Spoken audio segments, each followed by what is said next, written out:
Nandam chan ha mo lungmali ministry in nan kut kanin tlai chan pha tu jiu chan tha chan sung loi zong abia kan chon mi zong pe khau chan ding in chan tha chan sung loi akan za pha phan tu kan pathian ami sab ika amin thiang thang ka sikau se kapa zong pathian ni dam na apek abia zong chon pe khau chan ding in chan tha kan pe thang khu cha a kapa chung zong nga kan ni lom tu chon Bible study life kan kha mi zong hi mi tam pi nian hu i an ngai kho cheu na kha lai le xiao zong in na kan to pek than xiao nak lai kan in som than ha Bible cha thiang ka van dal lai kot khat Peter dan ni chang kul la chang li khri ni apum shim shim in kan sual nak chu vai lam ta nak a khan akal pi i chu cha a kan ni chu sual nak a khan kan thi chang i din nak a kan nong chang a ma in nan dam chang abi thiang an dal mi pathian ni khachuat na kan pek ka kau se atu chu ka pa ni kan sham thok na ka thla kan cham pek lai i acham di in ama ni atha rem tining in chana kan lak pek chot ti lai ta ka cham lai athiang hlim kan do bik tu se hawa kan pa a chan ze mo zat chung da bia kan chon mi din na kan nei nuwa tu singa hin atharin chan tha na kan pek mi so wa lu ram kan ni thok tha ne kan chai na that nak kan mu te ka hin kan ni lom tok tu sing songa hin nang ma bom nak li la kan her na bia asining ten kan thei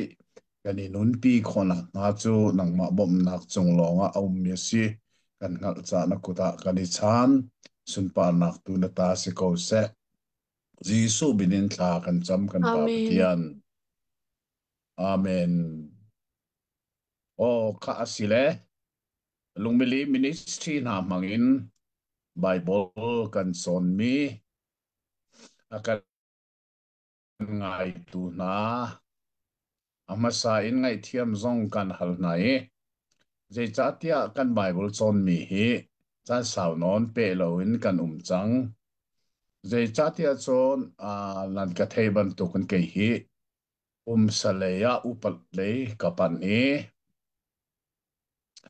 Malaysia khan zariat chung zan khat man din loin thong tha ka chime zan khata hin suimelam pakhat le acheu leng mang zariat chung ka chime chudi chon adong lai ni na chu zarpini na chu vaili thong tha ka chim zarpini vai khate vaili thong tha chim cho ka ba ngai ngai chudi chon rengguna katlungi rengguna ni khat man din man lovin renggun khwai gospel baptist church timia khuset khazar khat kan pe than hoye sotisun kharuanga khan kan chon mi hi ka pe khoti lo i din nak ka khale nan ka thei thiam lai ka zoom le choti chon renggun kan program adi in ka tlungi a rengun le ka lak cho ban long se ko har lo asina in kalele ha kha kar lakhi lam apit di falam khani ka cha falam lam apite ken ti dim lein kan hel chiam mame falamin ri an kal nak lama khan kan chuak zan khat lampia kan riak lechati chun athai jing zan le simelam pathum shok je ba kha ka phan kho kritikhan motoka in ni song kan kaltika ka thabat kha hong zwal dewi churonga ha kha kan phak nu zonga i ma hian hi kan ot kholo cholong selovin kan line ne athalo tataki kan wifi lan na hi irin oka atlak lo zai chatia wifi longa nga lowi VPN kha hao VPN za kha alu du him shimti lo ve katikhan olok songen kan umi le chon kan lai that lo ruang long song a khan a foi bai kan van pe kho lo ve ni zan jing kha chu kan pe ro lai ka ti na in a ram thok te chu zoom hi alut ko na in anu alut du him chen ti lo visit yok tha kan ti chu ti chon a tu hi line kan nei mi hi zai da alo ha ka thei lo tu jing tiang chu thai a big takan kan ni kan wifi hi mi leng khana kan che a ina khante na chauka te na atui study room ka ngai mi te na kan lua hin atlai se sai ti lo khate kan thil om ti ka han chu cha chun wifi hi rin ok atlak tak tak lo we data le tu hi atha katina in data le hi an pek an karon piak ri lo we an karon piak te chomte ko lai ti ka zum le chu chu thilum tuning asi cha khan kan bible chon mi hi pe su lo is how non kan umi tu sing kan hun pe kho te ka hin lomok nga ngai ase le kan bible chon mi hi atu chu khoze ada kan pha tia chun job chao ka kan phan chang Israel mi phun kha an ram kanan an lu nui pathian nung leya an chi ti milem an biak ronga khan pathian ni fa pin dana tat nai Assyria le Babylon sal an tang bi kum so sari inua sultan nakin an luat nak ha pathian ni Persia choza amang ni luat nak apek na chune chon an raman ki than anong luat ko na in zeida sang kan ti sia chon Jerusalem arok mi pi kha kul arok mi vel te kha rem a hawe chu Nehemia mangin an rem chu nuwa Ezra mangin Jerusalem kholai fange Solomon temple pi wu chama chang mi kha arhaman mandir thani an van lim ma kha nuwa kan zeida kan mu tia chun Esther ti mi chau kha pathian mi phun luat nak ape tu Persia chauza a mi na kong kha kan thei saltang mi na khatam non Jerusalem an lut ko ad kir than siman sel akir lo mi tam ti an rak ve chuka akir lo mi na an konga hi Esther chau ki kan ran amanung biga kan zo mi khasi ti ka thei nau si lo chode chon Persia rame mi zuna mi na cho tha di ding in haman ni roi nak atu anain adong naka ama le lam kha tha asi afapa na he Israel mi vielte tha nak ni ding an tu mi chu lunglop nak nia a chang adong naka chon Esther salam zale ram kularam sari India ram tiang a uktu siang parhang nuwa ai chan na kong kha kan mui kan chone asung loi nga ai bika khan kan hong dong le chode chun atu hi zai konga da kan lu tia chun zop chao ka kan lu tai Esther avan chang tu hi zop chao ka si cha chu zop chao chu tu zenga hin kan phak na jing asi ma hi zop chao konga hin a zup ning le ru aning puntam pi ai then nak pakhat ase zop hi a hauni na atial zeitik chana ada arak ummi si ti zong hi bible thiam pol hi an ru ana ai kha lo nak zon asi cha hi zop chao kan phak mi hi betak ten kan zo than a her ko le kan bible uk som ruk le uk ruk laga ai tel mi zop hi zeida si tia chon afak big meat tem torna chungin chwa nak ngan bi ka alu nak kong kha kan mu nak se lekha kong kha kan zo na la ye study bible man tuk te in kan kal than ko la ye abe mai sa kan zo lai job be mai sa pakhat na atial tu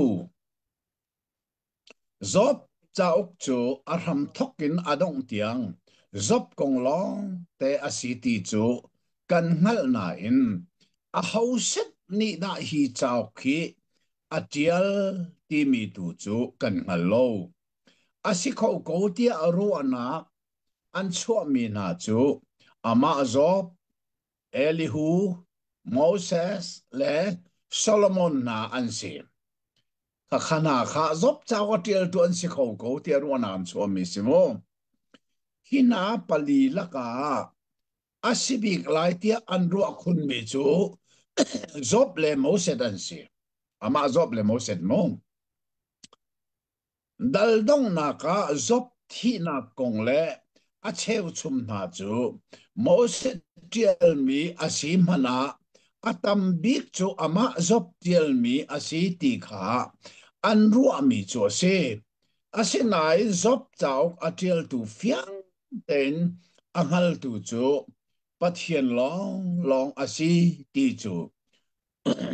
manong bik kani thum na asi ok ase kri fa kan chau hi Bible tia kan thei Bible ti chu merang ni kri khol a ochoi an thlen mi si ko wi direct in le a chun chau ti nak se ko kri fa kan chau khi uk som ruk le uk ruk asi chuka chunga atiel tu fiang tein thei lo mi la ka ai tel mi chu ma hi zop se chu cha chun adui kan van rel ban to khan amanong bi e kani thum nak ding chu zop chauk atiel tu chu pathian long long ne ngal bekam thara hin chu ban tuk chu vei chu chu heb ru chakwa thi se heb ru chakwa atiel tu chu pathian long long ne ngal an ti than chu cha chon chin chi ok a tlak mi chu zop chauk atiel tu chu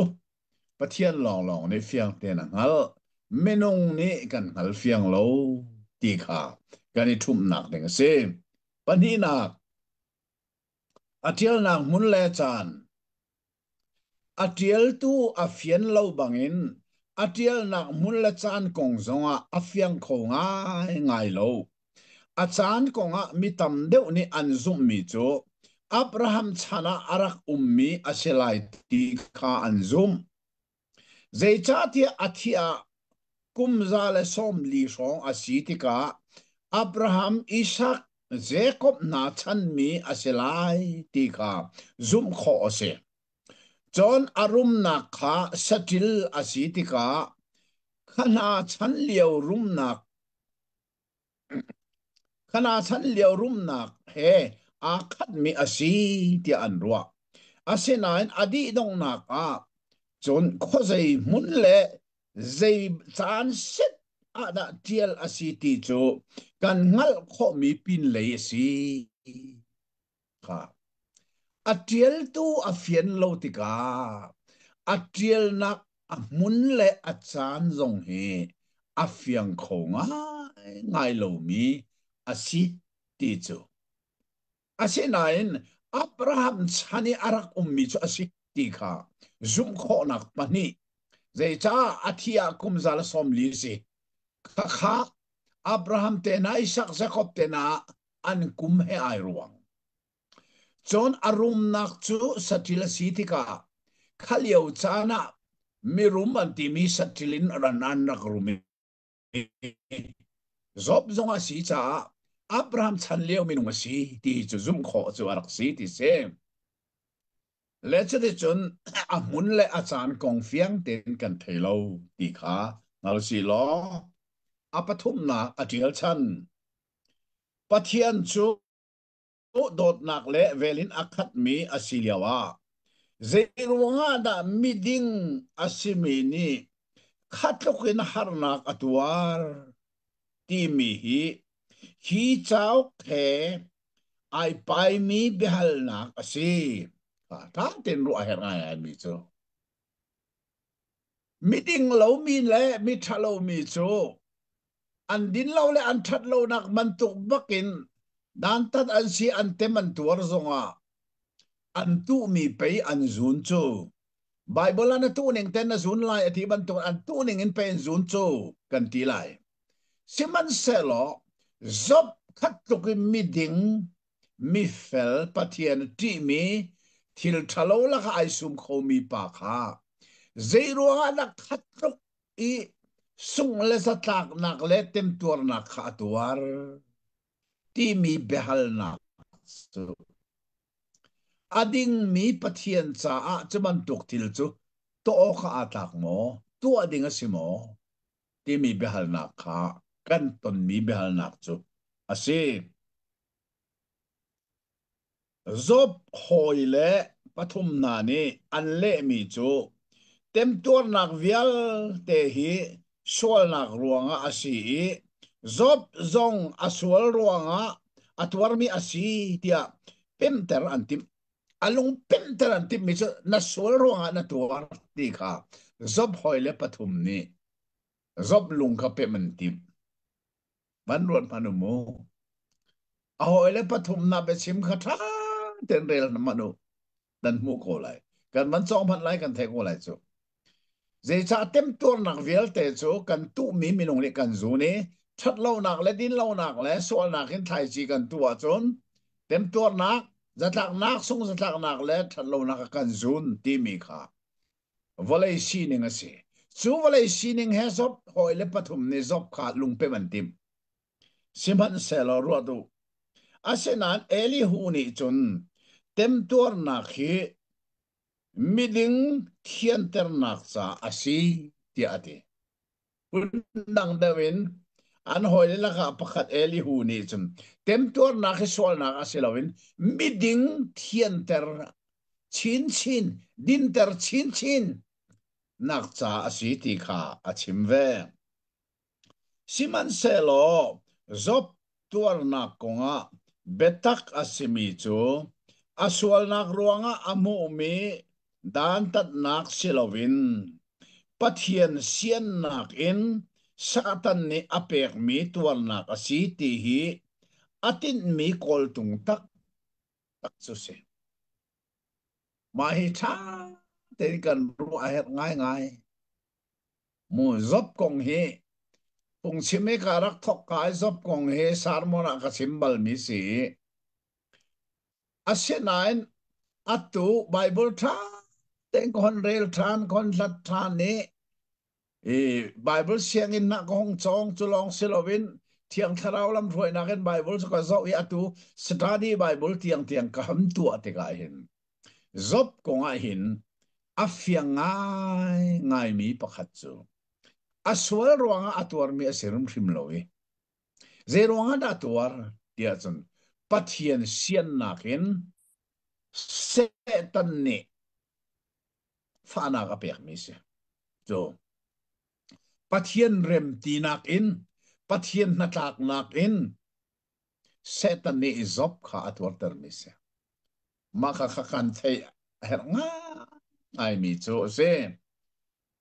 le chu de chun atang le ril fia nak te hi kan van rel ta lai dal khat nak hi chu e limman tu zinga hin zuam go na selote bor ni khana kan rel piak lai atang le ril fia nak song kha atam ngai a ril fia nak te kha bor ni avan kan rel piak lai kan ngai lai dal khat nak kong kha ka van rel ta lai dal khat na kha hin us rama achung khar khwa an sakna kong le satan ni job nun ning aral chan nak le job ni angai chia le afal vial te asung di nak kong kha tiel se hidal khati a ummi kha fel ten toy ten tlang kom asi chumo kha thil na kha kan ngal fian a hat tak tak kha chun bor ni atang ril fian na kha kan rel piak lai ngai na si mo dal khal chang khat usram job hi really thi ni chwa thang lei a khuwa sami asi da la dal li jang kula chang khat a usle edom hi rampakhat bang in chimasi BC kumzabu pathumnak i Alexander ngan ti mi tang a ralboy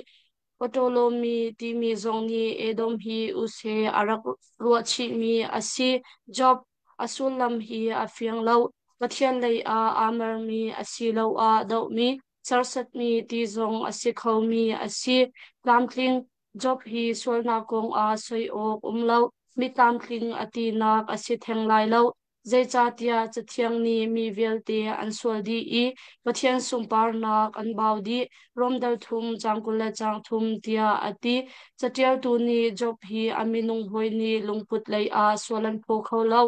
asi lau Apo. a minung ta nak a ama hi soi ok a lau mi asi ati nak asi zai asi man a chathiang ni miding athi mi pathum lak a job hi talchi asi Ezekiel dal haili chang haili dal hai ruk dal hai riat dal kul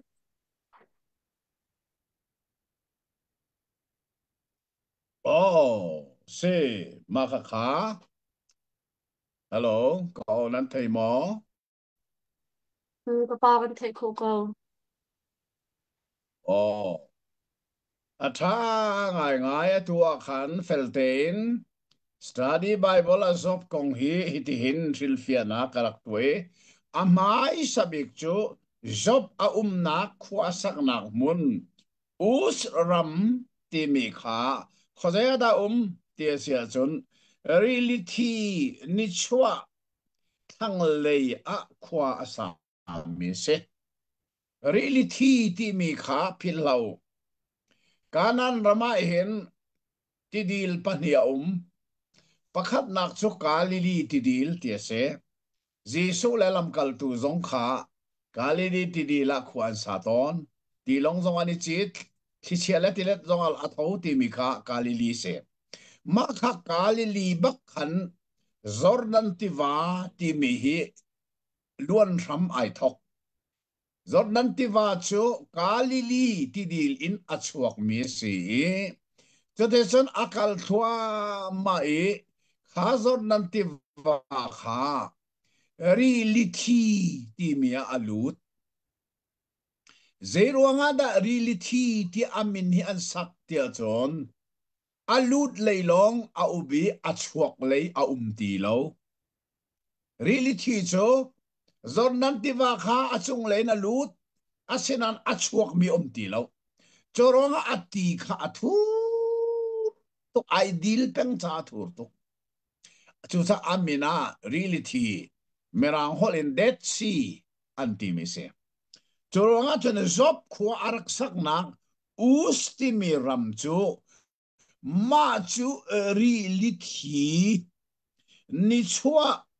thang lei kama a mi si ti fel te ni ka trial mi si a nak mun zo kan the her ngai ngai chuka ta la dal li chang kul chang khat na ka hen usle edom ti mi hi ram pakhat mang chima si bc kum zabu pathum na kha Alexander ngan ti mi tanga ralboy polemi ti mi zong ni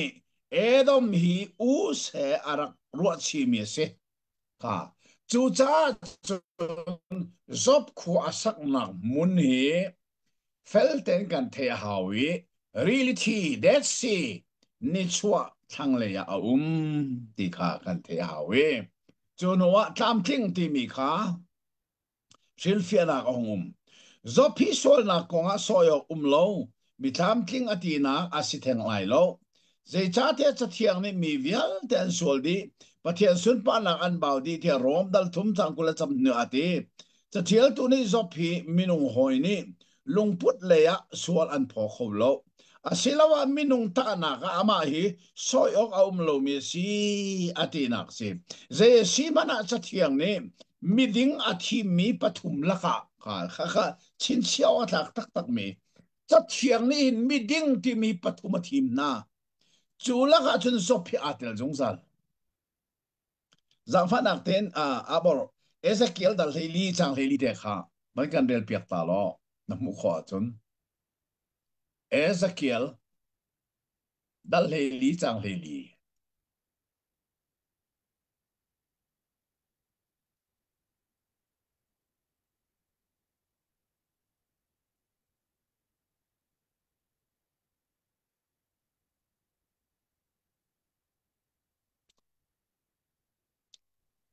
ฮัลโหลkapakan dala Kimi pathum nawa Daniel le job na man kha rak ha se lo andin nak ni anma nun nak long long akham na lai tia Jehovah ni achim อ่าจางเลรกดักขับันเร็วทันมัน Kimi pathum na hi man ha se lo kanun bang in tia boy pa pathian ni achim an fanu le an fapa kha an kham hlei na lai lo an ma long kha khaman se lai I ram chu atiao them them lai จางเลเรียดขับันเปรีมัน Kimi pathum na hi man na se lo kanun bang in tia boy pa pathian ni achim an fanu le an fapa kha an kham hlei lai lo an ma nun nak long long khaman se lai anong na jang kulขับันเร็วทันโลโลมัน Nawa Daniel le job na man kha rak na man se lo anun I kanun bang in tia boy pa pathian ni achim an fanu se an fapa se an kham lai lo an din nak ni an ma nun nak long long an kham lai ตาเรามันเหรอไบเบิลนี่มีดิ้งปฐุมอธิมมีนะคะไอเทลมิชิสอบเสียถ้าเต็นรู้ออกโนวาเล่เดเนียลเล่จอบมาฮิดาปฐุมมีดิ้งที่ไบเบิลอธิมมีเสีย就算是 SL 早话看，he team มีละกันเห็น job พี่ไอเทลแรงมังที่สงขา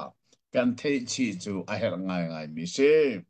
ค่ะจะเขาไม่ใช่อาตังเลยริลเฟียนะค่ะอาบอกนี่กันเดลเปียกสลองไอริลซิมง gal kha chang thum ni chwa le mi vel te lak a million ngan bik job lian ngan na khi tharau le le lungput le chang khat long selo in ngai chia le zong a asi chang thum โอ้ค่ะจบพี่ใจรวงอ่ะดานี่ชัวเลยมีเวลแต่ละกันมิลเลียนกันสิไม่มิลเลียนกันสินักเหอดินนักเตนาปะเทียนที่จะนักเตนาโมทิลทะเลว่าสมคนนักเตนากองลงคาเซลวินที่สเลซงอามาฮิมิรุมเสชุงคาร์งันปีอารักในมิเสจรวงปะเทียนที่มีอาซา ading mi si za pathia no kha sorak pe ki chung kharangan pi arak ne nak te na kha arum nak te na kha ni chua le mi vial te la ka million ngan big tia bible ni min arak but na kha si ti kha kan thai a her ngai ngai mi se atang le ril fia na kha ngai na se mo gal kha chang a khang khoi na job ni a in chung khar hi tlang boi bang in azau khan na ti na si chen che o ga atlak bak mi se mai he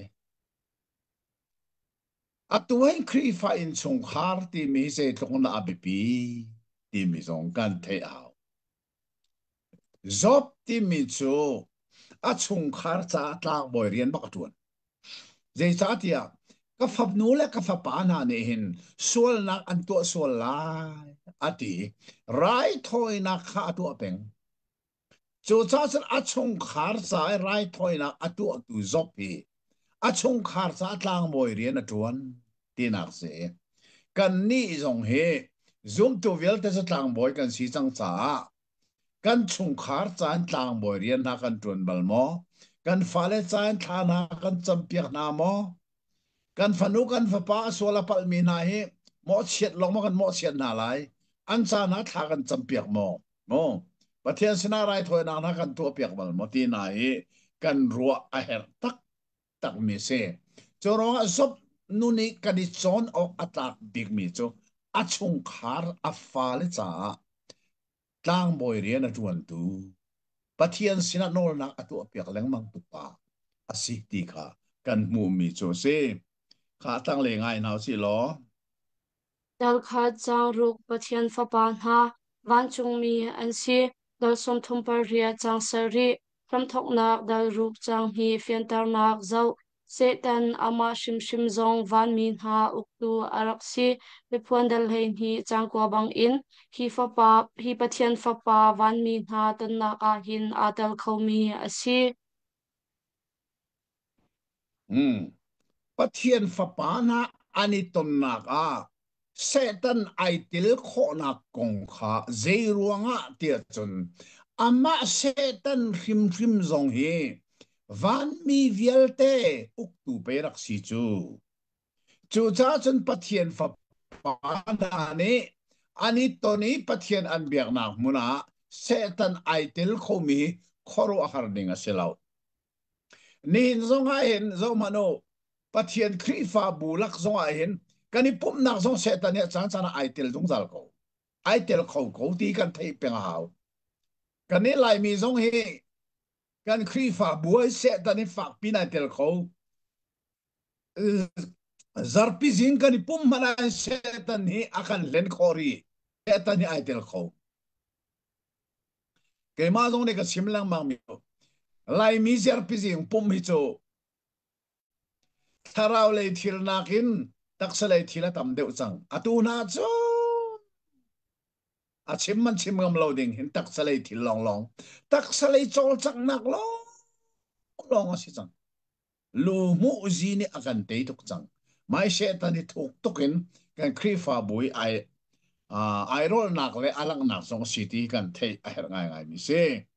kha atang le kha ngai ri naw si lo ril fia na ka Elkhal changsari Jehovah ni setan sin a bia arua tu Jehovah chu mi person asibang in bia arua mi setan zong mi person asiti hi afyang tak tak mi asi pathian fapa jisu he zong bia andak irua chang mathai dal li chang khat in chang hai khat nihin ni tiang du nak li tin mi ngei in minung a hleng cho ma tu asi I kum thong khat uk nak a mi hleng khauti lo ding in thong I khak asin hu a ama li awan chung mi cha a tip mi zungzal amit lo mi mei a khak asite lai mathai dal kul le dal nga chang som li pakhat ve phon dal kul chang sha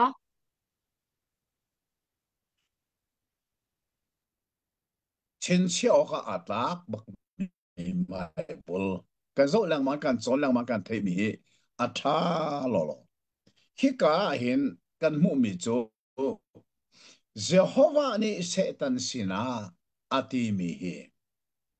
Jehovah le setan chu pathian le setan chu bian rak ru bal ti kha kan mu mai khoro har ding asirim thim lo zai cha ti atang le khan kan zo ban dukin jisu le setan zong kha bian rak ru anak kong kha ma thai dal li chang kha den le kha kan mu ko te mo chu cha ni nia hin zo manu setan chu minung mi si na ka ngai mi si zoom tu zong kan hlen lang mang ko kan long thin zong a bia chim lang kan khoro nak zong a bia chim mang ko ma hi felten kan the hi a her nga ngai mi a city kha the naw si mo kha asile atang le ril fia na ngai naw si lo dal kha chang riat in chang hei ni Jehovah ni shamathok mi beruanak ni job niksak nak a theipar achua setan ni pathian sin a bia akam mi chu angai chia velte lakpiak lo maiton in chet an sar shim shim lai ti asi hi setan chimchung bia hi adik mo dik lo kan zau lai oh kha ta ten kan the o ka her ngai ngai mi cho ama pathian bak ne job setan sina kami ding job kin mubal mo awan ti ti ka setan ni chikhat tele mi so ai khacho anak pe na pe ki akap ki pin chu na chu cha pe si ko chu ki khacho na pek mi ki lak piak man mai ton ten an nang ma chi chet an ser lo zan amak lai ti ati sangai chu cha chun pathian le setan bia ani ro anak ni hin zeida thei tlai achwa kan ti chun mai zop cha ok pu pi ha dal som dile dal ni tiang simi kha a thei par cho se mo churonga chun pathiani setan sina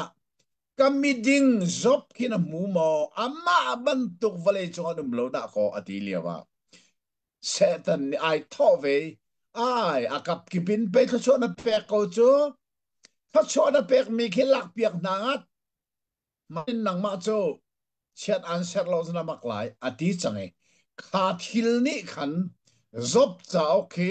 dal som li le dal ni tiang asu atar chang chu cha arhamasi ti kha tu zingan kan the fian a hen tak tak mi ase kha atang le kha ngai ri naw si lo dal khal chang hei thum in chang hei kwa job ngai chia vel te lo tlaw tar tu thil pali che ba mi usram le thang lei a khwa sa mi an si khaldia mi hin ha hi kumzabu kasawi le par shok i babylon a aum mi he ruwa chi ding an se lo usram chung ka khat khat a khwa sa mi an si van in pathian mei le afak tak tak mi thil fak tak tak mi khi hi thil palim hang in jok ngai chia vel te afa pa hna le afa nu hna he hro chik chek an si oh a tha tak tak he ka hin zop ngay chia vial te a rok di chik chak tu thil pali na bai ne atrial mi cho kan mui hi ka hin seba mi khaldia mi cholong silovin pathian sinin mei lekat lekhi chon hi thil pali na pathian sin mei lekat lekhi kha khana mang khan zop ngay chia vial kha thil pali mangin fro di chik chak le lak piak di chik chak an chi changai zai cha o pathian le setan beru anak ni penchun pe so pi chu pathian ni zop pathian ni setan sina kami ding zop kina mubal mo ama ban to pathian ti mi le thil thalo la ka ai sum kho mi ding anum lo ati ti ka setan ni akap kipin ka chona pek sa pe si ko chu atha chona ke lak piak ngat ati tika zop ni angai mi kha chwa vel te alak piak tu thil pali kha tika achim changai chu thil pali na mangin zop ngai mi via te chu anu pila fale he mo angai chia vel te lak di se kha kha ika felten kan mu mi si atang le ril fia na ngai tu se mo dal kha chang kula chang kha Jehovah min chu thang cha se se setan chim chung bia kha bedik silau in li asi jisu ni setan chu mili chim asi I li vel te pa asi johan dal ria chang som li pa li tia arak ti mi kha betak asi oh kha zo to man mo setan bia khali bakarak si betak si dilaw zeda si setan ni pathian sina na pek mi kha chua miel te hi lak piak nangat mai to din chiat an ser lo chumo na thai ko lai ati tika pathian zong ni asile angai che vial de vala valak piak ati ve bakko chiat aka ser lo kha na bia hi bedik mo dik asi bedik lo li mo si betak kan thela zo ti cho de chen zop ngai che via te kha setan ni zo man thil pali bangin alak chik chak a ro chik chak zo te ka pathian chu che da ser mo kan ti ti ka chen zo man dal khat chang kul la sang khat na ka zeda kan Jehovah min chu thang that chi se ati ai zop ni chiat aser ne bam lo chu cha chun setan hi mili chim asinak chu hika kan van mu thanai chorwa chun zo han zong ni khan fel ten araktil mi chu jisu chim mi araktil khamu zo han dal riat chang som li le palina kha na fa nak tin apor van kan rel piak sa lo kha bible kha abe pi ngai mi bible pakhat si lai bible thiang khan ban rel nek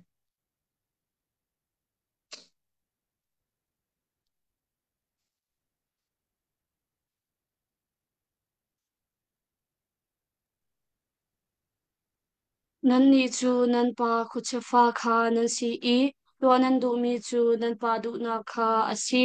ama chu asham thokte in lai nong arak si betak kha zaitik han a atan bal lau zai cha tia achung a betak zai han aum lau li achim tik a atwa ton zung jami kha atwa asikau zai cha tia ani chu mili chim asi I li velte pa asi alo ya ka thei lo we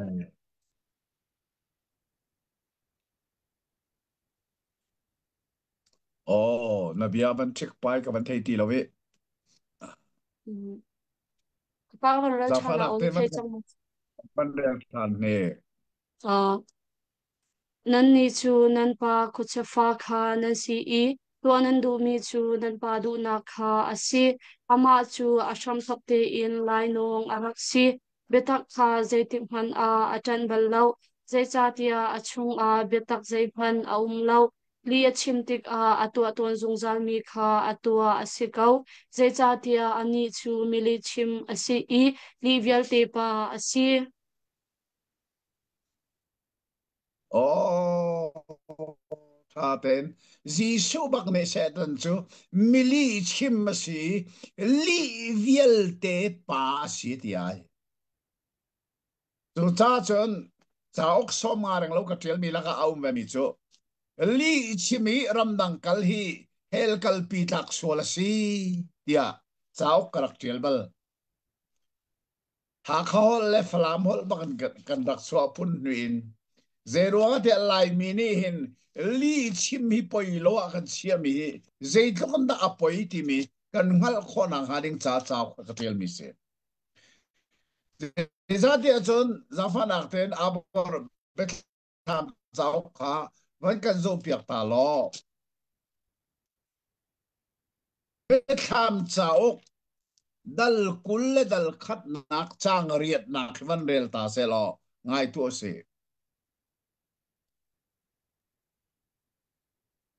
Timhan se lo miral chia le miroi hmang le fi ok lung thin angai mi le lai nong mi le ordu choi mi le chak hmang mi le sia salbia mi le li chim mi vel ten ha anum nak ding chu mai le kat in al mi til li thi voi hi na kha asi ati zo man li chim le sia sal biaki achwai lung ai khat bak ta ten ron manu zung zali amit lo mi mei tili thi vai ni na ka akal ding mi pariat achim mi ya khan adong nak bik chu li chim mi vielte ati ko chete choronga li hi zai tluk in da bible ni adu lo zai tluk na li hi amu kol hol kan lan mo a case angan kan tia chun hel kal pi tak sual bak se zero nga li hi khozain na ai thok se tanin se tan chmili chimasi li vielte pa si ti ai chu cha kan nun na ga hin li chim apoi lo ti na kan ne ya chon se tan fa kan si ti na se kan rin than nu zonga hin mo pathian fa kan si kham na kan cho thiang tharawen mer chun mi kan si nu zonga li kan chim kho kan ra rin lo a chun asina li kan chim ti ka hen li chim apoi nin kan ngal chu ai dan nak se cheu kha che li chim apoi nin an ngal ti lo kha kha fin than mi le fin than lo mi kan dan nak se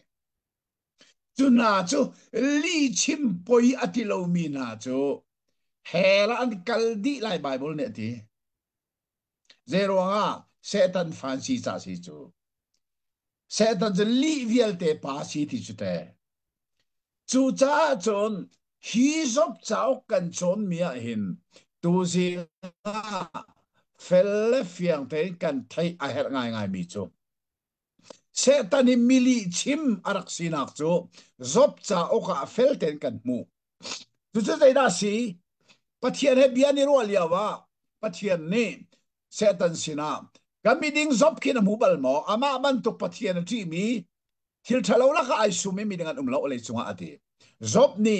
ai chu tham chu akap kipit khat chu na pek ronga pe si ko chu khi khat chu na pek mi khi lak piak ngat mai to din chiat an set lo za mak lai ati asile valak piak ngat ati setan pathian zong ni setan ka job ngai mi vial te lak ka fiel ko choronga setan ni thil pali mangen alak piak di anu pila fale vial te he ai le lo vial te asa thil run vial te he pakhat man tang lo alak piak di asile job ni pathian sia ser mo ne mam zeti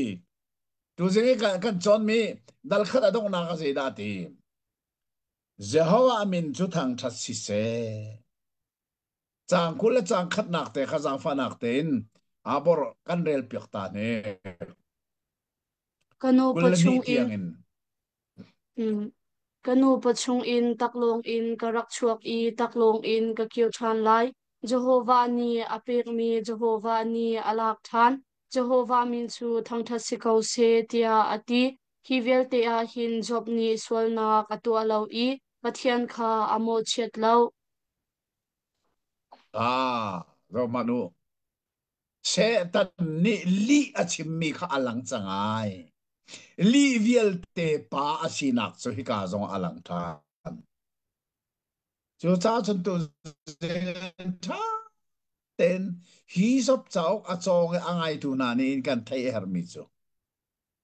kan nun na li chim hi poi ti lo nang tha kan nei sol mamu chole wa kan kol hol nak eleding kan kol hol nang na li ai tel mo li poi ti lo nang kan nei mo asilo rai mi chu ram khat na kan ram ni na ga ram ni na ram thum na ga kal kan tim na kan li chim poi ti lo nang na kan nei mo khana kan nun na khi izo chu a her tak tak li hi poi ti lo nak kan nun oma chon setan fanu fa pa kan si tia fiang kan thi ti ka zong za lamit lo mi mei ti li akal ding mi kan si ti a fiang asul lam chu kan rin than lo tinak se a rin than mi ni chun li apoi ning ngal ram ai tho chu cha chin chi ok atlak mi bible pakhat kan mandel ta lai efesa chakwat kha abor chang fanak tein wan kan zo piak ta lo efesa chakwat dalia hin Paul ni zoom tu nuna amai sabi ka zeida a aher tia chimmi chu dali chang kula chang khat na kha banrel tamat mo efesa dali chang kula changa Jisu a ummi betak bang in ama kha nan thai i ama chon selo piak mi selo selo abor sabor jang fana dali chang kula chang ana chu cha a li chim kha ngolu lo mi kip ni ma le in pasin a bedik kha chim chiao se zaitin tia pakhat le pakhat font mi member kan si ka li chim kha ngol ulo zoom tu tak ne chon zoom tu asilana li arak chimbal mi zongsia zoom tu senior li chimangol baklai arin thana chun li chim kha angol bak changlai je cha li chu se tanin arami se pathian fa kan sia chun li chim kha kan ngol bak ning se je cha pathian chu betak chim tu se setan chu li chim tu se chu cha pathian fa simi zum tu ne chun li chim kha kan ngol bak lai kan in palestina kan hoi kom sina bedik betak kan chim chang lai kha kha pol ni efesa khoi zoom tu nun ninga apakhat na khe apan ni achimi chu se zoom to ne li chimangol bak lai zo sa nanun na khe tha te ni zo lo li chim nangol ve sang mo ka kha abe pi nga ngai mi se kha je common se lo tu jing he hi dal khat na khin kan ngol ko lai mom hi zop cha ok tu zinga kan zo kho mi hi lomok ngai se kan Bible uk som ruk le uk ruk laka zop cha ki phundang bak mi cha ok si hi ka kan chon ding mi zong kha tu zing atharin thei ram kan thoki volei chunga tempur nak via te hi sual nak le din lo nak that lo nak ruang longa asilem lo zop zong chu miding big Bible ni miding a thim mi pathum laka aitel khatluk miding ni khan khatluk tempur nak ane imi khazai ruanga achan chana chun leichunga hin miding mini anak tem tuar ko khri fa kan tuan bia kum thong ni chung tuan be zo manu zai tlokan na khri fa na ni din nak le that nak anak tuan an tem tuar khate na kharu chi a her ngai ni si ni hin zonga hin kan tem tuar na khi that lo nak le din lo nak sol nak kan tuar ruang luanga asitheng lem lo din nak le fel nak le that nak kan tuar buin tem tuar na khi a kho thiam mi a si ti tu zinga kan thei zai cha Bible ni meeting a thim mi pathum la ai tel mi zob zong kha khatuk meeting a siliawa khatuk tem tuar nak sung la satlak nak le ro nak aton mi kha ading ko na in aton kho ti mi zong kha tu zingan kan thei chi chu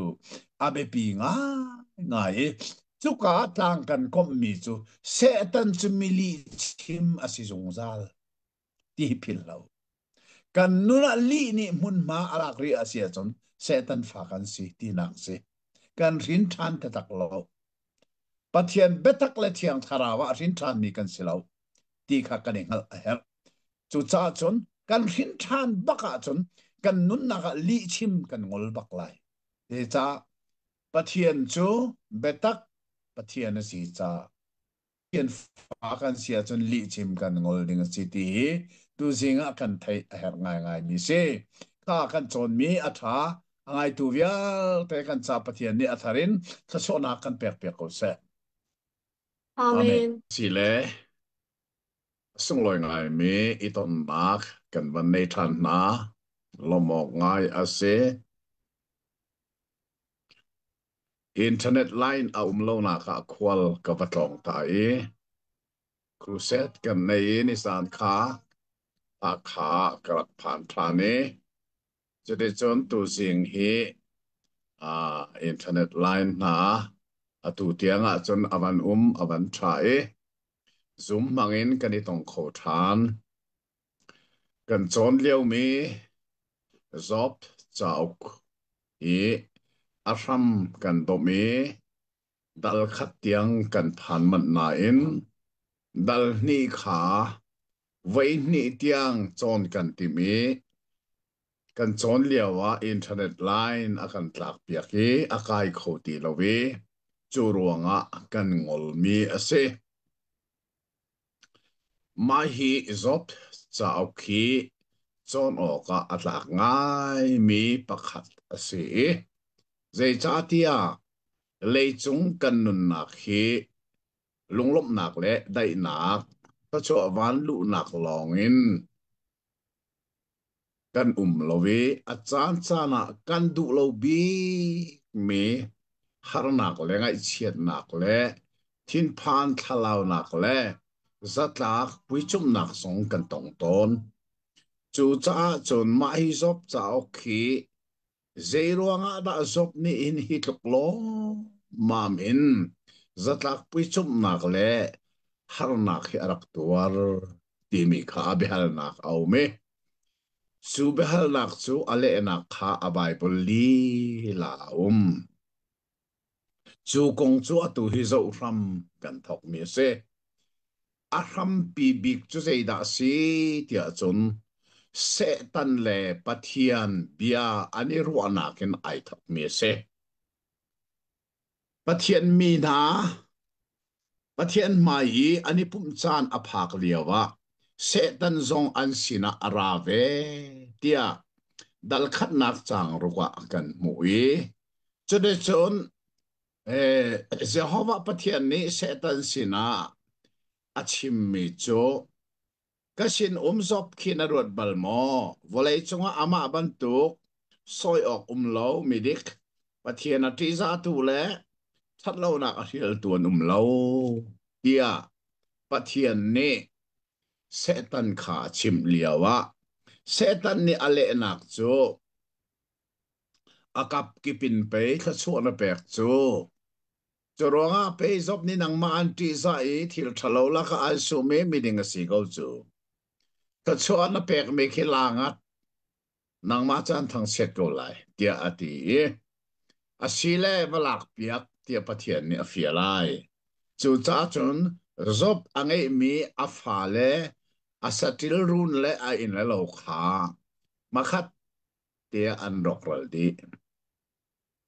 khatika khan sei thil na achang ti mi kan mu mi chu vel te sa tak pui chim nak le lung kwai nak aton liawa zop ni pathian min chu thang that se ko se tia ati ai setan ne an thang chiat lai ati mi chu ne mam pathian do thang that ko chu cha sa setan ni li achim di ka kan muai chu de chun chu dal khada si dal ni na kha hen ze da ka nong mu than tia chun avoi ni na kha setan ni achim mi chu angan dam na khi ro piak lo mai ton bakin nang ma chu an thang chiat lai chiat an set lai ati thanai chu kong chu hi dal ni a hin a umi chu son tham kan thoki kan lan kho lo mi chu asi tu sing hi atharin kan van zo than ding mi song kha ase kha je khom man se lo dal ni ase da ka ban rel lai wi atang le fil fi nak tu chu a borne akan rel piak te lai I tha ten ngai rak tim naw si lo study bible angai mi nanan uma sun rak zo chiu lo chon angai lo mi nan uma se chon study bible hengai zong iti mu lo otha nizan tia nin study bible hi an rak cho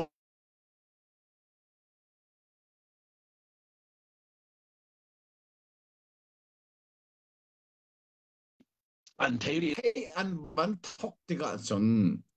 atu hi ram hla ti pin an rak ta cha chang ze chate study bible ti mi cho bible kan real tika asul lam kan ngal kho nak nga akan bom tu dinga ahil fia nak te kha a bible tang le khan kan trial mi se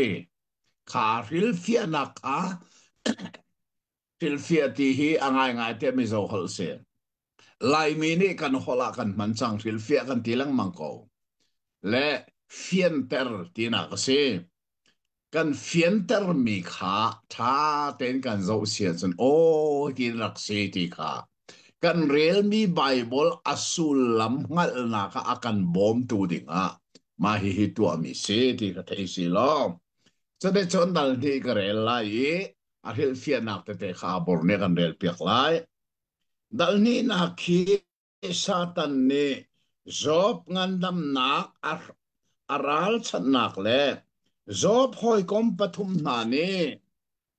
job an ve nak kong trial nak ase hidal ni na ka hen avai ni na ka setan ni pathian sina angai mi thil dial te kha la lo an thang chet la ti me ne mam athang that le lam zewa thang that se ko se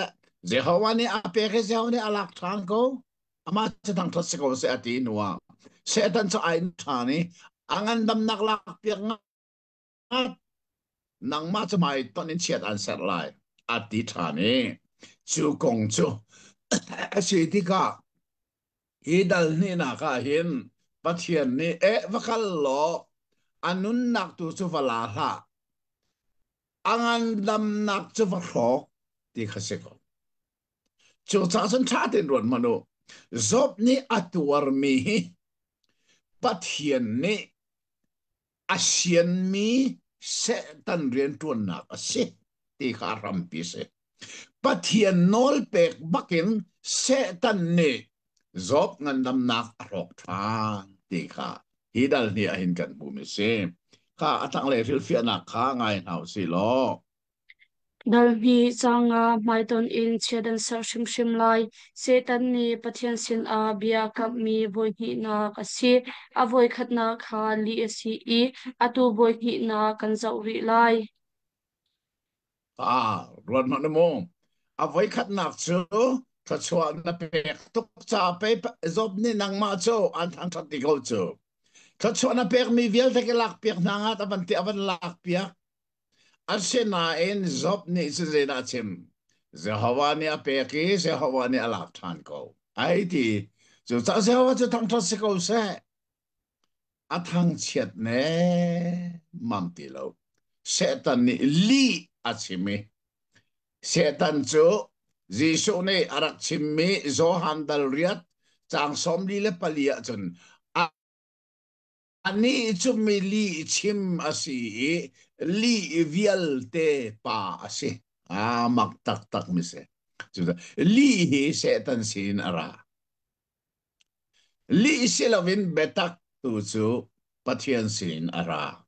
ti khakan thai a hek tak tak mi pakhat ase atu avai ni nak te setan ni li achim nga ma chim lo zo tu nga te si mu kha atak le fil fiana khawan rel si lo Dalmi changsha pathian sin in thatlo nak song kan hung ha lo mo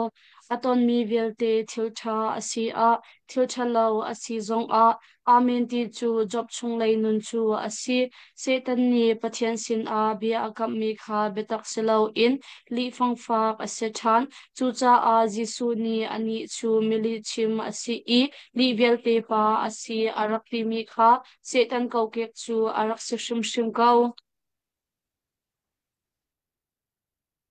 roto abai bor song kha wan rel to si mu abor zang fanak ten chang khana te khwan rel ne asina in ani ni minu sin a ashut minu bichim in biana chim pathian sin in thatna kha kan hu tak tak I thatlo nak rong kan hu ha lo mo tia ati hi thilvel te a job ni aka in solna kha achim lo zo man angan dam nak vial te fo si avun vial te ma khat di azai ti ok hal lo in aum leo zonga zeida azob ne chim pathian sinin thatna kan mui that lo nak zong kan mu lai lo mo chu thil vial te zob ni pathian thang che trim trim lo chat asar bak lo chu cha hi ka hin se tan ni avoi ni nak achim mi zong li pang fak bak se na pathian ni azi azuti mi zong hi bible hi thang ten zo chu cha chao ka tel mi la ka ai tel mi chu li chi mi ram dang kal hi hel kal pi tak sual asi tia karak tel bal lai mini li chim hi poi ti lo ban tuan kan li chim khâu pau hi ram danga alan mi ram thum na alan mi na cheu kha chu si do on si chu za li chim hi apoi ru lo tia cheu kha nen ruwa li chim a thiam de lo mi he ram ni na kan tang peng ruwa a thiam de pau han ruwa the lai mi dir moni tha ten ruat manu khor har bak dir mona kan dir chu chu ram thum lam chu pathian chu chu na kan he ti sat bai mu ro ok atlak ngai ngai mi thil pakhat chu ning chang telephone ning ten an la chun kha kha chim rim rim lo cheu khat chu kol chu za ni tha tim na tha tim nai chun ha chu ram thum na kan helan zonga je ti ok tha an ra manum ngam lo chu te asidan khaban tuk si theng lovin cheu khat chu li bak zu en zonga an chim ko chu li phang phak bak an chimbu chon an lani pathian ni thasu na kan pe kan ti su tha te en ro ok so atlak te lai mi le li hi ai then kho lo chu cha chon hi ka zo na kan mu mi chu se tan chu a voi khat nak zong ali a voi ni nak zong ali chu cha si su ni nan pa kho chi a chu mi li chi ma se li viel te pa zong se ati mi kha ro ok atlak bak mi thil pakhat chu se chu sa be tham dal ko la kha chang khat na chang ri nak se la kan mu li chim mi viel te nak ding chu mele katin al mitili thi vai ni nak se te li chim mi viel te ti bak se chu mu chu sa hel me khal ding mi sa dan se di li chim mi khana kha tha ten kan ro a hel chan a kha atang le rel naw se ngai na se mo dal thi changhai kha temam ni elifas us edom ram I teman kholebi a khwa sami asi hi khwa hi an mi fim ha ruang a amin athang tak tak mi asi jeremia dal somli pakwa changsari shuhi mi bildat Kentura sin in Abraham ni ashin mi shua shin thak an si I usram chung a khwa sami thiam thiam an si namat mi zofar hipa zong hi atha tuklo mi namat area a khwa sami asi hinha pathum hi ni chua le mi velte lak a min thang bi asi I jok goi kom an si bang in an pong kam le an chan a zapi chung a ummi si do an si oh zop khaban tu ke zatlak puichum nak atuar long selawin angan dam nak velte so osi atak sapum pia ma akhati adur e akwai di azeiti ok halowin lung siwang le olok chonge a liu chani ama nem tu dinga asina avakal mi pathum na kha Jose ram mi dan si Jose akwa sa mi dan si zeiban tok mi nung na an si ti hi kan ngal kho nak nga atui kan rel mi hi study bible in cha te in tiel ase chu chu study bible sa na tlai nak se zop an en tu na an min chu kan thai ko senan Jose adan me zeiban tok mi nung na an nak si ti mi kha kan van ngal tika Bible asining te ngal naka akan bom tu asina ka tua kan pantay mi se ka atang le silfi anak kangai na si mo dal hi chang hei thum ni sari le za sari chung bia ka khatman an chim lo job tem tor na kha mit in an hu tik a bai te I kha an tor pi nak cha a ani thi mi si sie le tin na bia son sim ngam lai mo khatlok ki apum pulok e mani atlo ne ama afa lai ne ama kham ma so se lo chu mo khoi hi ma si mo aduri akwa iruan man afa lai ne anai an chua lai I koro har ta sala chu chu an hun mu ti ka an bia zong an chim ngam lo mo alangin an man mu ti ka zop a si zo an ngal lo ati ka bible ni mo chu cha chon hina pasari hi dai te in an umi zop khan ni sari chung an tuar pi ti ka kan mu mi chu ase kha asile dal thum na kha van lu tu si lo kawan re lai dal thum na khi sop ni lei chunga hin asi kha poi atina kong achim nak ase a ruatu lo hitluk e atem tuar nak hi kanu po chung kan chuak lo bin dak si lo atha de ha lo mo hitluk lo ma mi sa tak pui chim ka tuar ka chapun dang kangan dam nak via te ro chik chik asi hitluk a fak mi ma ka tuar mi kanu po chung man kan dak chuak la ning lo a tha de ung halo mo chu cha achuani kha zopni che ser hama thona kong kha kan muai kha hil fiana kha ngai si lo bel thum chang thum zop ni poya raksimi le shina raksini kha cheda ser chang sha khap pathian chu cheda ser bak lo poi arak sinak le rin arak sinak tu kha zei cha khat luki tem tor nak angai mi aru atika kan kanu po chungen poi rak sila neng rak suak la neng lo hi ka tur halo mu ti mi kha zop kain aswak mi bia city kha felten kan thei mi asi e atang le si o cha nak te khazang fa nak ten zecha tia kanu na in ka kha arak khar lo I samit hu a ngei chet na kha arak thup lo oh, si. Kanu naw in ka arak kar se lo. Kachuak nga lo. On arak si cha kachuak. Kachuak ro nga hitlo. Item tuar na ka ine. So cha kanu naw in ka. Si arak kar lo. Kar rak si se lo rak chuak laning lo. Di ka hika azop ni. Awan chim misi kan mui.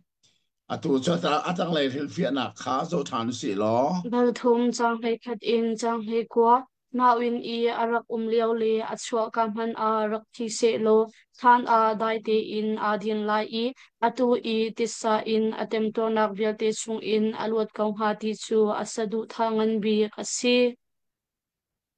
Si e a se rim. Rim mai aman mak mese. Kan ni chiao zong siu si lo mo. Kan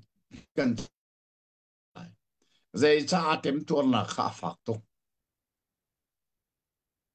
Khati afa pale afa nule na an thi di long se lo vin. Angai mi satil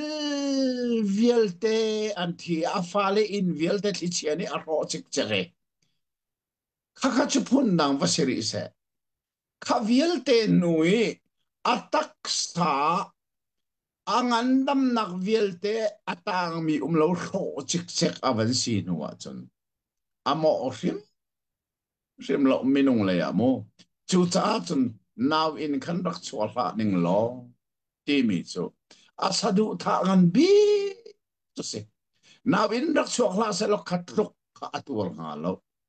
Chu cha chun hika zona in zop nin pathiana thang chiat chu asirim rim lo. Le ama kha atur na ka ban ru atika. Hitluk tur na ke kaluat na kha ding cha chun now ini karak chwalo kha asiko lai rak chwak la ning lo dai ten asilo le ka chwak ka te kan rak tining lo thana da en ka mai himan tuk tem tur na ka tur nga lo ti chu rob sin kan mu mi pia chu se kha atang le na rel si lo bel thum chang kula chang ru kasia rem thiam lo kasia rem thiam lo I dai te in ko thiam lo asia wang tuk cha a zaiti han a asia rem kho lo ti na kasi oh si abai bol song kha van rel taw si lo ti abor chang kula chang ruk na kha van rel man kasia rem thiam lo I dai te in ko thiam lo eh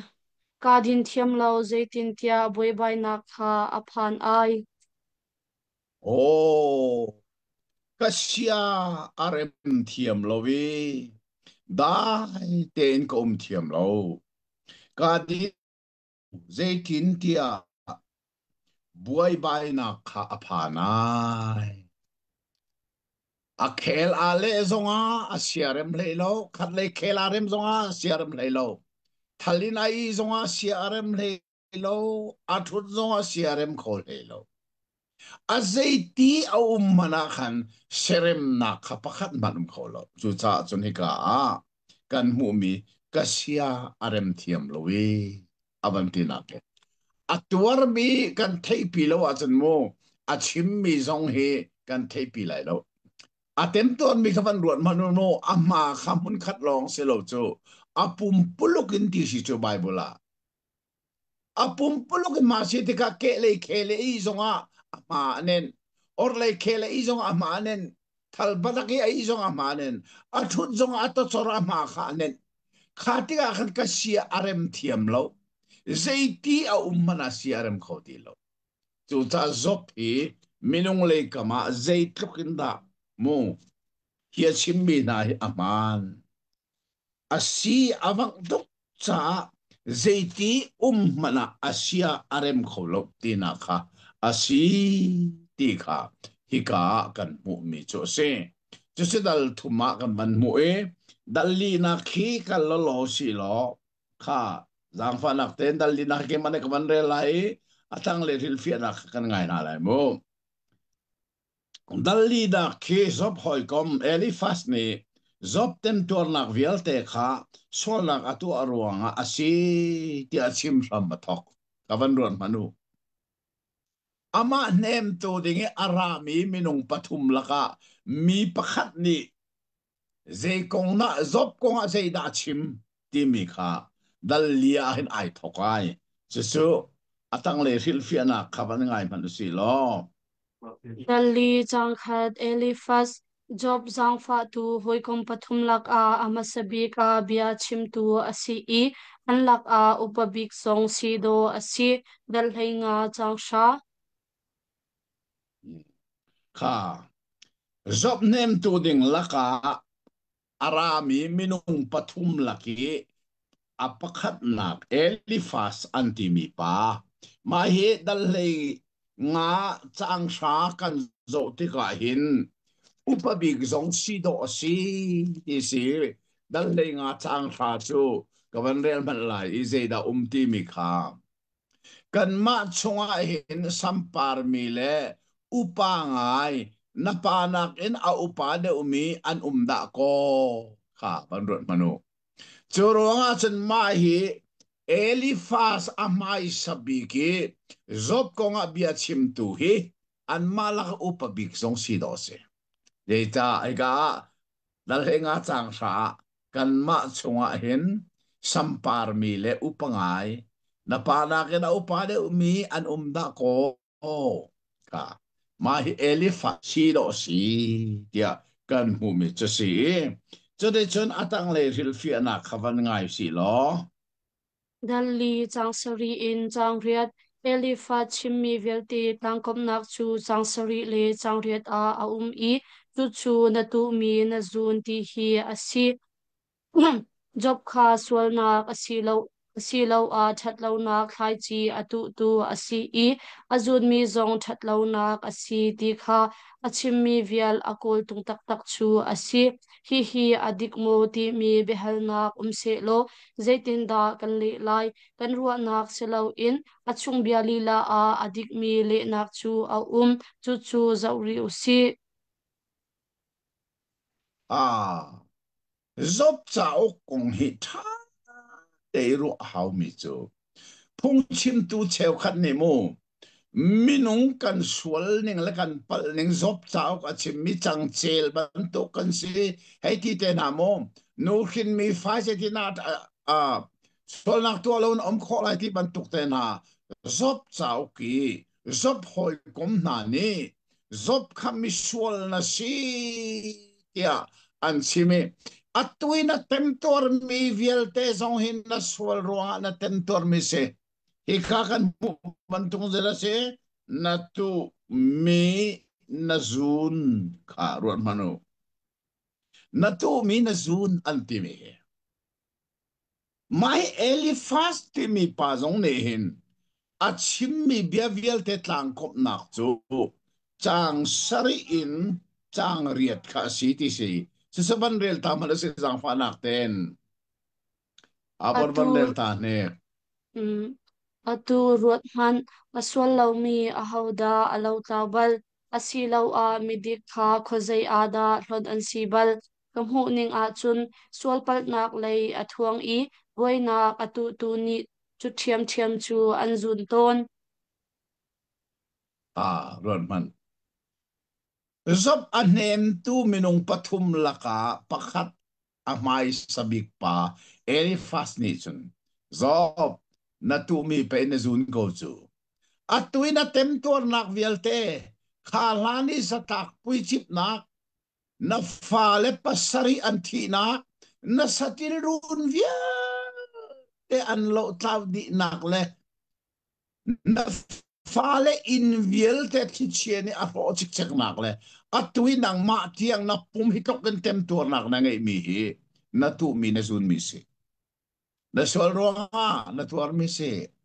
ti at chim cho bengai tu na ruat to adik mo ma hi hi so ro ka tak mi si so adik mo tu sa hi sop chao kan chon mi hi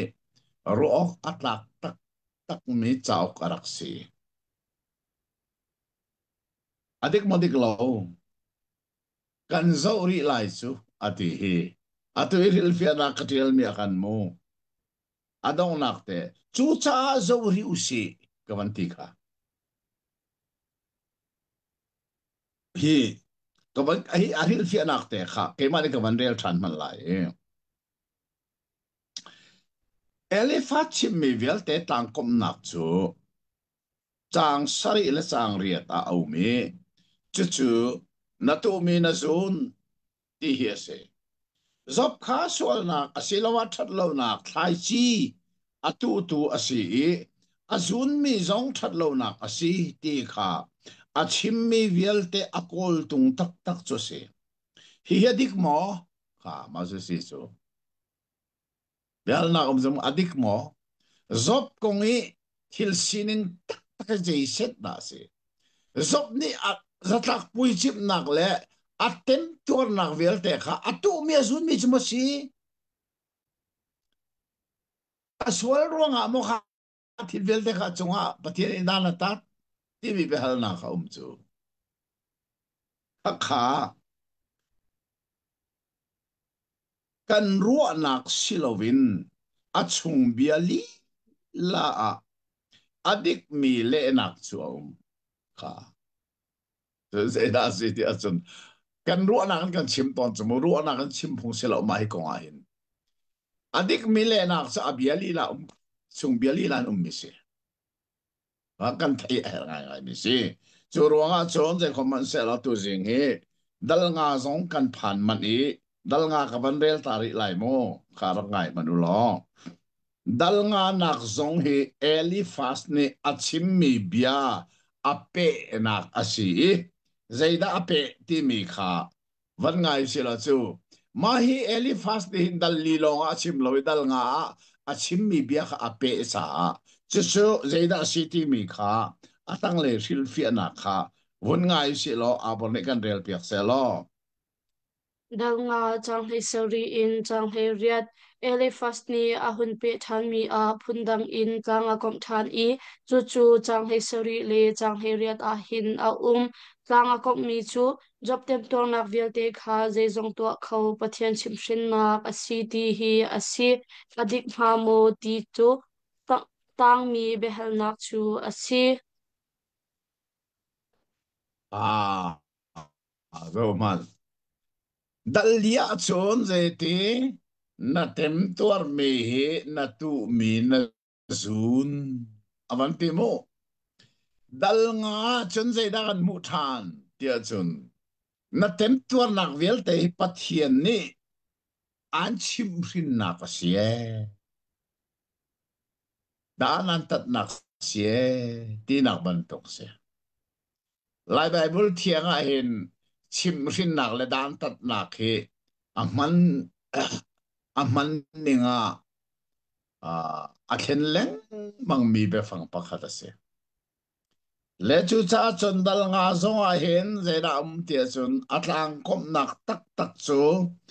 chang le sari le le riat ka si ko chu cha chun chu chu dal nga chang le sari le riat ka van rel tau si lo a por van rel lo ngai man si mo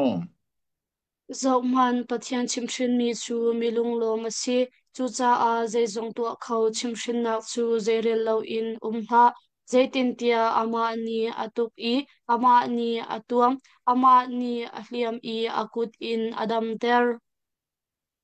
oh ka pathian chim rin mi mana sie ati ko chu lai bible thianga khan le din na tiel nga van zo ta to se mu ti ka he abe pinga mi bia ang si cha lai bible thiang ne hin chim rin ati ve mo ti ve lo ti mi kha ka van zo lai ka van re lai chu ve ma ni ka van zo ko lai mo lai bible thiang ti mi lai mi kan gut lai bible ma sa si cha ka van re lai Zoman pathian ni achim rin mi chulong lom mi an si chu cha lian ngan bik chim rin nak chu zai re lo dum hla zai cha ti ama ni siam ma a inter asenan ama li la ni amen than ama ni chun antok siman selo akut ni anam ter tha ka kan lai bible zong a hi ka zon hi zum ok tlak ngai ngai mi biar man ve kau chim rin nak bak se kau te asile chu cha ban mo zop ni za tlak pui chim nak le taksa in khatu atem tur nak vel te kha pathian chim rin nak chu mo si ti mi behal nak um se lo ze ti nak an le lai ron man mo al nak dik che na si ti kha kan thei a her tak mi cha se kha zo manungo kan bible chon mi hi adalin akalito en afil fia nak te khaum chu cha chun dal rok nak zo ri to si mo kha van be lai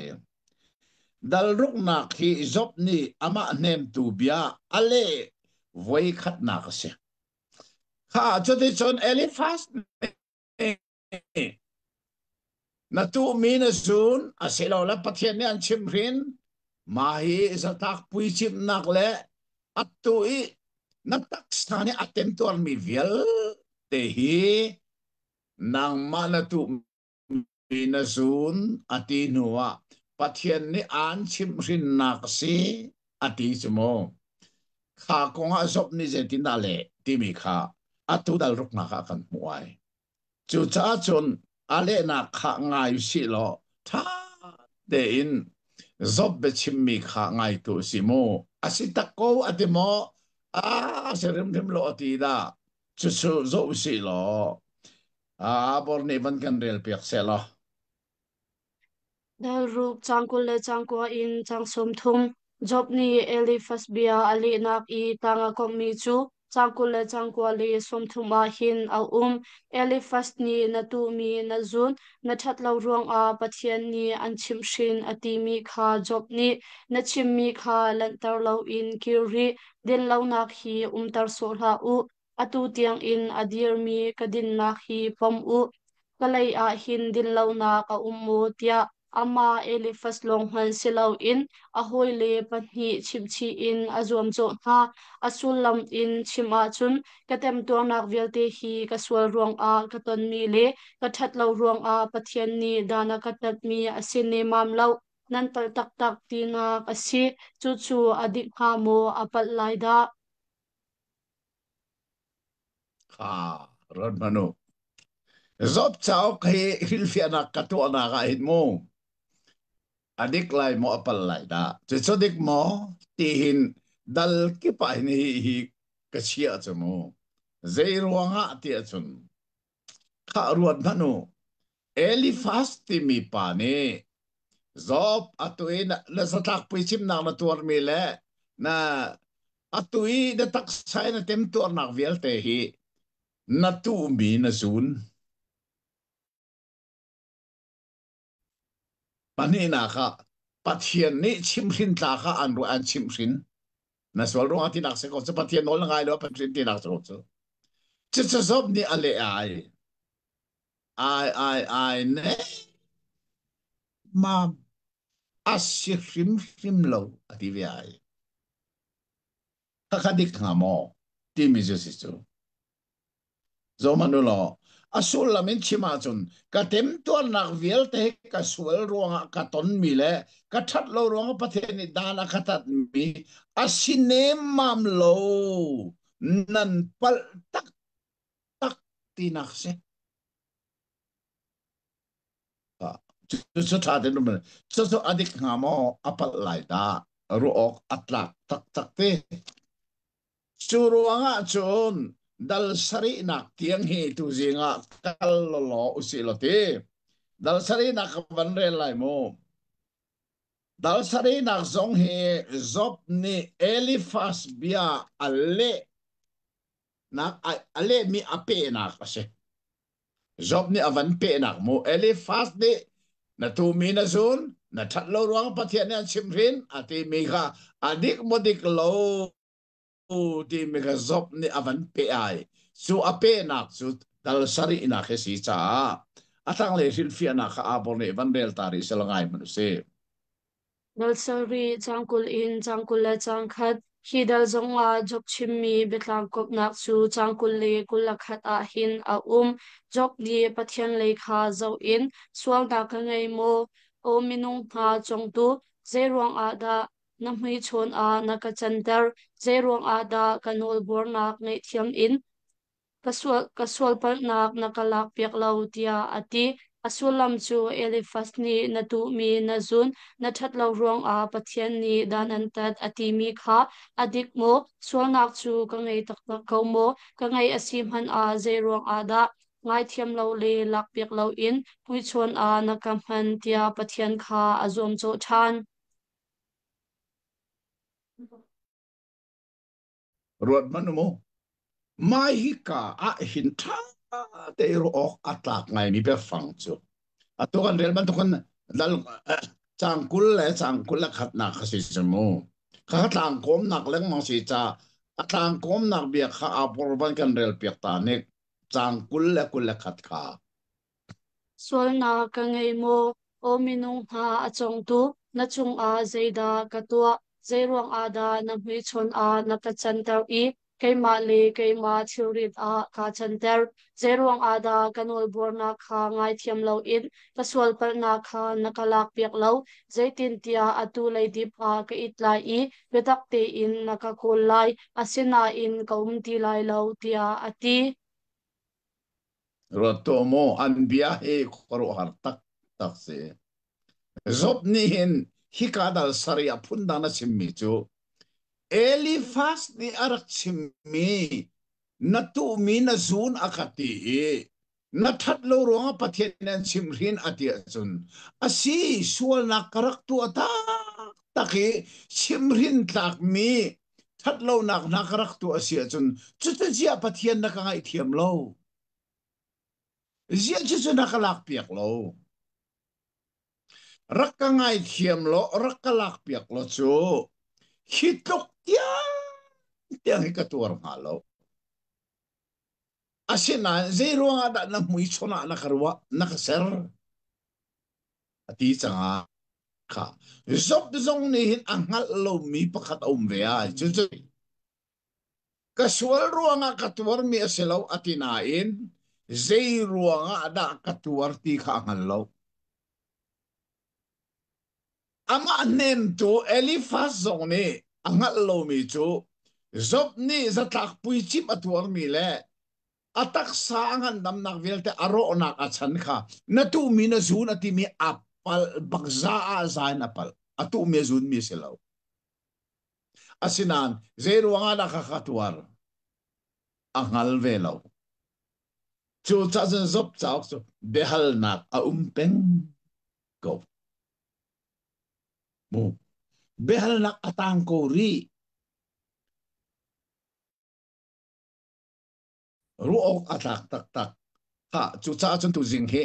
hi kan chan on ko ri dal riat te hi van zo ta sala asaw rim rim lo mo kawan del di lai dal riat na khi zob nem tu pathum laka pani nak bildat ni zob chimmi ale na ka se ka atu cho zob nem tu minong pani nak bildat ni zob bia kharak ngai aran ahun le ve ai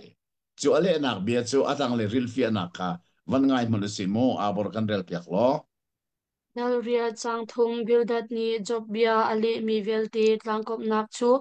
thok nak I ahan mi chang thum nak hi asi pathian ni bechai nak amer balmo asi lo a zezong to khau ni dik nak amer balmo asul lam in kan chima chun pathian ni bian chai mi hi mer mi silo in adik mi asi chu cha a nasul nak ingai chilo betakte in pathian kha kol ti chu bildat ni jong job lungpem atim mi chu asi chu chu adik mi asimo ti mi behal nak chu atang kauri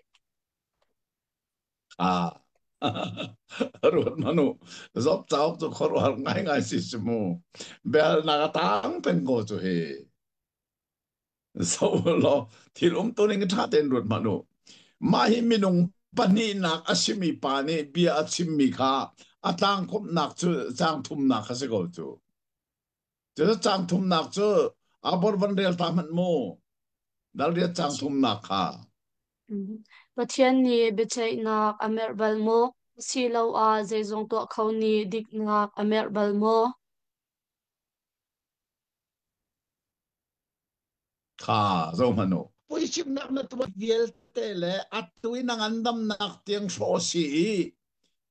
afak tak tak mi mana tur nak viel te hi pathian ni bechai nak amer ballo dik nak amer ballo asining tenakal terton chu cha chun Elifas ne chimmi na tu mi na su na ti mi apal lo da ko asilawan na that lo ng pathian ni an chimri na ti mi apal lo da ko pathian ni amer ballo avanti ti ka ruan manu au tring chu sai amma sadew Elifas ni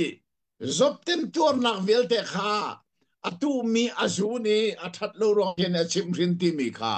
atu apani nak asimi bildat ni avan fe eterai rotu pathian ni atik mi amer ballo avanti ko chumu pathian ni besai na amer ballo wi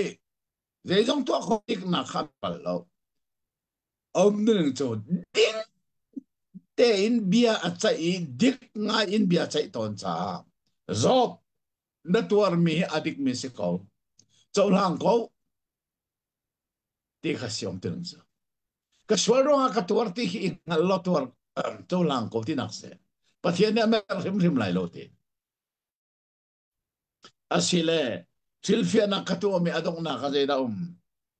chuchodik mi simo ti mi behal na ke atang pen kori karo har city hizop cha okay chu cha chon kha atu cho dal ria tiang kan phan man i lomo nga ngai si atu hi kan internet line zong chu wifi silovena tu hi data an rakron piak change data kan mangi kan kal khonak se wifi si se la tu tiang kan kal lai ka zoom lo le athanga nga ye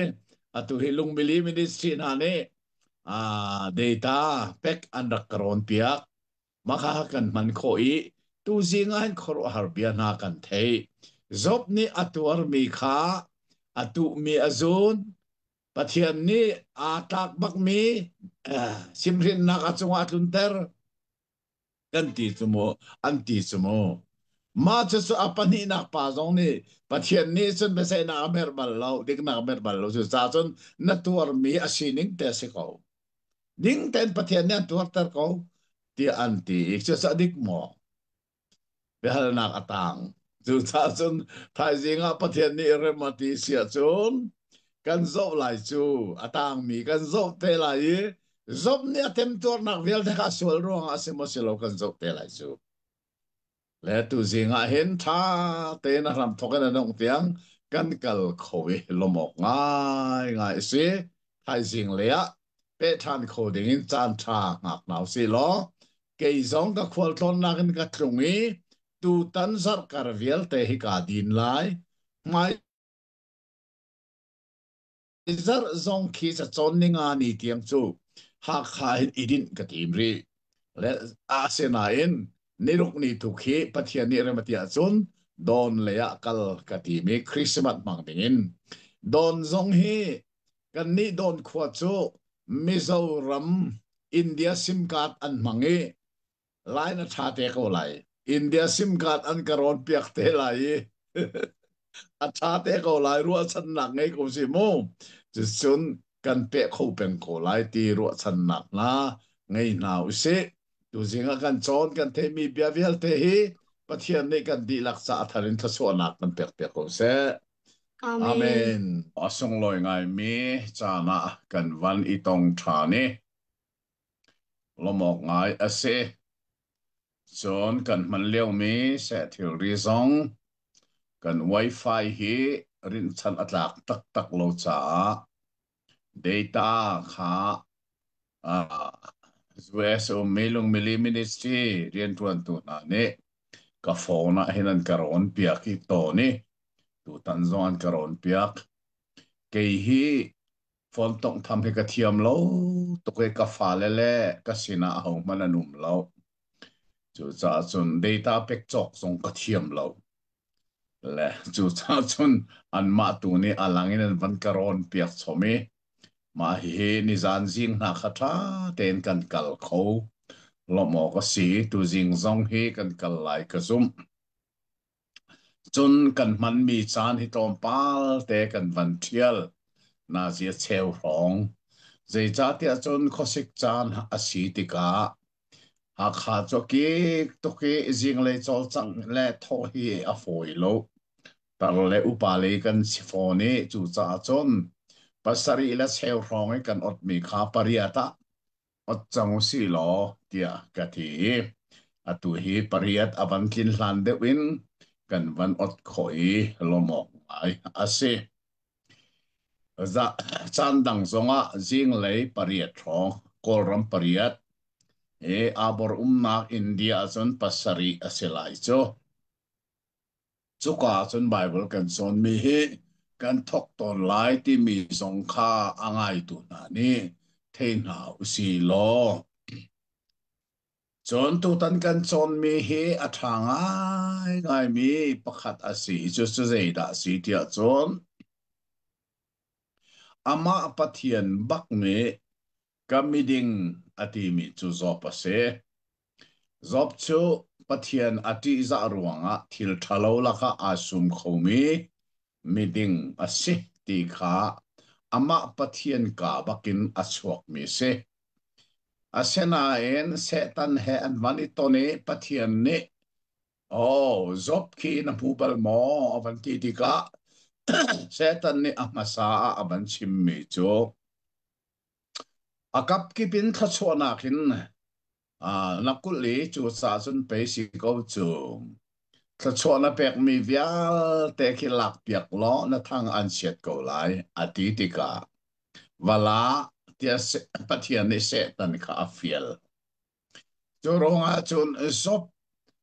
afapale na ale afanule na ni khata anthi di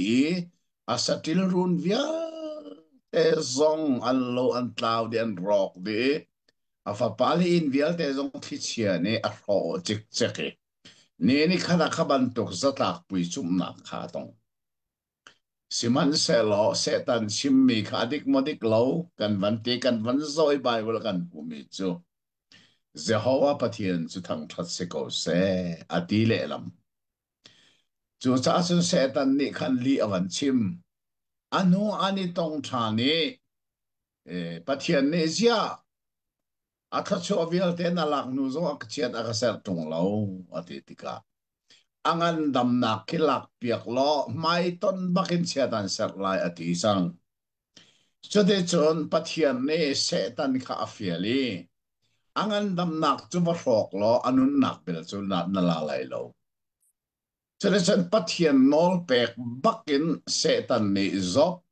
ngan dam nak fiel te kha arro chik chake apum puluk in khoili ma in akhati azeitium ok ti angalo a i zong asierem kholo azeiti le a i zong asierem kholo be chode chon chuliawa chon annupi ni nadin na khina thai tang ko lai mo na pathian chu sia sar lo thi ko ngat tia atiliawa zop ne simmi chu pathian sinin that na kan hui pathian sinin that lo na song kan mu lai lo mo zia asut menu be chimin na bia na chime kha setan ni avai ni nak li a chim chang ti kha kan mu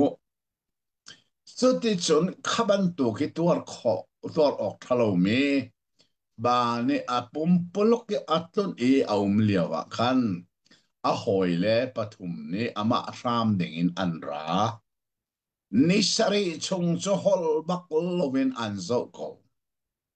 zai cha atem to ning kha afak tok ring rani bia ka kha man sim lo an zo so ko me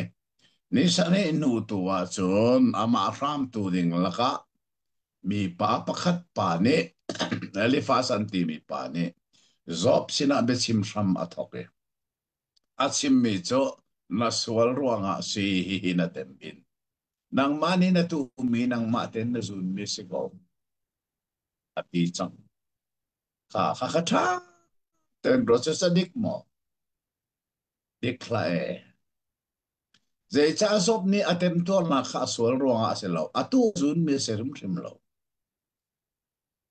tradition adang zong ni khan chu se chiam chiam apathum nak zong ni chu se chiam chiam le Rilfia na ka tiel mi kha nan rel asia chun zaitin na ka tiel tia chun zop hoi kom pathum na hi zop an ton la na hin an ma te be chai ti na rak nei chung na se lo a do ko zai cha an be chim mi hi an tin mi an kol tung ai khat di zai da sim an tim big mi tia chun zop ne atem tor nak via e kha atu mi azuni pathian ne aphu token dan atat achim rin tiante makha khazop ne achau hlang rin achau hlang kho rim lo chu nizani dal riat tiang kan kal na ka khan si dal riat adok na khil fia na kan rel mi kha je da si tia chon chu adik mi asimo ti mi behal nak chu atang ko ri tia si kha chu sa chun tu zeng he dal kwa kan pha ne mu mai kan chom ning he ka chimman tu achung bia tam pirel haulo ani tin mi a khat di an pathum ten zop chu alung pem teran tim mi chu zatak pui chup nak na ton mi le atui to nak bial te hi sol nak ruanga mi sol na si ruanga chau nak na to ruanga na ton mi si tat na si chimrin na si anti tika kan zop ni adu rim lo ma kha se lo ati peng ve le cho de chon ni na dal kuwa kan phani dal ku na khi ka van re la le atang le ril fia nak tu so abor ne kan rel lai toy den se le dal tampi kan lut man ko lai dal ku na khi sop ne build up bia ale na ase yese build up apathum na zop ten tu ding ni arami la apathum na ne zop kong ne achim mi kha zop ni avan le na kahidal ku hi si chu sa chen abor ni khala kan re ka te lai study bible in an ne ko sia chun anak te in kan na ter mi kha abe pi mi si ti thei zung zal si lo mai le zong amun kan van na ter na achan kha ma khane khan thil sining afian tel tu a hil fia a her na kong kha si ti ka thei si lo tha kha bon ne kan rel piak lai ngai na se mom dal kwa chang hei sari chan lo in kaliam ha akar ter eli fast le buildat ni job sin a na tem tor mi hi chan a i chu na swal ruang le na that lo ruang a asi tia anti leo a job ni nan pal hitluk tiang tiang i tem tor ding in sol nak le pal na ka ngei lau chan lo in Rotar mi kasi tia ati adik ha mo diklai lauda achung bia kha thate in zau a herri kaulai. Hina pathum ne zop sini dia an chime job ni ale na ke zai shet da sedik ni ti kan ruwa sa ngai ngai kan chim tang ka zop hoi kom pathum na ni chon na tuar mi via ke achana aruang tina si cho chan ti mi le ruang ti mi kamong a chan le aruang da ko chu chu se ga se na tu mi na sun pathian ni dan am sem me se dan an tak me se an chim sen ni na se chim hen tak na si na swar chas go anti penge ma kha khasop ne adu se at soul lang bak velo chu cha chon he ka dal kwa cha le sai na song ti abai bol te khaban ben man lai zaitin tia khichia in akademi chan lovin ka hliam ma kha akarter tho ka chuamat akasen lowi hakin akakhater thon na konga ama chu athong tak tak din na kong asia chun de chai na kha awni da kani kha akhialai kha zop ni chun chan lovin pe ka hliam ma hi akarter ko chu hitok lom ma mi kangan dam na vierte no osi afak tak tak mi toro ka chalo mi koi lima in ka khana hi a chan lo to ter mi ka se ti khai ka a chim ve ai chu cha chun a hoi chim mi modik zop chim mi modik ti mi chu be hal na kha atang pen ko ri kan ti na so se kha da rana kha kal solo si lo kavan rel man lai dal ranak zong bildat bia job ni ale mi pe na se anang ase le lo mo dal razong akhan bildat ni job sina achim mi bia kha job ni ale na ki ape mi bia asiko ti ka kan mu e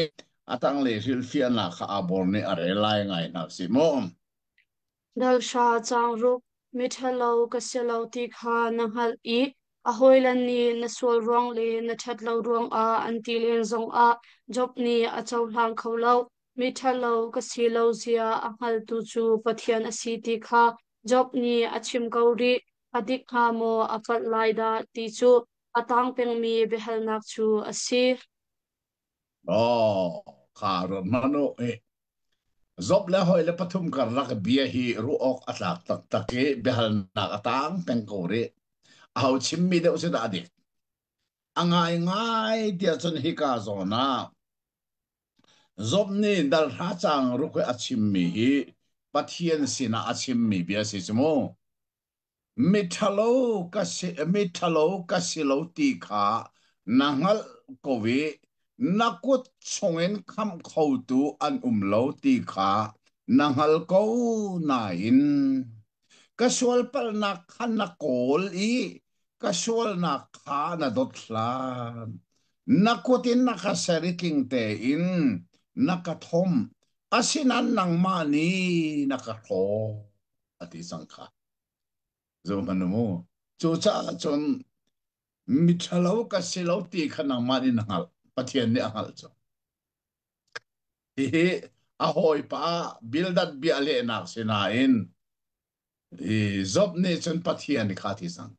zai cha ti asar angai ngai ti chon setan sina pathian ni bia achim mi kha zang falak ten van kir no ta ko silomo zob dal khat na kha van kir no silo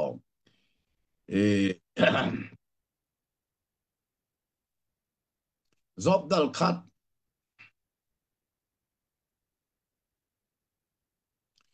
chang ruk khan van rel lo chang riet tiang kha abor van kan rel piak ne Pathian faban ha Jehovah mai a anelak ni kha aphak dik a Satan zong an sin a arave Jehovah ni Satan sin a ko zai inda na ratia ati setan ni Jehovah kha ale I valai ka chole nak le katum kakai nak in tia ati Jehovah ni setan sin a kasin job khi naruat balmo valai chung a ama abantuk soi ok lau midik pathian ati za tu le thatlo na kashel tu anum lau tia ati Romano ama pathian bakne setan sina achimmi volei chunga ama abantuk soi ok umlo moy ok umlo do midik adik mi pathian ati sa tu pathum nak pali naga thatlo nak asial tu umlo zok ban tu umlo khakha ama pathian bakne achim ko kamo choronga chuni ka ai dal thana ki job ni mithalo ka selauti khanangal tia ti mi he aten rotolo asita tak mi ase ama pathian bakne miding mid soyo umlo mi spotless do kami pathian ati za mi thil thalo la ka asum kho mi se job se ti ka pathian ni setan sina sim mi se chu cha ama pathian bak zong ni bidik miding ati ti ka chu cha sin ka mi thalo ka selo ti ka nang ma ni na hal ti arak ti mi ka asi ti he kan thei a her nga ngai mi ase chode chon dal rei khat na ka lu tu si lo ka van re lai ngai si lo dal rei khat na khi zo far ne zob sina bia achimmi ase kha atu chu zofar anti mini zob sina bia achim na khadal rei khada kan mu e achim mi vial te tang kom nak te kha nakin kan tiel kha chu cha chun van ngai si lo aril fi nak te kha zob abon kan rel piak se Alhei kha chang ruk chu cha a na sual nak nak I hlom deu in pathian ni ato ti kha halkau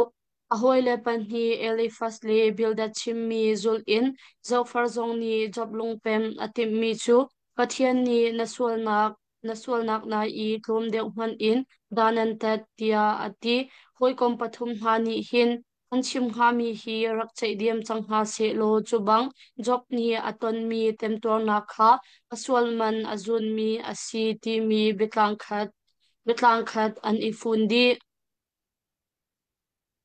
aru sangai nga ti ka zon te study bible angai tu na ni chafang mi te kha ren ulo ti ka du ngai ngai kaban le lai mo aril fiana katang le te anak min tanga khan a hoi le pani Elifas le bildak chimmi zulin zofar zong ni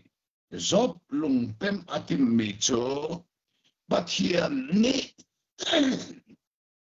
naswal na nai in ti mi kha na in ti ding si nai ti mi kha na ti ding si cha kha ga zong te kha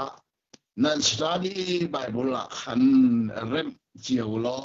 thì cái đủ ngày ngày nó xua nát nát in atu tat edition a chok lai mi cha chun mai ka rong he karen chang computer a karen chang e a vai thum na arak chua chun he ka pal ni te jong hi pal rin ong chok chang lai ma kha kha tu ta ne Malaysia kom chong kani chong e ka 1 million se khoze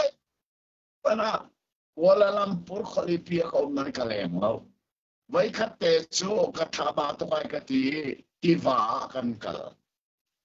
tiva long vai khat kan kal kan di tiva se se ko chu cha chun Kuala Lumpur kan ni ka umi phuna an ni suriya tuan di chu cha ke malong na umar solan ke harra umar kai man nem mam lo study bible away tum nak chogan timmi edit katua lai karen lai kati cho nên chân khăn hi chung cái đi cái lim về rồi hàng ngày sẽ phát hiện nè cái số tận pi Kuala Lumpur khăn hi công chung akape le atu avai thum na study Bible hong chua chun a Bible chungi pal mi te te le be fang arul rem de mi zong ka khen non mi an umi chon atang le fil fia nak te te apal mi zong cha fang te te pal mi zong kha rem di asisang ti kha kan thei a hari atu zong apal nak te khaban rem lo kha hi ka zo na hi ka chim chang mi kha a hong langai pati na sol na hi tom de manin dan an tat ati ge ai to atu na tom mi hi nasol na maklom dawin nasol na rupin pakiani dan inter selacho anun nong nanong tilalo tito kasi atoy na mi nasol na maklom dawin na pakiani dan tatso avanti ve hoy ay mo hoy kum patum na ni him an chim nga mi he rak chay dia chang na selo chubang zot ni aton mi tem tuan na kha aswal man azun mi asi ti mi betang khata ani fundi an chimi bia te te so adang leng lo ko lai na ani mi an ko tung so akat di zot ten tur nak vel te hi atu mi azun mi se aswal nak ruanga sa tak puichip nak ator long salobin angan nam nak tiang fro si mi aswal ruang se ti mi betang khat khat itlai in an sim ko chu ruok atlak tak tak mi siti ani isop ni le du uvera ne mam nan ni hinan sim mi adik baklo ka tem tor mi vial te himo ka sual ruanga selo ka tu mi ka zun mi selo ve chu chu zop ni achime chu cha hina karlak bia hi ruok atlak hauda dik de nga zob hoi kom patum na mo andik dew zob mo dik dew ti mi cho behal na katang peng ko ti mi cho si atu cho dal he hi na khavan zo taru se lo khavan re lai dal he ni na kisop ni zo far bia ale na kasi kha atu cho zo far kha le ve sang mo zob ni kan na tom tor nak vel te na sol nak rup ni na tor ri lo na sol nak nak tom de no ho pathian na tor tar cho ti mi kha zob ni zaitin da ale ti mi kha atu aril fia na kha ngai naw si mo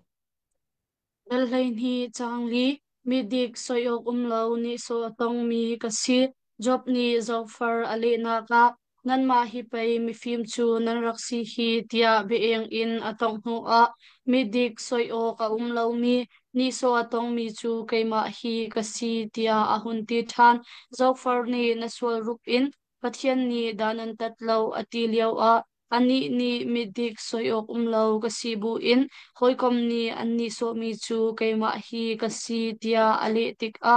anbia atong kho shim shim lo ahoda apal I ahoda adikti chu le lo in tang tang peng mi behal nak chu asi ah so si ko ruwa o atak mi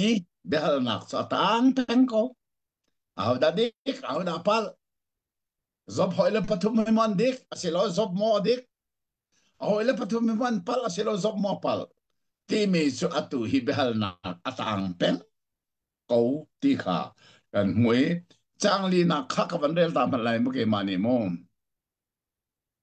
ke chu hoi kom ni so mi ka si pathian a au I ama ani ale mi ke hi soina a umlo mi midik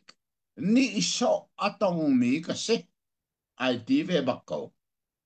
soi ok a bak lo na in ni so atong mi ke mai ka si chu cha chan a tham thok nak kan kiam noi kan rel mi te kha pathian ni setan sina zob pong khen ruat bal lo ama aban to mi dik soi ok lo mien lo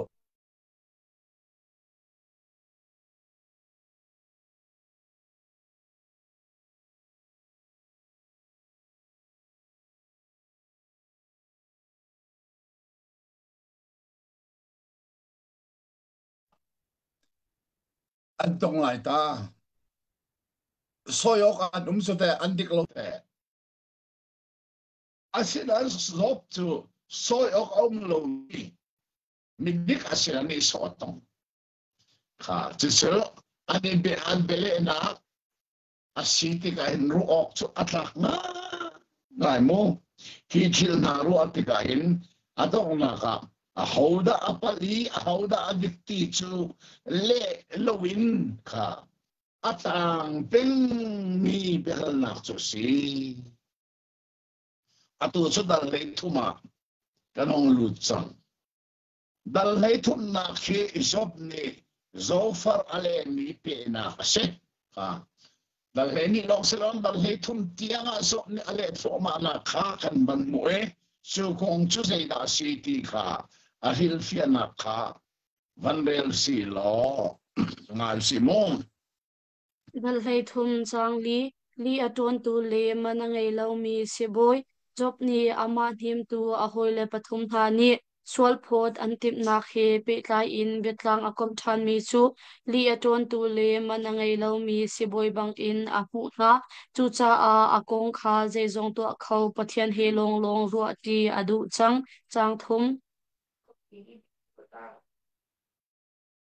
ruati adu chang kha ran manamo chang thum nak pe kha zong kha chang thum nak pe kha bar ban rel pa man ne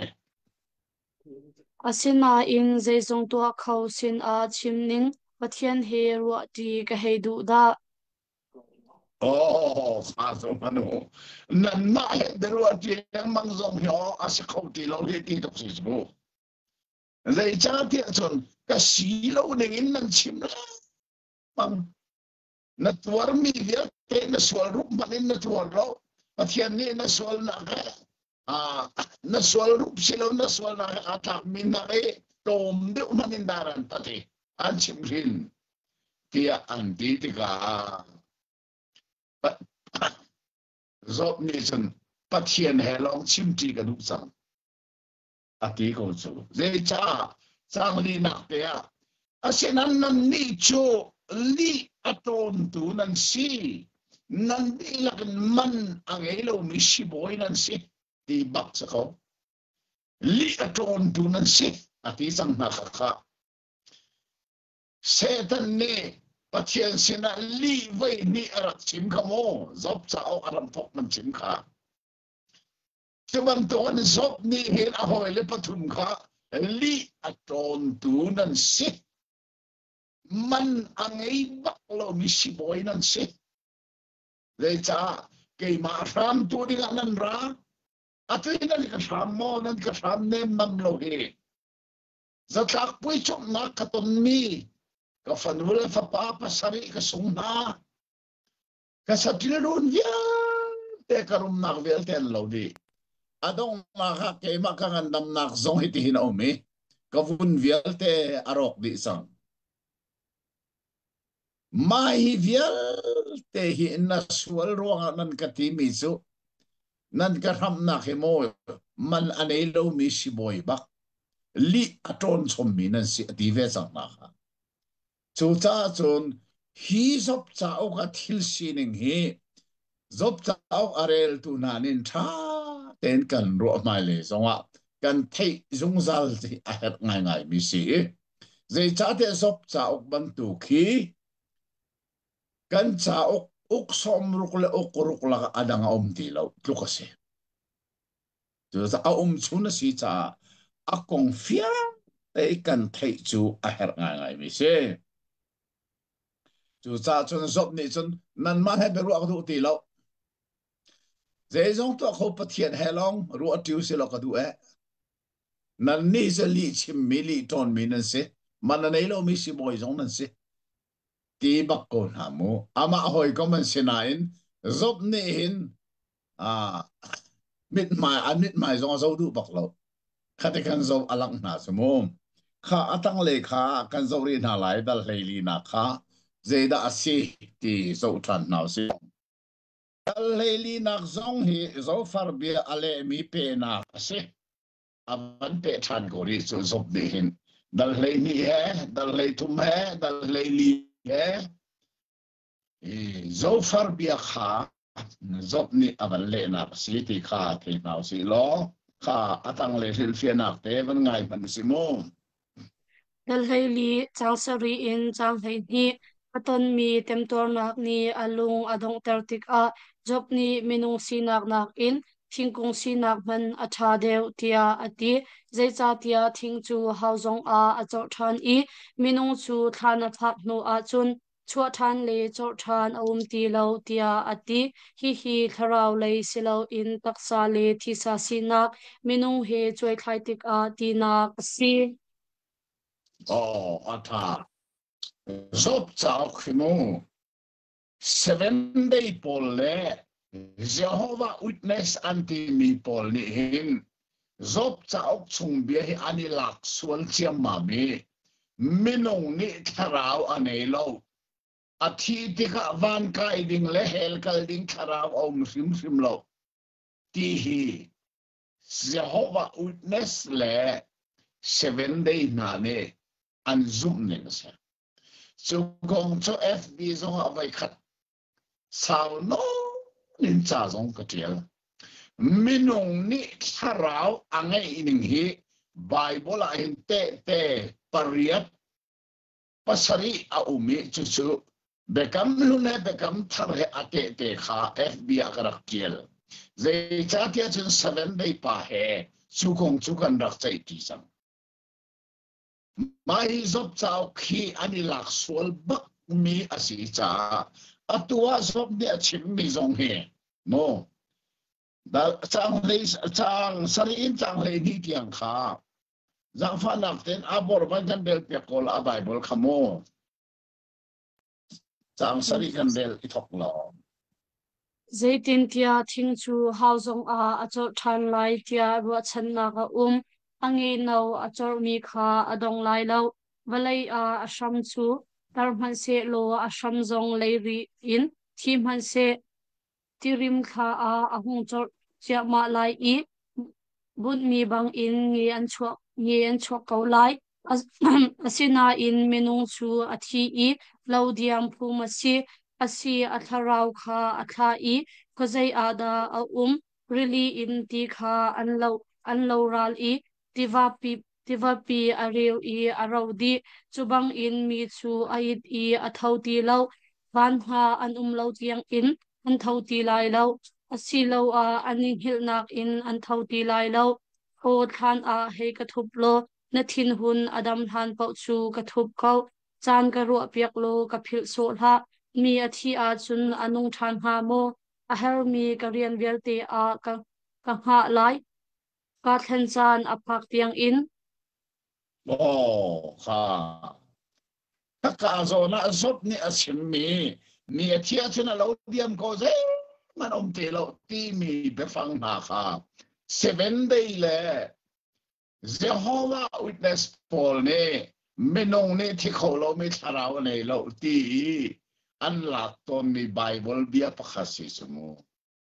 asena in zob ni tharau ko ngachim lo thi sa ko se thi sa tham chu kan thi a chen kan lo diam ko te atua hini ka atil mi zonga khan chin chi ok atak mi pakhat chu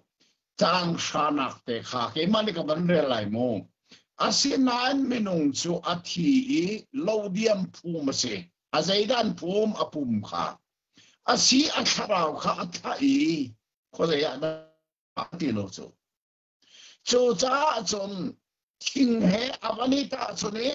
thing cho thi long aram te na chok khan ko minung chu khani kan phum mi achok ti lo alodiam ti khai ka zo la simi kha ze da si ti chi sa kong ase ti kha a hil fia na so ka tiel khamo hi kharau le silawin taksa le thi sa sina minung he chuai thai ti ka ti na si tu cha chun hi sop chao ki asilo le ilak sol ar foiling 7 day les Jehovah Witness ni antimi atulia wa hen liberal antimi na zong ni hin tharau hi an zum ti lo liberal chu bu asilo nan mo hong khale sariat nuwa arak balai chung aswak mi se liberal theology antia si asun ka nga in siang nga in bible chom na kanala an ban chom tak tak tiga sun tharau hera tatak lai lo hel zong tatak lai lo ba zong tatak lai lo cho cha chun biak nak tu cho minong nun na ren tu le chan chok dal tu atha anti cho liberal cho ro atu liaw e kan bang do chen nak na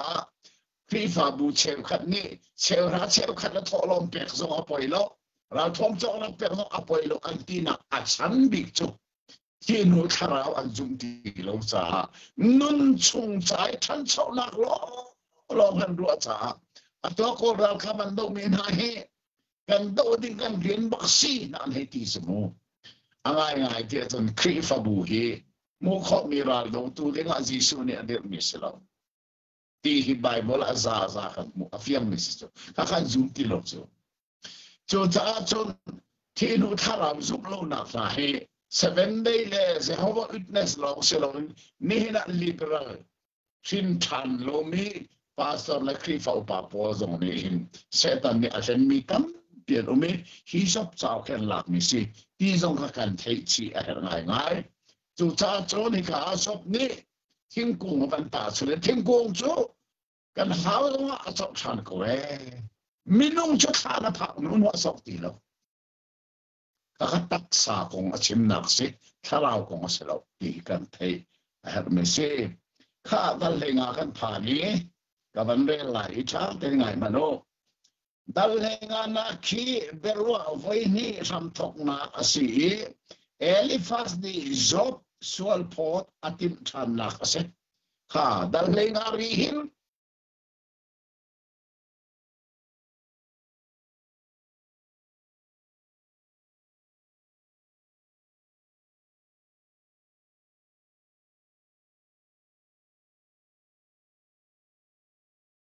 sim tu kha atu sa vai ni na ka Eliphaz cho arasang hi dal lenga hin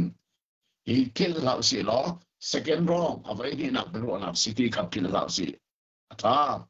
atang le hin fia na kha ngai na si mo abor ne kan del pek lai dal nga chang sori in chang sha hi chang ha hin Eliphaz ni job kha being in atong hu a chang kul le chang khat a athan I achim bon kha chim than in mi thalo ni anun chung a fa na a in I ti anung mi thong kha an ha ni a thai I nei nan liao a shok tu ni an zon no tia chu aswal nak rong a dan tat mi a si tia an ruwa nak hun kha thar chua in lungpem atim than za fa den abor aram thokan ban del tran ni na o kha kar la ka alowe ka ban thei de lo dal nga chang sari in chang sha hi changa hin Eliphaz ni job kha beeng in atong hu a chang kul le chang khat a alhan I an chim bon kha chim than in mi thalo ni anun chung a fa na a in I ti anung mi thong kha an ha ni a thai I nei nun liao a shok tu ni an zon ho tia job chu aswal nak rong a dan tat mi a si tia an ruwa nak hun kha thar chua in lungpem atim than ro ka tak te second wrong zonga khan adangan sim lai lo first wrong ni an sim mi kha athar so than phundang da ban thar so than se ko himo zafa na pen chang sar in chang khana kha bor ban be kan del piak de ngai dip se shin masabi nasimo asilo a tlang ha phan a sarna si changmo pathian rem rut na kha na thei changmo phim nak hi na chalong a mo asi kan hal lo mi zaida na hal kan ma a aum lo mi zaida na thei thiam kan ma chunga hin sampar mi le upa ngai na panak in au pa deuh mi an da ko kha ma hi ben ti mi si smo zolang kan ti mi zong ka si ben bak zol bak alam ka ho mo kha Arang kahil siya naka hicang Elifas ni Isop ka beengin atau beeng kimichu zaulang kasi so. Biabak zaulang. Lai Bible, lai hol ning te, lai people ning te sen zaulang pantak andi. Maka ka beengin itong kasi. Bia iking tantok na faki itok ni kasi mo. Hati ka naman tukcang ka, zo manu, or harang ngay siya. Jo cha chun chang kule chang kat na ka, vandel tari man za fanak ten. Mithalo ni anun chung fa na kha a in I an kum za zong lam chi tu na sin in thu si ti anung mi thong kha an ha ni a thai I nei nun liao a shrok tu na ni an zuan ho na Ka, zop ka ane inun liya, ka rok tunan zuan no mo. Afa pale afa nu pasari na, nuam naite, I rolan nang liawa, itu orang siam mame an in ka atsoy an ma zong an tidi.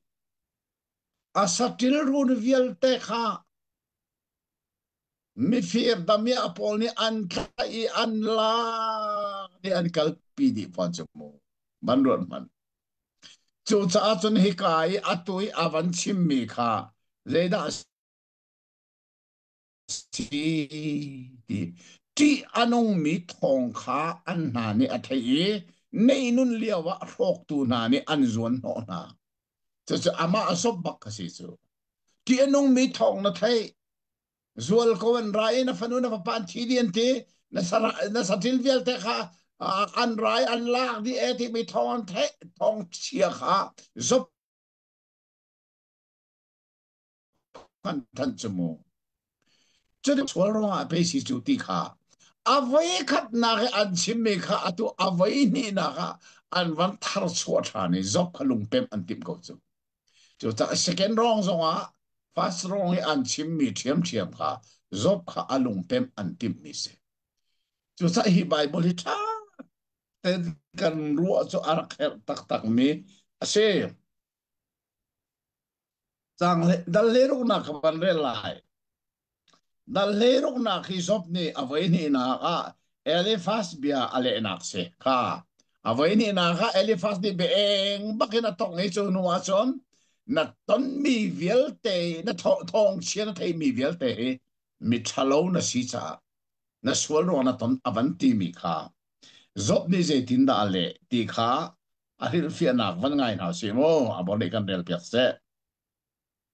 dal hei ruk chang hei sari kakut a zang in nak a lo I kasat cham nak a thiang dim ko na in job ni avoi khat nak I arak chim chang mi kha no chan in tem tor nak vial te kha that lo nak atua ruang a aton mi a si lo zia phundang in a fian tau than asena in job ni zerong set a da khaban tuk tem tor na kha aton ti hi a hal ri lo zai cha tia van a pathian le se tan bia andak irwa na kha asin a phone siri lo a pan ruat tak tak manu zop ni avai ni nak zo a je dang na el fon lo ka khut da sang en na ka lo ka tha jam nak zong a thiang lim ko nain ka sual pal nak hi ka chung le zong a lo ve ka leng le zong a ka tu lo ve chu cha ka ton mi sa tak pui chup nak le atui ka ngan dam nak tiang fo si mi ka ton mi hi ka sual ruanga asir rim lo ti chu zop chu atang tang ko asinain ro ka tak mi chu kasual ruanga katuar lo atinan zai ruanga da atuar ti ka angal ti lo kasual ruanga katuar mi asilaw ti si fiang te ngal nain asile katlok sa tak pui chim le fa na atuar mi ka zai ruanga ti ka angal ti lo le cha tia vani pathian fa pana ani lang cha ni setan avakal vei pathian ni setan bi arak khali bi ani ru anaka kha kha zom dia thei ri lo angal ri lo aton mi vil te pathian ni se tan kha rian a fiel ruanga aton mi siti ka angal mi chu sai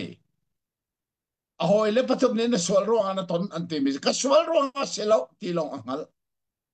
asena zai ruanga na aton ti mi ka angal ri lo teacher hi ka kan son mi pathian bi so si tha te ruwa chu a ngai ngai te dal le sari kan phan dal le sari na khi atem tuan nak chungin adin kho na nga ding a zop khacham na atem tuan nak chungin zop ni tha kan mu e chu chu a zang fa nak te na por khakan rel pek selo kan ngai na le mo dalhei sari chang ni so tu kha kasin a an lo mo kathin an ka pho nak bia a kamit a fu lo mo ama dim tu ding a arami a hoila chu ni so tu a an chang I athin athin tang nun a pho tu a an chang zai cha tia atem in nak vial te kha aswal man azun mi asi anti tik a job cha a tuar har I atem in nak chap chi tu min a ani chang chu cha a van sang lam in khaza acham a adong na ka zop ni jaman sang la min tha cham ko chmu zero ha te chun atwi kan rel ban tu khan chang ni na kha ka van rel ta lai mu ni so tu kha ka sina an lo mo ka thin an ka pho nak bia a kamit a fu lo mo ti nai rot man mo ama nem tu ding chu how ye da ni san ni so tu a ani sangai asin ang tak tak zop ka an nem lo tinak si chu nem tu dinga an ranan an nem phim phim lo atem in nak chap chi tu mena an changai athin apok tu kha kathin an ka pho nak bia ki aril fiat na ki katil mi kha abor ni arel ya wa khan e be fang avan ke de lo nak te zong om ve e lai mi hi kan mo lo nak chu kan lai bia ti mi kan lai cha ti mi hi kan tlau tak nak asaw tu ka lai mi chu zai cha tia kol cha le kol hol ni hin kan lai cha le kan lai bia hi atei ti ka chim ton mi chu khoteli big zonga avakal lo how ka lai hol ten kan in don na anti du love kol hol in chu su ba I an rak ti chang chumo lai le khotet big zonga chu su ba I tian tiel chu ruan manu kol kan kal ri nem lo lai le khote asi alut mi zong lai le khote mi khan si ko be lai sa te kan in don na ti tiel lo chu su ba I ti kha an tiel chumo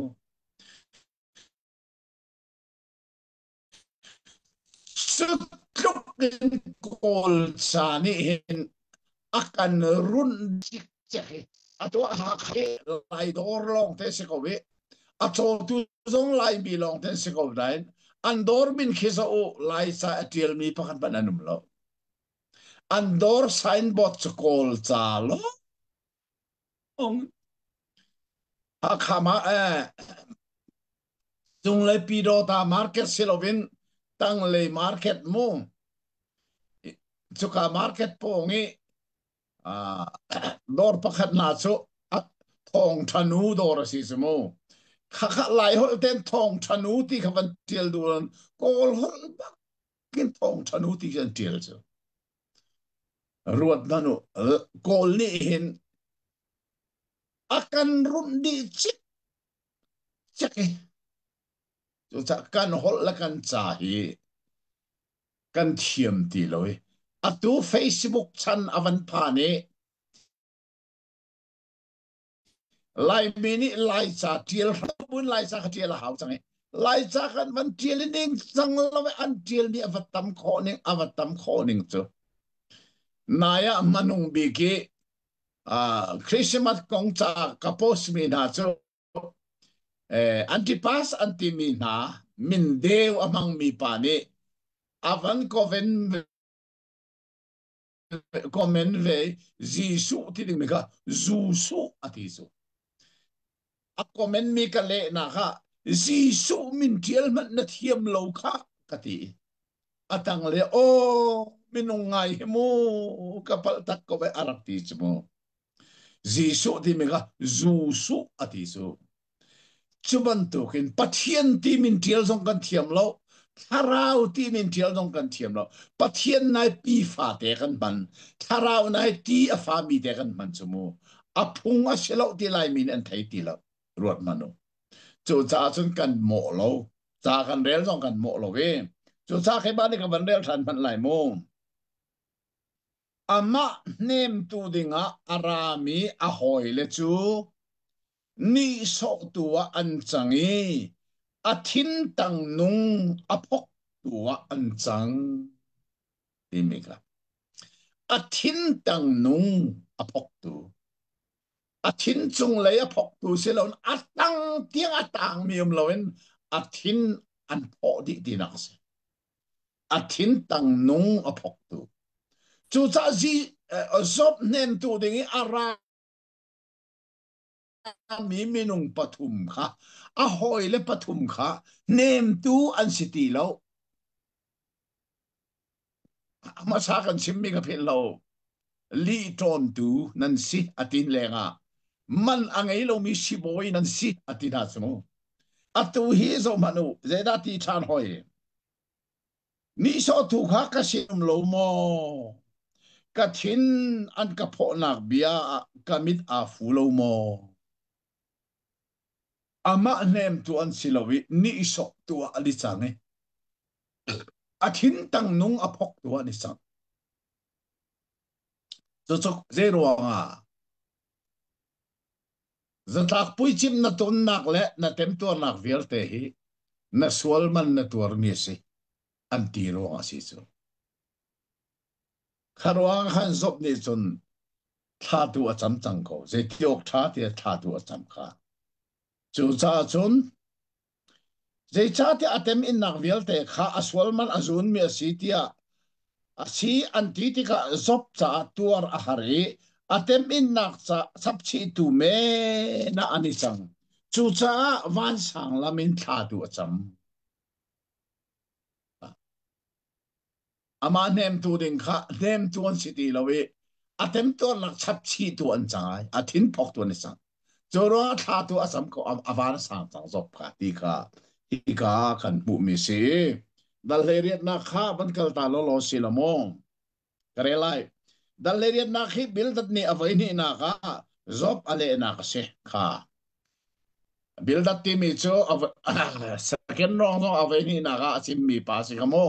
avai khat na eli fast si atu vai ni na bil dat chu tha ten athil fia nak va ngai ta na si mo dal hei ria changa in chang ruk avoid hi nak I bildat ni jobale nak velte tangkop nak chu changa li changruk nak hi asi masa arak chimmi thiam thiam kha nol in asi mithalo cheunak chu mi asi I amai alzong acheulo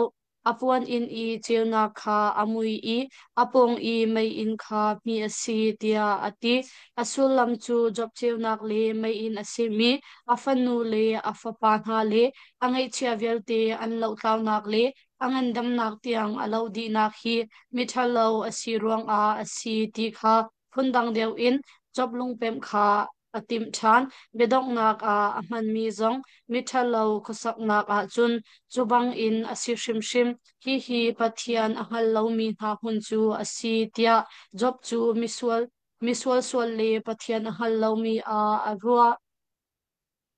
oh kha kha zo na mi sol ti bi zong te kha mi suak sual ti mi kha se ba apakat na kha el kha e ya ke athen ding se mi suak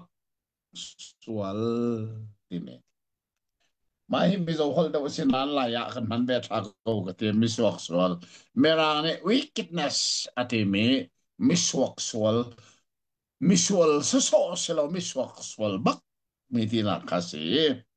ข้าฮิกาสงอาเห็นจางงาและจางรุกนักอบายบุลขกีมาดิกมันเรลมันหลายมุมอาศีมิทะเลเจ้านักจุมีอาศีอเมย์อัลซงอาเจ้าโล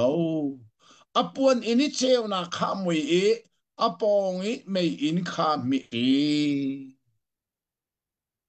จบโจฟันูและฟปาปัสริอันเไหนข้าข้าอาจารย์เจ้านักอันสีข้าข้าอาจารย์ไม่อินันสี Arsenal Javier ten mitti. Antidigo. Kakasim mise. Chucha chun kakasi ruanga da si. Tia chun naswal ruanga si ko we. Ti teu chu hika a. Avoy ni nak zong ahin pun lang dewan an chim nain. An tin big mi chu. Na may invierte ami nak le atu anangandam nak tiang arok di nak hi. Si atu tiang na saulan lo. Na saulan kan timi siya na saulan lo di siya. Saulan siya tiya alung pim chan tim peng pe ko chu. Sa korok hartak tak hisop tao ki chu si ti kan ngal chu ahir ngai ngai. Mi si ka dalhe ko nak banzo tari na si mo ko man re lai. Dalhe ko nak hi manong big zop ruwa san nak chu anung mi atlan tu chunga bun asinak kong ama azop ni achim na kasi ahoy kum tha na ni afak tak tak mi bia in anden chu ma I atem to nak chap chi tua ani chan liawa zop ni minung sina silowin anung mi atlan tu chung long long ruwa san nak abun nak kong kha do takin achim ati idal reku na hichu atha lo ve chang zai cha a hoi kom asimi na se ru chan nak pakam manamuti lo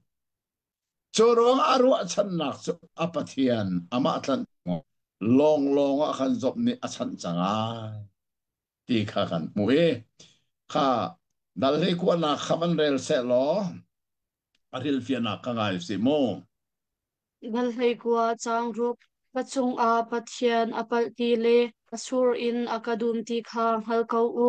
job ni achung a pathian apal ati mi hi ahoi le chimmi bia chiu chan in achimmi asi zai cha tia ahoi le ni pathian ni miswal ashem I danatat anti mi hi miswal chung a amhan laina in kei chu dan tatlak in kaswal lo cha a pathian ni miswal bang in dana katat asi a chun pathian kha kachung a apal asimha lo mo ti khi chimatip mi chu asi yeah aman bakko sa tatin rot man pathian ni sin miswal ta dana taton chute aho ini an chimmi kha adiki sop kha miswal si ruanga dana tat sia chun pathian cho man lai nain aswal baklo mi kha miswal bangi dana tat si aho da apal pathian chu sa sun pathian apal silai nan chimmi hei dik se lo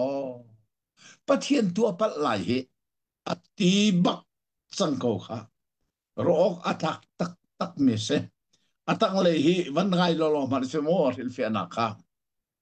dalhai kwa changkula changa in changkula chang sari hi chang hi ado tak tak mi bia aum nak asi akatan tu chu anung ti kha ka hal ka mu lai ti kha ka hal kamit ni a mu lai lamkal tu dal kha chang he khatle pe phon dal kha chang sari zau job hoi kom pathum ha ni an chimmi hi adik I job ni achim ning te in achau hlan asi a chun job ni pathian chung a ruwa chan nak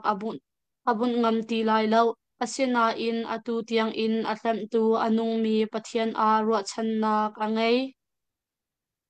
bo khazo man mo sop hoi kom pathum na ni na sual ruanga na ton mi asin ti me adik asia chun zop ni pathian chunga zai man ro chan lak ane ngam ti lai lo aswal ronga dan tat mi pe si chu asinain ahoi kom pathum na ni an chimmi na sual ruanga pathe danan tat ti mi kha li asi cha zop chu atlan tu asim mi chunga ruwa chan nak angi peng chang kul le chang ruk na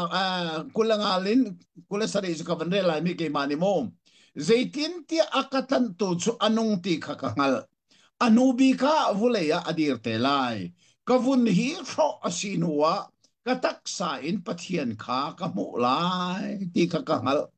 keima cha hrim sima ka mu lai kamit ni midang silowin ama kha amu lai zaitok inda ka chung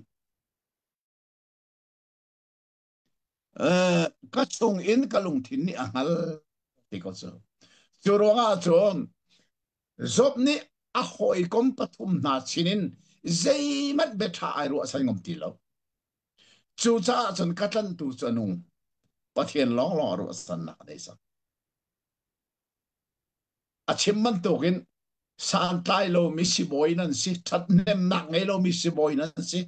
li long nan ton ti sa a hoi kom pathum na chinin ro san na lung thin nam de nak de amu ti lai lo cha khan a pathian sin lo longa dai nak ka pu e ti mi kha hi ka so na kan van mu mi ase e chuti chon dal kul nak te hi van kal ta lo lo usi lo van re lai dal kul nak hi zo far ne zo ale voi ni nak ase i kha kan mu e chu cha atang le silfiana kha apon le kan rel piak selongai man se Dalkul changli in changa zofarni swalna kong a pumpak silo in atangpi in achimmi velte tangkop nak chu abia shamthok na changli le changa a hin al tan leupi valai a minung an ri in mithalo na te nak chan chu atoi I midep den ha lunglop nak chu chikhatte asi kha nan hallo mo hi zatlang huap in chimmi alona in so tar adu mi chu job hiam hiam kha asi job chu atei nak chan atoi I achau mi lunglop nak chong chikhatte cha asi nak chu mi thalo le mi dep de asi cha a asi thi kha akol tung tak tak chu asi changkul le chang thi nak a anok leo a avan asang lai ti mi zong hi job so chi nak hiam hiam asi o kha zona khan sa phang atling lo mi thiam ti mi kha kamo study bible atlai mini chun rim a her tak tak ma hi khoru harase mi chu thi hi computer pakhat le pakhat kan khen non tika thi kha tlaw leng mang chu cha chon hi ka zop thiam kha asi ti mi thi kha atlaw ti mi kha thei si lo chu cha chon thi te kha man sap er nga ai mi se the son adong lai zong adong nak de avan rel mi zong khan thiam ti mi te kha thi atlaw than ma hi thevisi lo kha asile ruatu lo hi ka zofar ni avan chim than mi zong he chang li le chang nga kha tlang khop nak si cha kavan re lai hlan leo pi volaya minung an umri in mi thalo na te nak chan chu atoi mi dep de na lung lom nak chu chi khat te si kha nan ngal lo mo ma hi sa tang hua pina sim nain asodu tak tak mi se zop thiam ka se mi thalo te nak chu chan toi te si chu cha zop zong na te nak chan toi te si nak sa that lo cha si ti nak se ko mi dep de na lung lom nak chu chi khat te si ti nang zong he na nu li pile na fa le na ngai che vel na lom nak chu mo chi khat te si sa mi dep de na si cha si ti ka se ko chu cha an chim mon kha phun nan an not lang mang ko zop kha chu na swal ro na dep de do na that lo ro ti peng kha asina in kha adik modik lo tha ten ruat man si mo angai te chen zop anem tu ding he ama ani achim man tu kin ka cha ru achan na lo mi hoi kom thalo long te pe nan si ka tem tur nak chap chi tu pe nan rat ko hi kalung fa zol ter to pe nan rat ko hi nan ka nem tung lo ka tem to nak pe nan fa ter ko hi chu cha chun zop ni chun ka hoi le sinin be tha ka thei lai lo hi ze man ro chan ding lo chu cha ka tlan tu chu anu ama apathian sin lo nga khan ruwa chan na kha avan chia chang ti kha tu si nga hin ngal nau si lo a tha tak tak kha je khoman se lo chang kul nak tiang kan man phan kho hi lo mok nga ngai se kan chon mi a tha chin lang mange cho te chen hi sop cha okay a chan cheu kan phan chang tu si nga chan cheu deng mang si chang hi da som ni le la kha se tu hi kul kan phan chen te chen pathian ne kan zang fa lai hai jing le zo chan tha kan bu lai kan phone lai zong a tu hi data kan man kho chang e lo mok ngai se chu de chun chan tha zo nau si lo thai jing le ya i tong than nau se kan the mi pathian bia kan di laksa pathian ne thu chu na kan pek pek ko se amen Amen. oi ngai mi cha na kan van i tong than kho we lo mok ngai a se Christmas ni kan lai chu ma liao cha na se a kha a ki ngai le chu de chon jing dai ban tu ki pathian bia kan mani from kho mi chu asung loi ngai mi ase tu tani kan chon mi bible hi kan bible chunga phundang khun mi bible pakhat arak si zai chatia chon volei chunga hen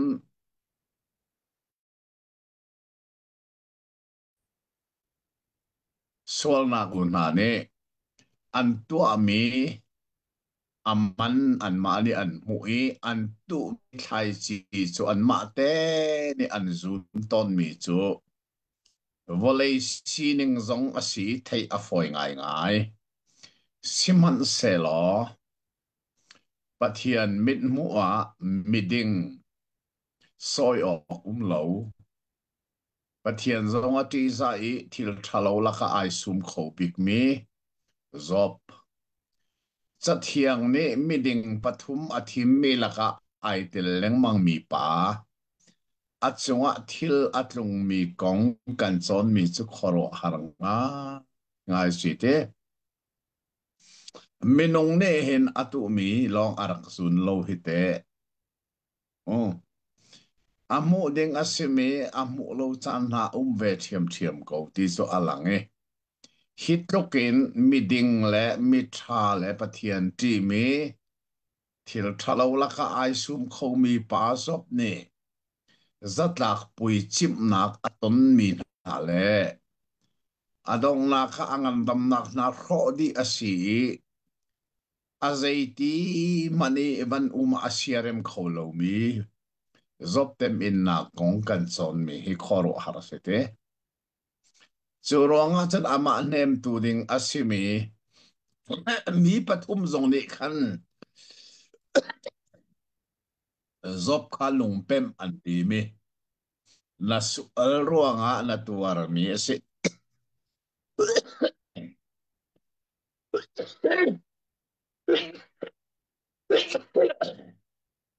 no kha man ka ngai thiam mo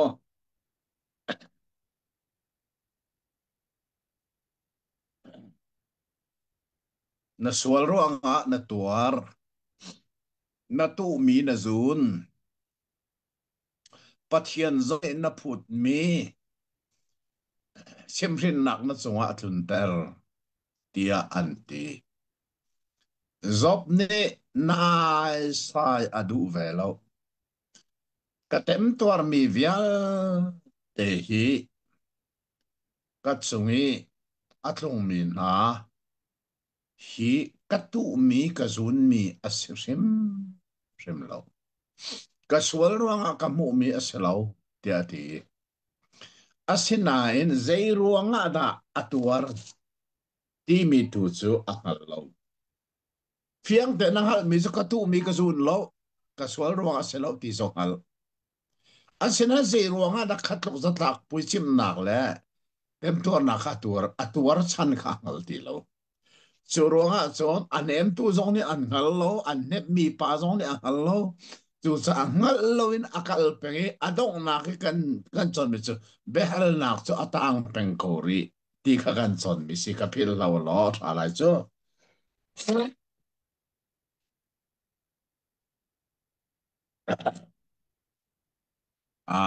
ko sek chana si tarle upale chu kan ngai thiam ko kha tu jing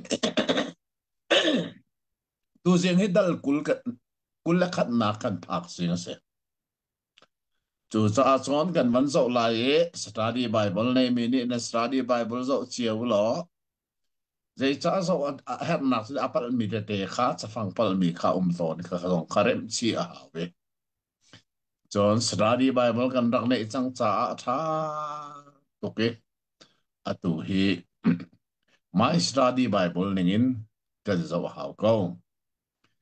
lai mi ni study bible kan nei bal ri lo cha avoi khat nak se zeida asiti zong angal lo mi atu lai mi la kan tam piri son angai mi na zong ni aman zia thiam ri lo mi na zong an ko ri chu cha chon angai mi na le kan aman zia tha kan thiame san kan tlai pi khona nga tu ta na hen study bible ning ten kan chong ti mi khat pil na au se mo kavan re lai dal kula dal khat na atang le fil fi anak te chu abor ne kan rel piak te lai dal kula dal khat na khi job ni avoi ni nak zo far bia ale nak se atu chu second wrong asi sang sumo first wrong khan limi second wrong an kal sang ti kha si chu second wrong e job ni zo far anti mi pa bia ale na kha hi dal kula dal khat na hen au me zaitin na city chu atang le kha zo na nga tu se khavan rel se longai si mo dal kul dal khat chang sari in chang he thum hi changa hin jok ni mi swal tu tar kun in an nung i telefa in la lo satil arwa a ko ong tong in khachua an hu liao a mi tha tu chantim hlan a an thi i harmak in an chan adi tia ati mi hi ama kong i thila chang mi thiam thiam kha achim a hoilan ni na sual rong a dan tat na si an ti liao a ani ni misual ni khoong an tong i mi tha tu ni harna kan tur mi hi nan hal lo cha a nan hmur ka a li bia a hun i zaitin da pakpalong bia in nan kan hem kho lai tia ati chang som thum pali an mak se chu tang som tum pali na kha a borban rel lo dik de chuti a chun bible nan kha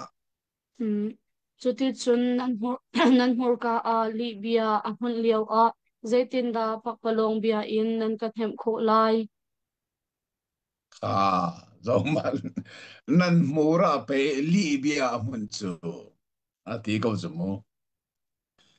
chu cha san nan kan hem kho lai lo nem kho ding nan ka se lo nem chu van chim lovin ka tem tor nak pe nan sap chi ko hi ông tôi định rồi cây mà nem tôi định rồi anh ra lâu hít rồi tak bụi chim cắt tuan nạc lẽ à tuổi cắt tuan liều mi pha nạc viel te à sắp chi tua bên anh rất cầu hi thì khá sĩ chứ mô khá à thăm thóc tế rel mi à khăn mi sual sual ti mi khá à xin nâng tắc tắc à rồi mi suak sual ti nâng à xem pakhat tu kha sual silavin mi suak sual di mi kha to ninga si el kha ke a ken a her mi si mai mi thalo ti zong in le kho si mirang holy wickedness wicked ati mi ki mi zo ni son adi lakan mi suak sual anti di so sual so so kislo le aswal tatak mi pol ke ansi da mi suak swal wicked ati mi suak swal se choronga chon ma kha kha mi zo hol kha ka la ni ka in ka le mi asi acha fangarak pali mi swal swal tiarak sim mi se kha atware li kan ban thei van rel than ve reng reng ning lo rak ngai manumom hi changa hen zop ni misuak sual tu tarkunin annungi telefa in lelo satil arva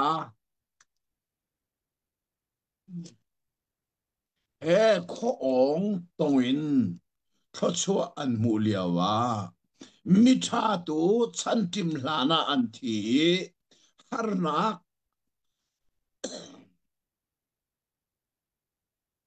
harnak inin anchan adi itia ati mi hi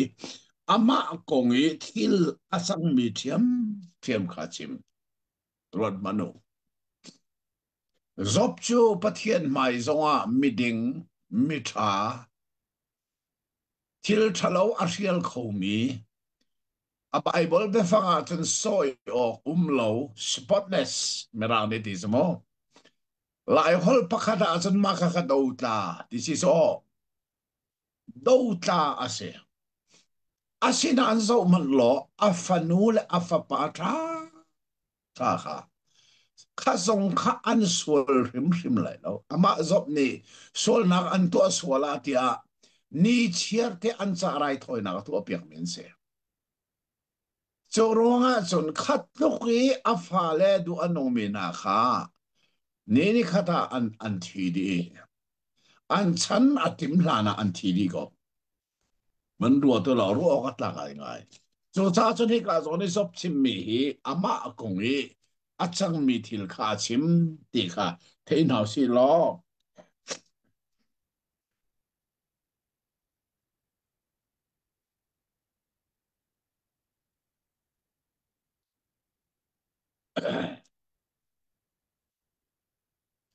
atang le ya awan chap chi mi kha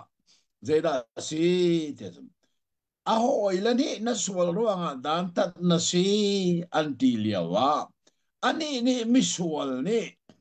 ho ong an tongi mi tha tu ni harna kan tuar mi hi nan ngal lo cha nan hura libya amuni zaitin da apak palong bia in nan kanem kholai ban ruan manu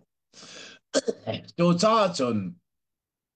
zop cha o khi zai cha kan tia sia chen phun nan kan si ma chen ngal lo ruangi bechim mi cha o ko se mo ngal lo ruanga chim sual mi cha o do si chu zop hoi le pathum ni khan an al rim lo zopi atuar na kha zeiruanga atian ngal ti lo anni ni san apu inan pui na sual ruanga na tuar anti penko chusa an ngal lo ruanga chim sual mi bia long ten zop chao khirak khatai son ama zop zong ni khan a kasual ruanga asibak lo ti sa tinain zei ruanga ada khavial te kha atuar ti kha angal vel helo ngal lo chu sa hi zop chao khi mai le zong akan rel te ka thil to ning fel te kan thei hi a her ngai mi se cho de chon dal kule dal ni na ka van lan chol si lo dal kule dal ni na khi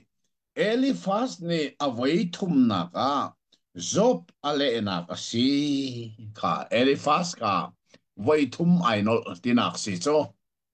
kha kha amma sabi ka zop sinabia chim tu ka si Elifas e atu sa vai thum na ainol than na ka si chu cha atang le fil fia na kha bol ne kan del pek lai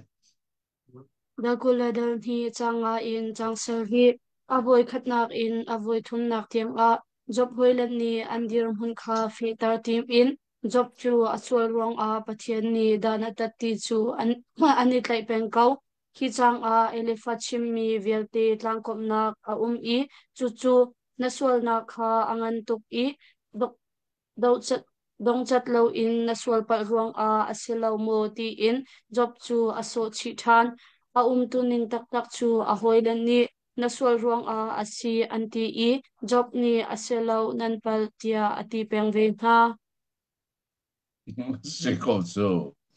kha atu nai ka simmi se ko so zop hoi kom pathum ni vai thum tiang ani nol lai mo atu eli fast vai thum tiang ai nol so benang simai tim rim rim lo asita ka kan rakpal ati du rim rim lo aram to ke an simmi kha peter an tim pengi zop ti mi cho lung pem an tim mi cho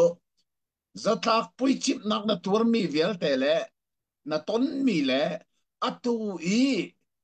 na tim tuar nak vial te zong hi na swal ruang si na tu mi na zun tia anti ani zop ni ne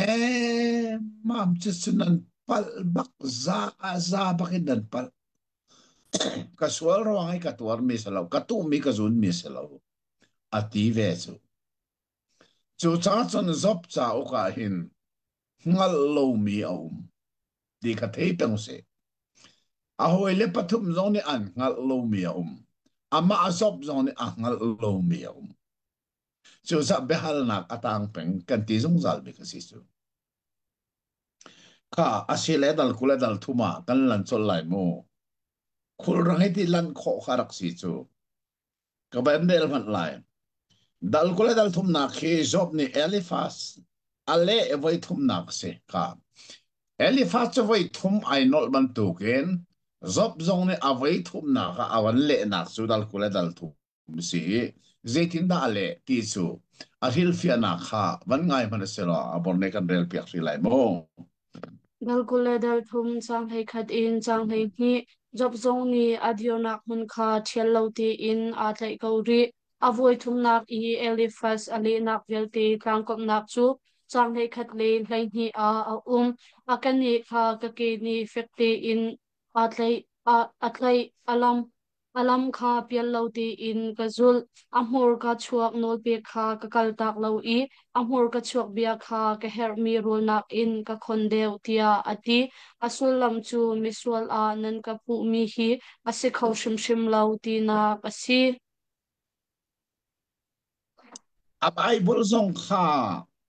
chang le khat chang le ni kha abor van kan rel piak ten ban ngai ri ni ko se kha achim mi vial ta tang kom nak si sa mo akan ni kha ka ke ni fekti in a tlai i alam kha pial lo ti in ka zul amur ka chuak nol pe kha ka kal tak lo i amur ka chuak bia kha ka her mi rul nak in ka khondeu ruat to zop ni hin pathian lam thuan pathian kene kha zai tik mana pial lo ta na zul ko abia zong kha rol nakin ka dui ka khonde pathian bia so ka tharau rol se ka khonde uti samo chu cha chon ka pathian kene hi zaitik mana ka pial tak lowi abia kha zaitik mana ka hlobal lo rol ban tok bakin ka khon ko chu cha nan ka pu mi zaitin da si kholai ti kha atu songa khen zob ni son avai thum na ka elifas so ale than ko ki chu cha chun hi thila kal thua ma mi tha ten ru hawi thim tu tampi ni ma hi zob na sual ruanga asi ti mi an chim mi bible tha sang hi minung mi sual kan sina konga an lak ton mi pakhat se ma hi asining tak taka son lak ok asirak silem lo zai cha li pe si chu zob kham mi sualan pu nak vel tak li pe si chu betakarak selo ti zong kha kan thei chi chu bai le ya a het tak tak mi ase cho de chen dal kul le dal li na kha kan van phan than chang e karel pan lai dal kul le dal li na song hi zop ni elifas bia ale mi pe na ka se adang ase hello avai thum na ka elifas ni ai no le aman ti mi kha zop ni ale enak so dal kul le dal thum long ase long kul le li thiang aman pe than ni se chu chu ngai phanu si lo te ka ki ka zon he jang pha nak ten a bor ni atak le te kham ban del ko lo zop ni ti khan hei thok lo he kan del piak lo job ni Elifas bia ali mi be na khi dal chunga hin job ni abe pi bi kin achimi chu valei chung a zang in na aphun phun achuana kong kha asi zai cha tia a hoilan ha ni job kha zang in hong misual a anru aliaw a atu chu ama job chum shim ni ama silo in pathian le anol pek zai a arel lo mi mithalo ha nun na ka zaitluk i atha lo mi zang in nakda achuak hi mi kong kha achim Oh, ha cie. Atua chun an ma ale nak long ka siti lovin. An ma ale nak ka khan zop ni zida man tia chun. Pathian ni pathian le anol pek zeya arel lo mi mithalo na na ka. Zay tukenda athalo mi zang en nakda achua ti mi kong ka achim. Chu cha chun an chim mi vial te zop hoilen an chim mi thalo mi suak sual pathian zai arel lo mi thalo a zop an sia mi kha zop ne asine mam lo da kho kei ka chunga atlung mi ka tu mi ka zun mi selo midang tu chu ati kha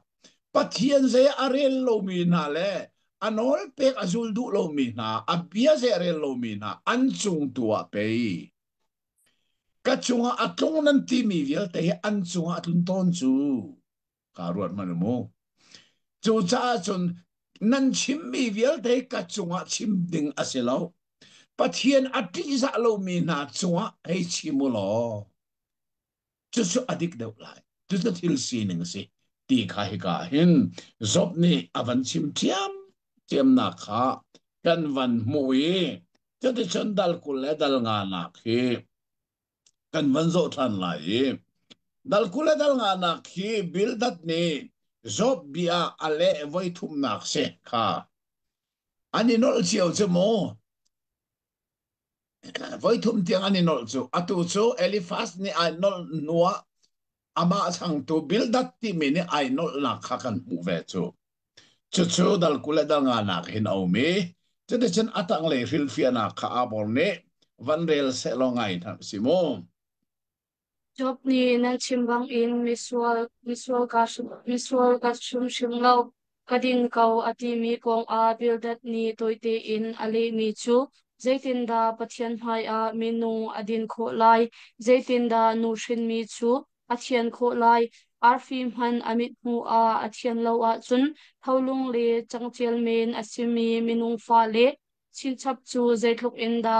athian lo chin chin lai tia ati hi thong tha chim tu tampi ni minung sual na kong a lak ton mi bible chang asi atlang pi in minung kong a dik man se lo job kong a chun adik kholo zai cha tia job chu ama pathian shim shim ni soi ok lo mi dik pathian ati za tu le that lo na shel tu tia ati mi asi dal khat chang ria dal ni à chang thum ruột phano mo tha ten ruột phano mahina hi khorwa se ka zona khan mo be fang pakhat a athel sol mi ram thok le kha ka vandel man lai zob ne nan chim bangin misual ka si rim lo ka si ti mi kha ka rim lo ti mi kha mo si ti mi kha van sabu mo nan study bible te khan si ti mi te van sabu lo ka kha pal mi asi chu cha atu hitat edition ti mi ka tu anak chan zong he pal mi te a ko ri chu cha chan hi study bible he a vai thum na a chun pal mi bak ti lai lo chu ka ti lo nan pal mi a mana atom tuk chang la ni khat te si sang lai zai cha tia atu tani Malaysia ko chung vial te thani chunga ni tak te tak takin ma hi ka zo mi se apal mi hi rem katim mi ka si cha se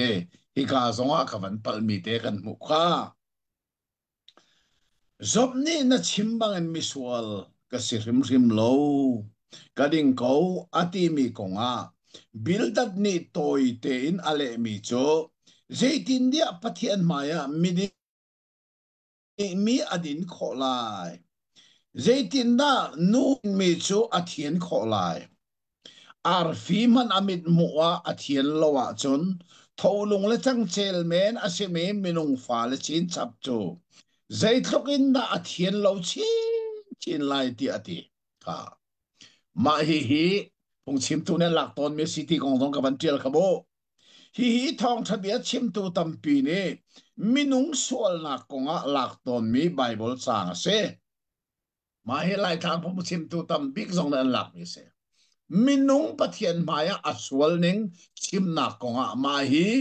bildat besim mi an la atang le azo manulo atlang pin minung konga dik man se lo zop konga chon adik kholo ka bildat chim mi hi minung kan sina atlang pi chon heidik man se lo buak taken heidik man se lo tinak se mo zop konga adik tilaw zai cha tia chun atang le khazo man se zai cha tia zop chu ama pathian rim ni soi ok lo kha just spotless ti je si mo do ta ti kha che medik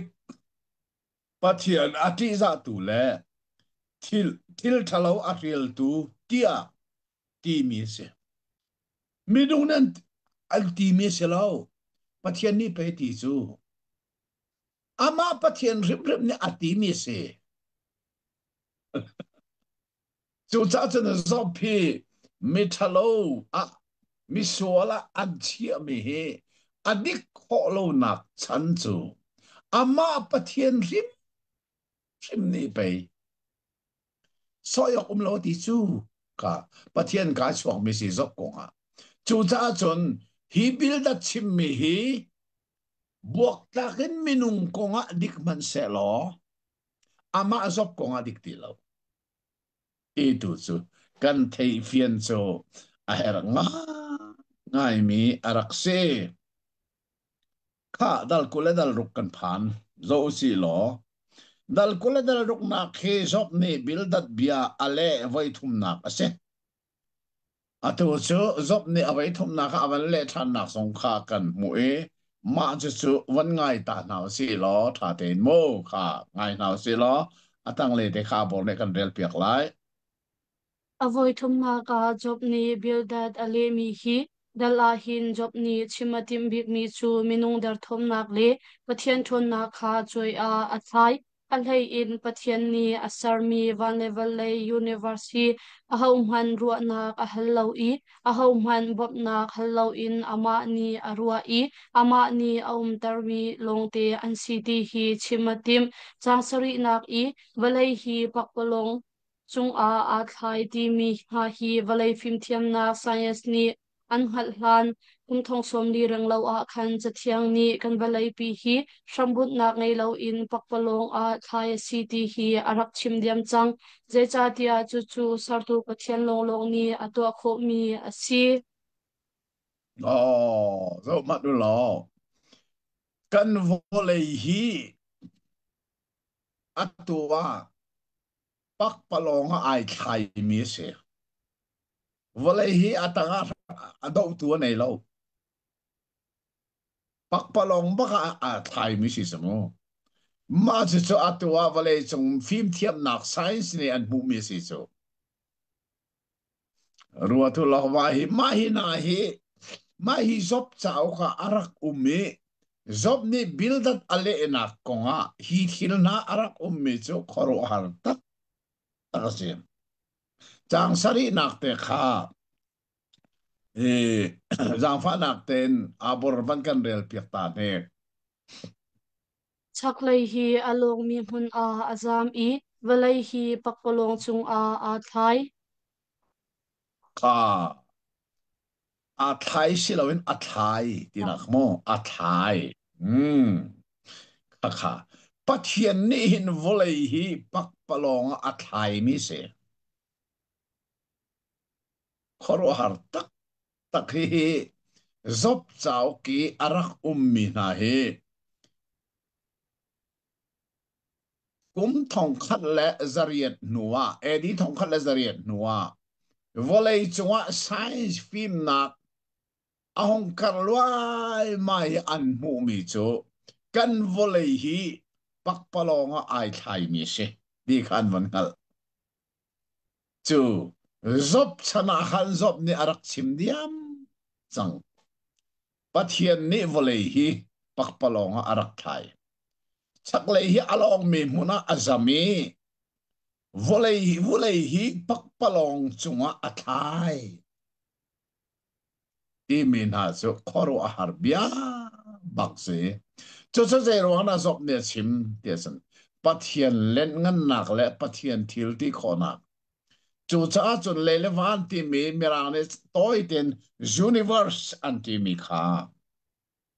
ma hi pathian ne arak ser liao a hau man bok a hal lo a hau man yan bom lo a hau man ne ro nak zon pe lo pathian ne asar mi se chu cha chun ba ho scientist laka hin pathian a lo ti tu nai anong swak to ne chu laka chun pathian a bak tia atitu French French pa scientist Voltaire anti mi pa ni zeida arak chim tia chun sui milam ni hin hit in se tia aser tu a ti akan chim bangin kan universe bi hin hitin se tia aser tu a ter tu hi a bak tia fian terete sui milam chu second kha rang dewin mu khoi nakal minute kut kis akal leo kan muti lo asen nakal pengve chu na kena fum de mi sa anasi kut te khi second voi somruk ai hela minute kha voi khadakal minute voi somruk akala anasi kut te voi khadakal ruadlo ki nazi similam nikin hitihin se atitu an umbakin designer umbantukin universe pi sa ulo volay nga in second kut man tukun aimer so naki fundawin kaki aimer so naki fum chin chin ni na aimer so sa volay le nikale pal arfi pakat man a muna men umlaw ani healthy an kaldi ma kini tin ti atitu hendak ko ti ka arak mo chu sa chon he ka ne ildat avan le biai aman mi pathian ni volei hi pak palonga atai ati min ha he khoro har tak mi ti zong he tu zinga hi dao si lo ka dal kule dal sari na kalai rel lai mom dal kule dal sari na khi shop ni bildat bia ale mi pe nak se avan pe than ko ri so dal kule sari zonga zop ni bia man pe than a pe mi kha a bore kan rel pek se mo ngai se Hidal zong a job ni a hoilen ni an pu bang in mi sual mi thalo mi dep di a si lo zia le mi ding mi dik a si zia or ngai in a chim ko ri changli in changruk a hin a chim mi di lak tlang kom na ka kam hu ni ko chol nak dia a chim lai lo i kalei ni san na ka chua tar lai lo ka thi piang in ka dik nak hi ka hop thing sim lai lo ka din na kha pek te in ka tlai i ka lo tar lai lo tia ati changa sam thok na ka nan dik ko ti kha ka sim lai sai lai lo ti ni a pian tar ni chu a hoi le pathuk ni na sol rong a pathian ni dan an sat an ti ni kha nan dik ko ka ti sim lai lo ti na ka si de cha tia job kha a sol rong a pathian ni dan atat ni a selo atat calling so khoro har se te a hoile pathum ne vai thum tiang ani no le na sol rong an ti ti ka chan zop ne he si ko sang se ati ve rim lo nan chim tam pau la li nan li tam pin nan chim si ko ka sual ro nga asilo ning chun an thei ko ta ti bak se ko chmu chu ro nga chun hi ka hin chang li in chang ru ka hin mom achim mi thang kop nak cha chu chu a bible kha van rel ta si mu a por ne ra kan rel piak ri ko se lo chang li in chang ruk tiang ka van rel he ka bor Kamhur ni thatlo nak bia achim lai lo I kalai di han nak achua tar lai lo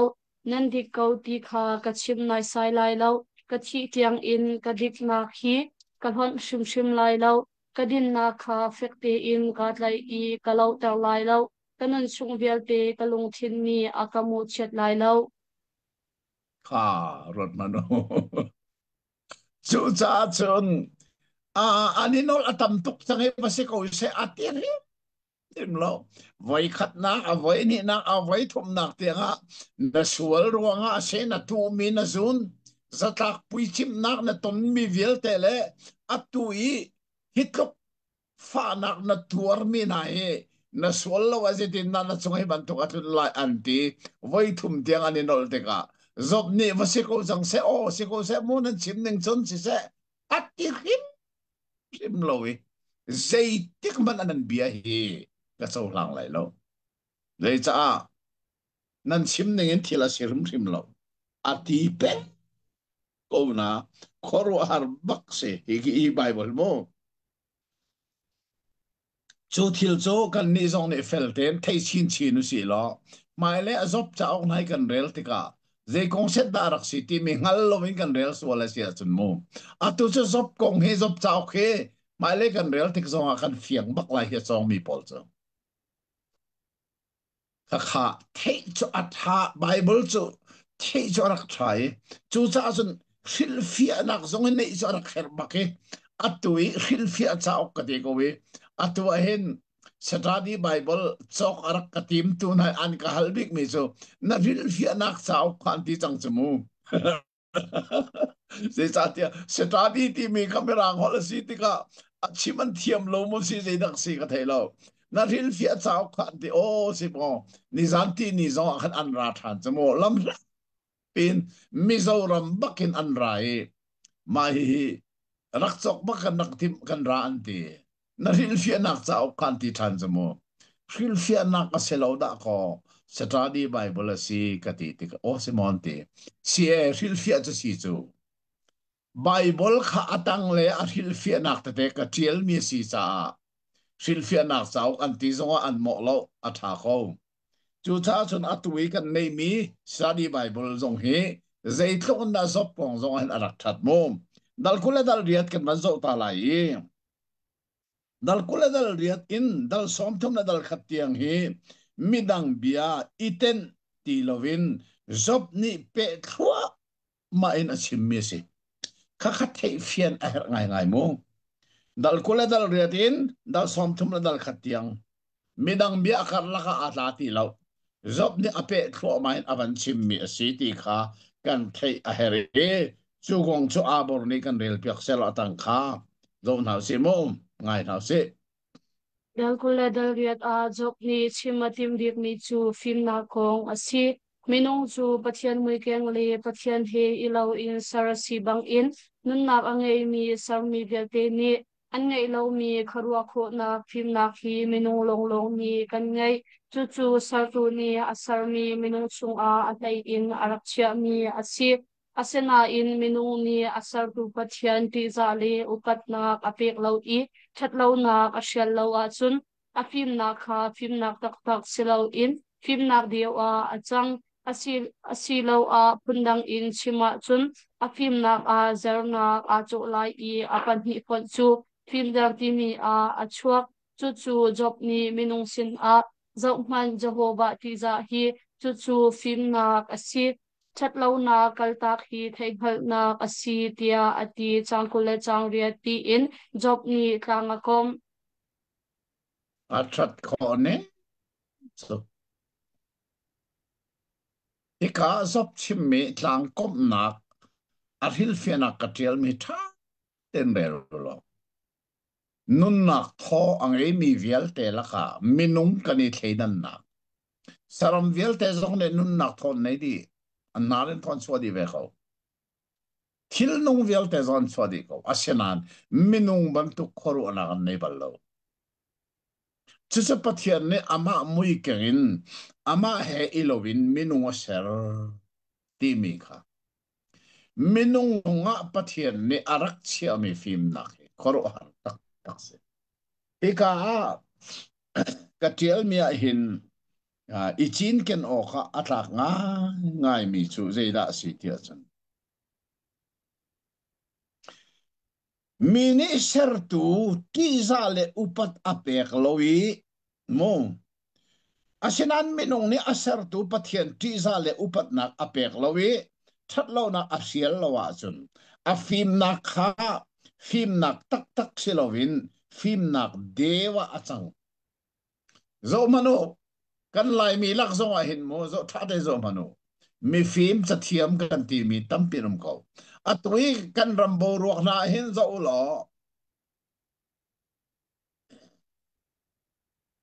chin len khong sil na an der chukha mi phim thim mi thiam thiam tam pinum ko asina kin ha zong kha zo mano pathian an ti za I an upat lo asia chon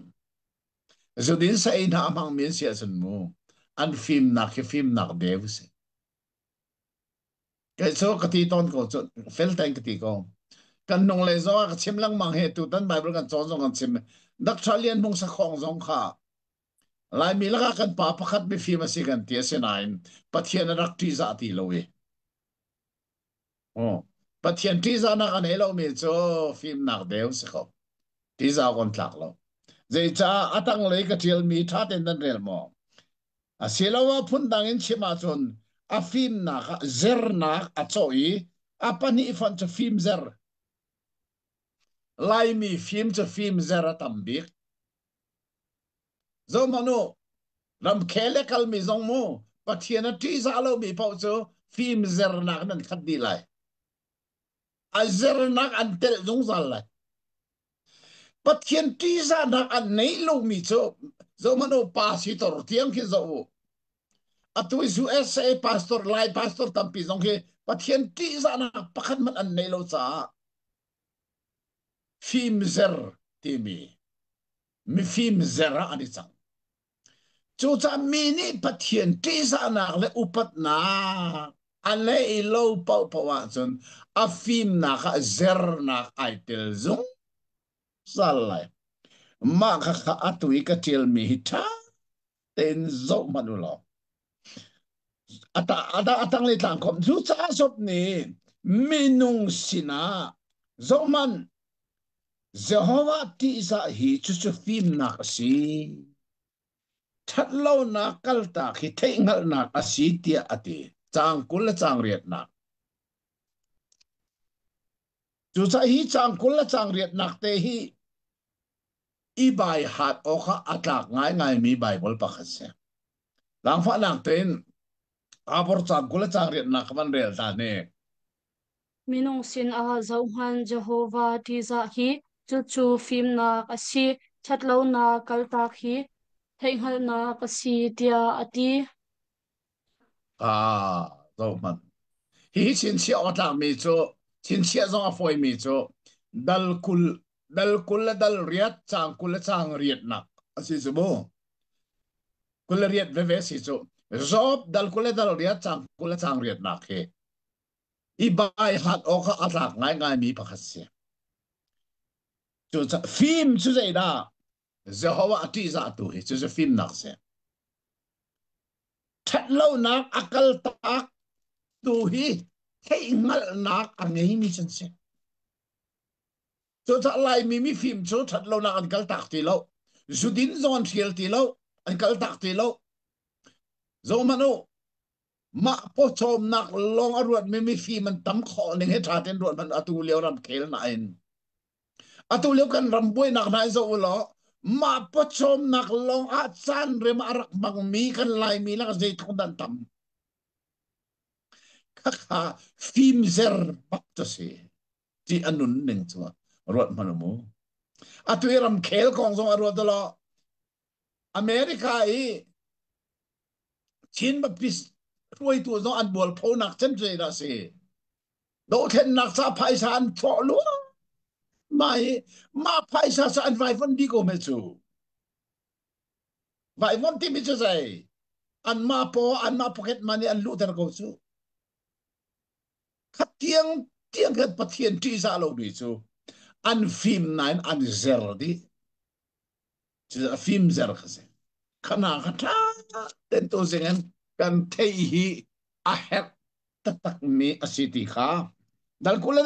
kha kan kalai mo kha karela im dal kula kha hin shop ni zatlak pui chim le van san nak le ham nak atem tu hlan i achung khar tuan bia le pong kam mi na he an tuan bia hlun kha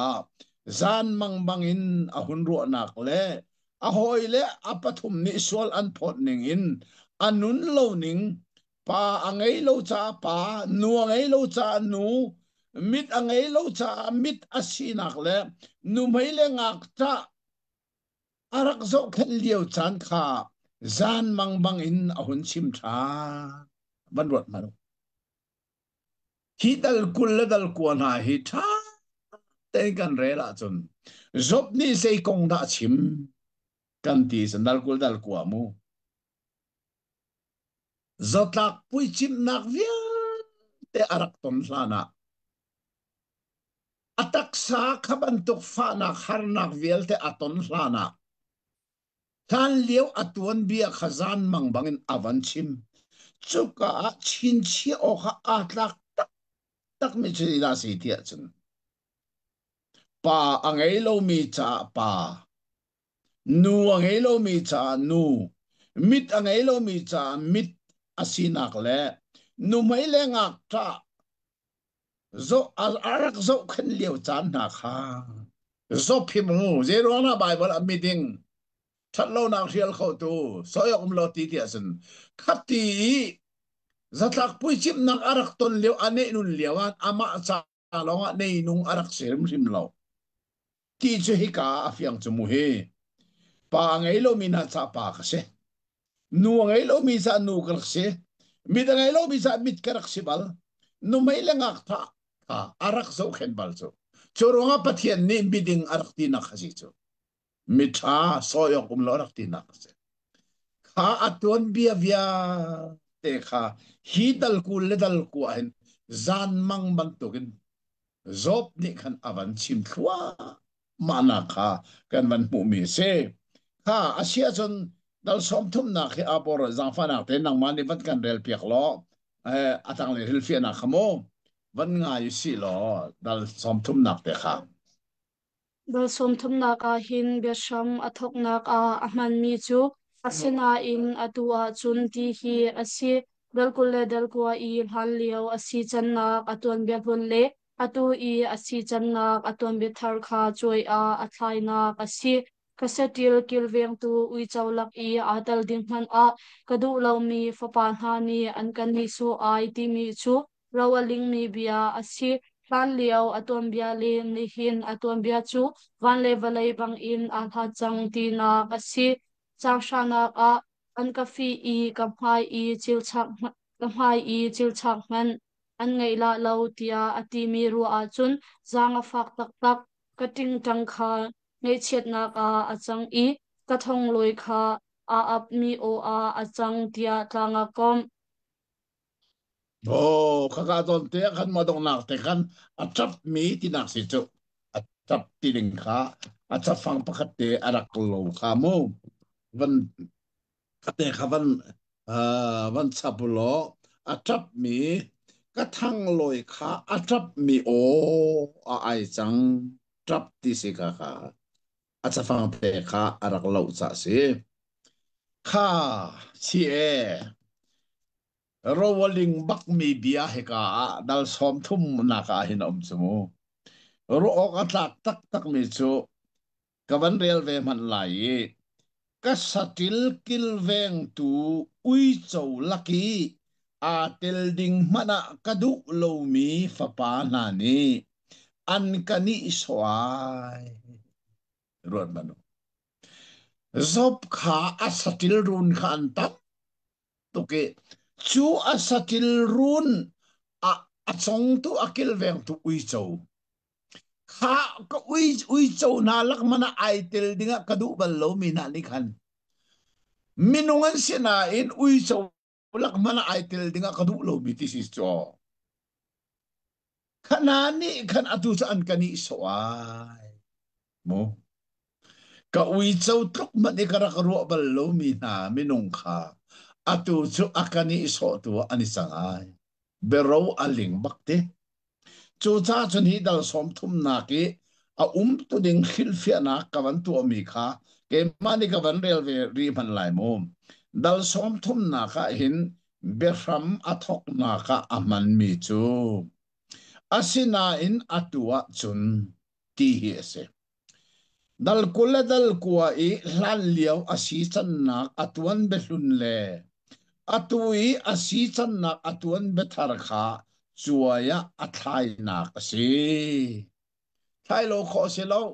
zeruanga arum nak via te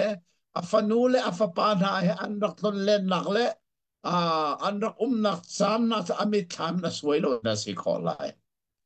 atua chun khavial te khan asung de zatlak pui chim kan lai hol cho zop chunga in apan chem chumung azata e apui chim tak tak kha zatlak pui chim se chorwa chan hlan leo atuan bia chu avan ruwa chu cha be fanga chimis atua chu ne hi ka se ko chang ti ka se ase chumung chu cha be rolling ti mi chu kasatil veng tu i chou lakhi a tel ding mana kadu lo mi fa pa na ni an kani iswa chứ sao hậu đàn sinh anh so tu so kan tia chân he a hoi le ko a hoi kom pathum ma ban ni kan nem lai en tian rai nei se nem mam cho atem to nak cha an chap chi an zol tar chi ko chu cha chân nan ni hi sa na tai lo mi nem tu mo san tai lo mi si boy pen si ko he ke man he man nan rat tung lo ka tem min nak vel te zol tar tu pen nan rat ko chu ti kha ati mi khan si lan liu atuan bia le ni hin atuan bia chu van le volei bangin a hlat chang ti nak si chang hana ka an ka fi ini bi te na mo chang hana kha ka ban bel mai ki mani an ka fi ka sin in la pia anum ka mai chil chak man kha an ngai la lo zai ha zop kha fi nung tok chumo apum peluk ma khoi lima tika khan van ro to lo van zawa in chil fi anu e chil ri ba ka chok ko lai chumo kha kama yi chil van chak man an ngai la ti lo ti ati mi hi ka asining tak tak ka se ko e atang le avan sim mi kating tang kha ngai chet na kha a chang e ka thang loi kha atap mi o a chang tia tlang akom ruwa to lo hi atlang kom nak adong nak chang som thum le pakhat nak kha si ka ting tang kha ngai chet na kha a chang e ka thang loi kha atap mi o a chang alani nom nai na ki an rak tum mi lom na ga an rak tum mi thang thap na ga an rak tum mi ani nom nak vel te kha ting tang le thang loi kha tu chu ngai chet nak le ta ra ai sang di ai ya zop ni hi ka so ni avan chim mi kha kan van te e lomo ngai she tu zinga hin chang som thum nak tiang kan pha ni pathian ni remati chan tha kan pe ka chun thai jing hi zop chao kan lim kho lai ti na kha se chu cha chon hi zop chao kong e thilum tu ning tha ten kan thei mi hi asung loi tak tak zai cha ti chun ngal lo ruang e chim mi bia long te na khat zop hoi le pathum ni zai ruang na zop kha khat lokin zatak pui chim le har na ka tuar ti mi kha an ngal lo an ni chen na swal ruang na ton mi an ti peng ani zop zong ni adu ne mam lovi zatak pui chip nak le har na ka tuar mi ka swal ruang a se lo ka tu mi ka zun mi sirim nem lo ati ve asinan ani zong ne zai da hal lo zai ruang a da kha kha tuar ne angal ti lo ha ngal lo nak in akhat mi ngal lo ruanga chim mi bien akhat mi zop chao kherak si ti kha kan thei chu ave pi ngai ngai mi se chỉ lẽ ngồi ngay mi cha na cần văn ít tông tràn khẩu là một ngày sĩ cần ni lệ hi cần thấy ban tục in ram buai cần sĩ internet line dòng hi a phiang lâu cần đủ cha na cần mũ khẩu lâu cho ban tục cho sĩ cha cần Bible chọn cần bẹ khẩu lâu mi hi a bồi ngay ngay akar laka lain na that lo long silovin kan ma zong hi ima lo chan na kan man nei chan te khi om pe le tu sing hi atharin kan van itong khowe lomok ngai ase le tu sing le hi kan ni hi ka a ha khel rong khan atu hi betak te in anikap than e me thal puak thong le bom puak thong he atu le tu kan thei liao si atu zong he chu ban tok chan kar laka chon kan i ten e chu cha Bible kan chon mi na hi tha te in kan thei kan ro e kan ni nun pi chu a her bak zai cha te kan ni khole kan chan si ning hi zo tika kan volei pi hi angan adam bak lo Bible ni arak chim chung ban tukin Jisu rat nak chan hi kan nai ngai ko chu cha chon Bible kan chon min hai betak te kan ruak a her ngai ngai mi ase atui kan chon chu ma mi job cha okay dal som thum kan pha ni chu di chon dal som thum le dal khat na ka tu sing he kan lu dal na ka se ka ban rel lai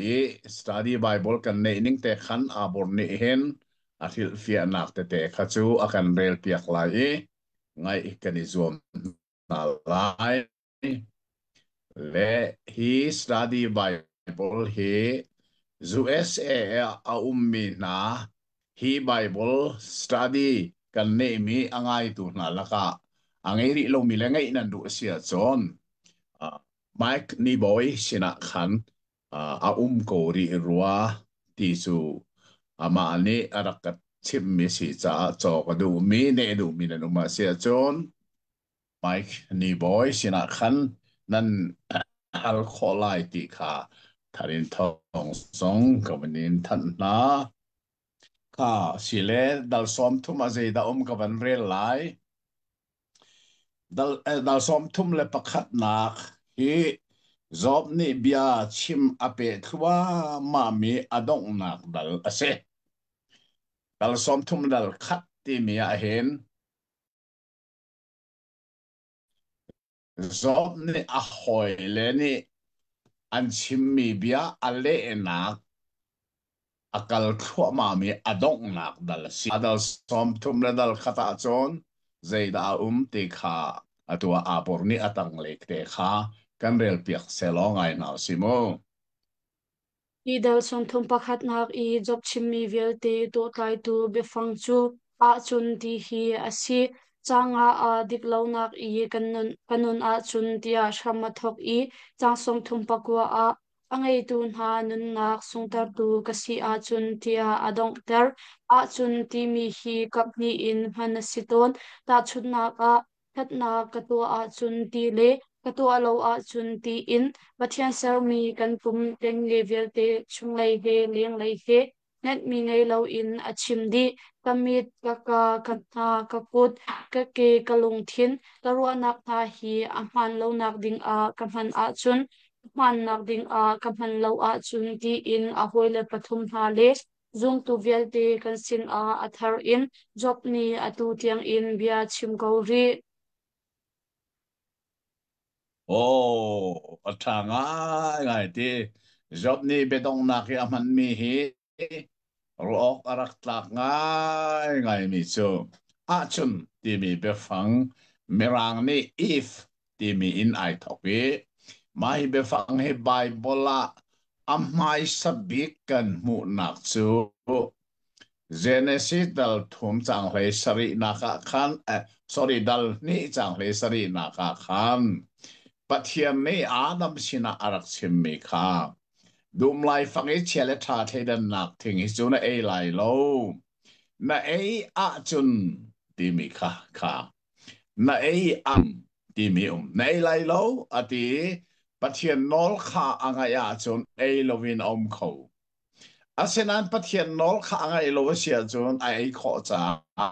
pathian me na ei a chun if you do that tin mirang zong ati si kha chu sa if ti mi a chun ti mi hi pathian ni minung arakan serna ka kan chunga hen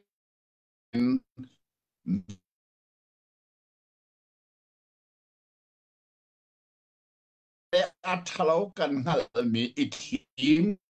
konak kha kan pe chu kong he a pe lai in job ni hin hi ka a chim mi hi a chun ti mi be fang ni kamit ka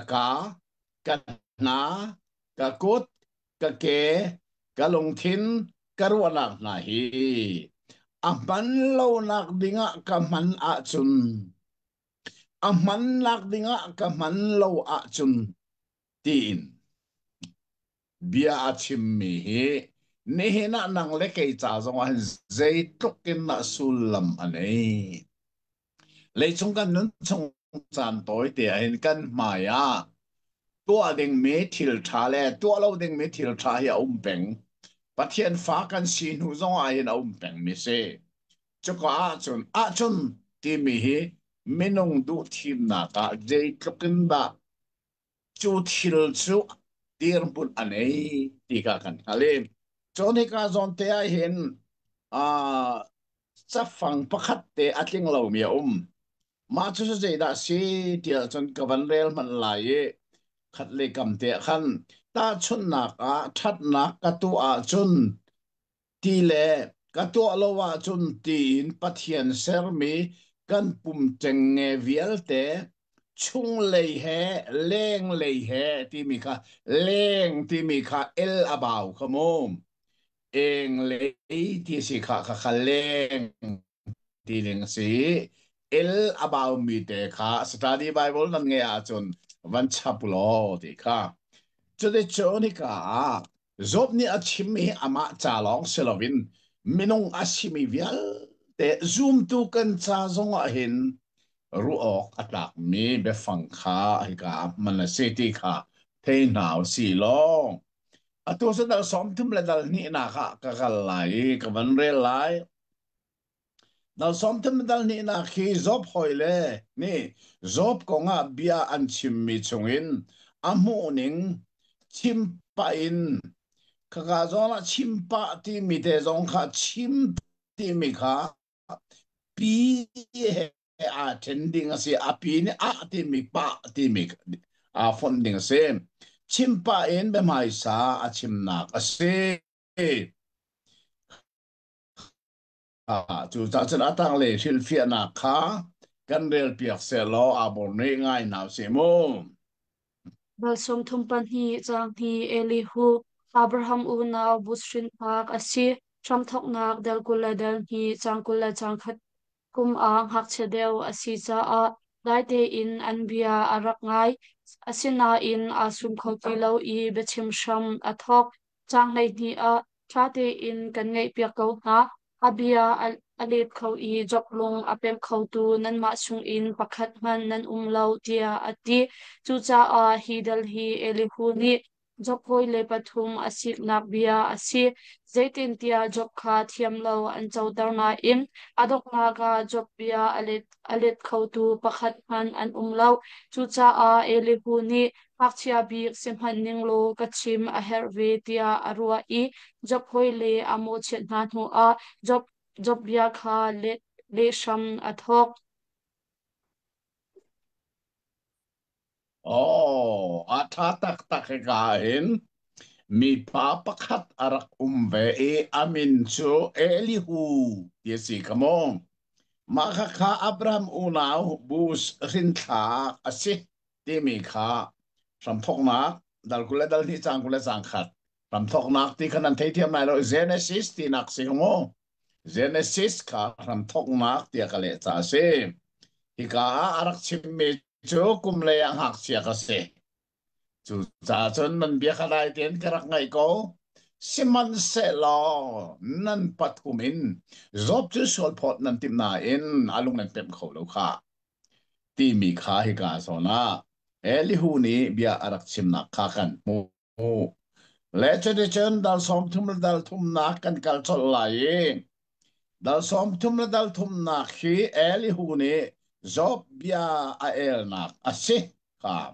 atu cho hoile pathum da kong long se lawin job ko bia kha elihu ni avan el ve changna kha kan mu e atang le ril fianak apurne akan del piari langai nau se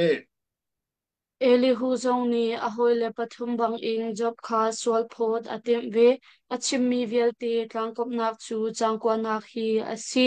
nolbor nak umlo in kathiang sual nak angai lo mi kasi sual pal na keima a umlo nati Elihu ni job via achar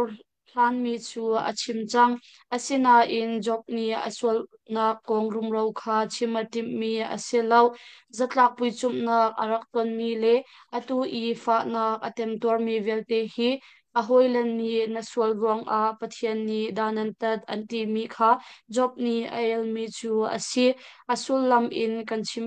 kanchim piak a chun hitluk tiang tiang ro ral nak le fa nak in nak lak swal na kato alau ti hi asi chu cha a eli hu ni char lam mi jok bia hi adik hai nga mo ti chu kan bi hal nak le lo I atang mi kha asi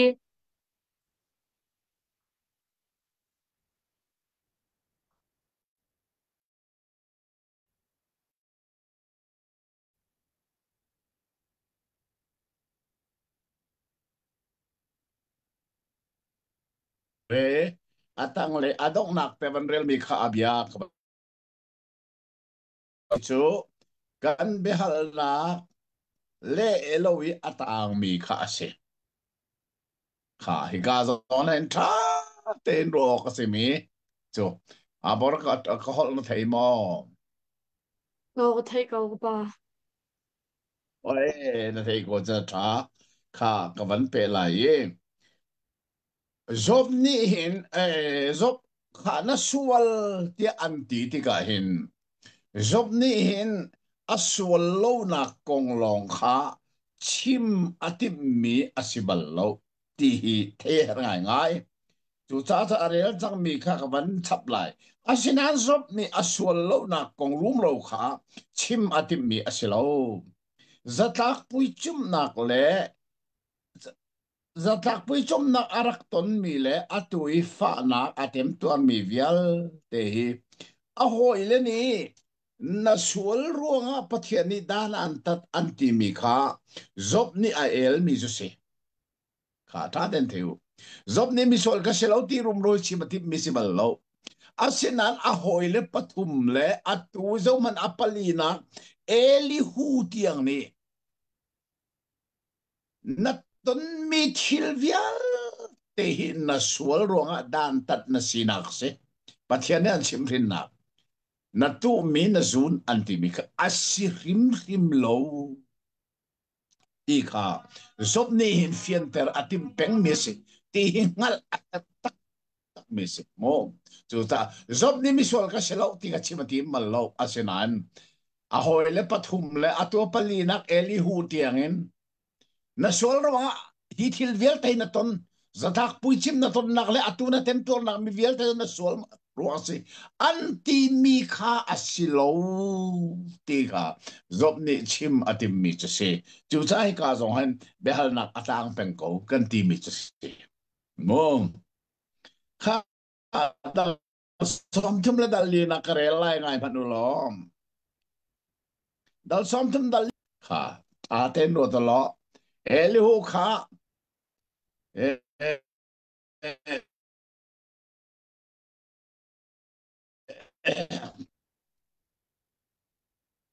Elihu ni chun zop chu aman le thua ma ve ko wi chu chu zai na si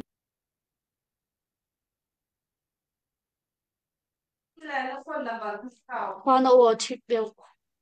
thei o se mo a se ngai dal som thum la dal li nak tang te a khan hi dala hin ti mi kan na thok lai kha khan pakan rel piak lo ngai nau se Hidela hin Elihu ni job bia achar bik ni chu job ni ahoile pathum bia chum ali na i kaswal rong a dan tat kasia chun pathian apal aselai tia atimi kha asi chu cha a Elihu chimmi velte tlangkop nak chu thatlo nak to chu pathian cha a asi khau shim shim lo swalpal nak to chu zeizong to khau cha a asi khau shim shim lo chang sha tia atimi hi asi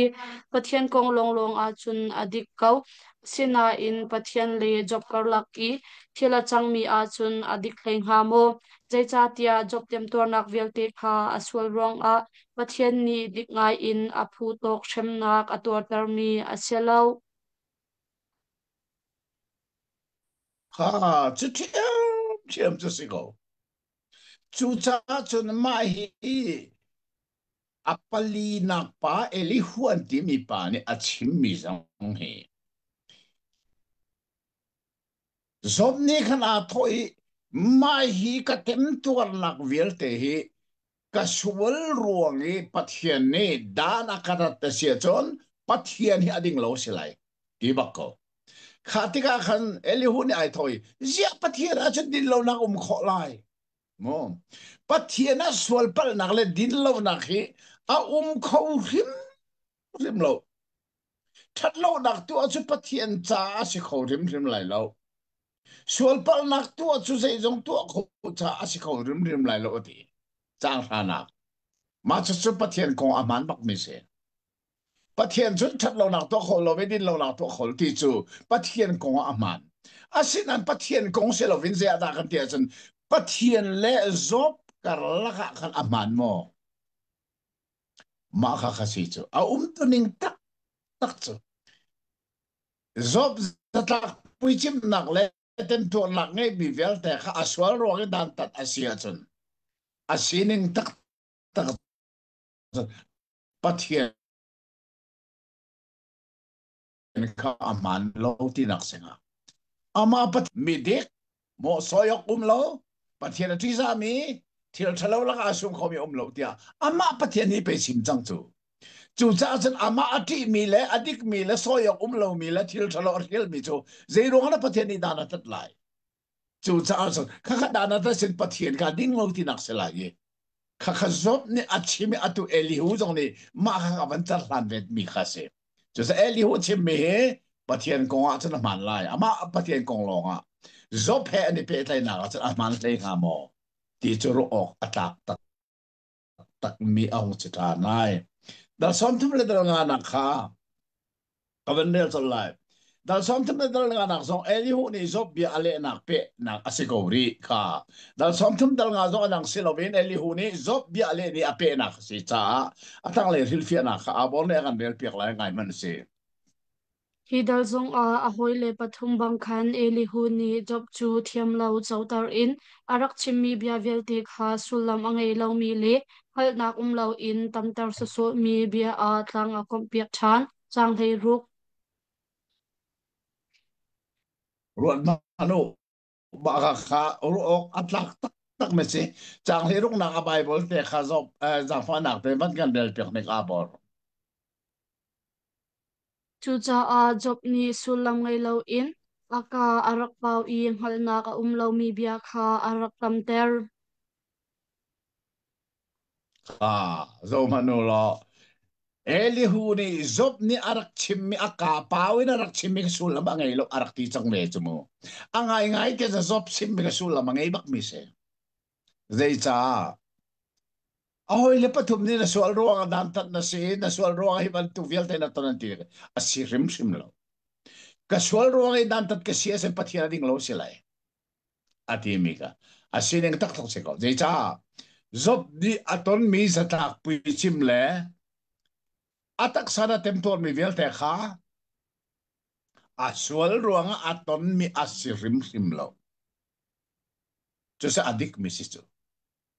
Karuanga zob ni achim mi kha sulam ngai lo mi adle elihun eraktitika. Asirim rim lo. Zob ni sulam ngai mi chim ko. Kaswal ruanga atem tuan mi selo ati. Asenan zay ruanga atem tuan ti mi bel sa ngal lo. Kan chim chang ka. Pil rim rim lo se. Just dal som tum la dal ruk nak kaban rel lai ra ngai manu lo. Dal som tum dal lu nak he elihun e zob bi ale nak ape mi si. Eh, som tum paruk zonga dang selo elihun e man pe than ko. Ape mi bian so ngai manu si lo abor ni kan del piak se lo ka ban ngai manu. Hidala hin Elihu ni Jobsin a fiantar atimbik mi chu pathian ni dingte in bia chai I alian ngan nak le thilti kho nak chu minung ni kan hal kho mi pin lai a asi ti hi asi hi kong a job chu alung apem kaulai angai ngai ti a chun Elihu ni achim lo man a job ni fiangte in a hal kaulai asina in chatluk in ading mi le thilati khau mi pathian ni Zerong ada diklawnga in kachung a dantat ngak atlin tarti mi chu job nun nak a atang peng mi behal nak chu asi zaichatia miswal ni antor han mi dantat ngak kha miding ni antor tik a adik ha mo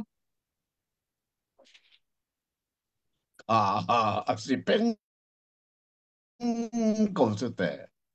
Chu tha se Elihu chim mi kha sie pathian cho ding adik.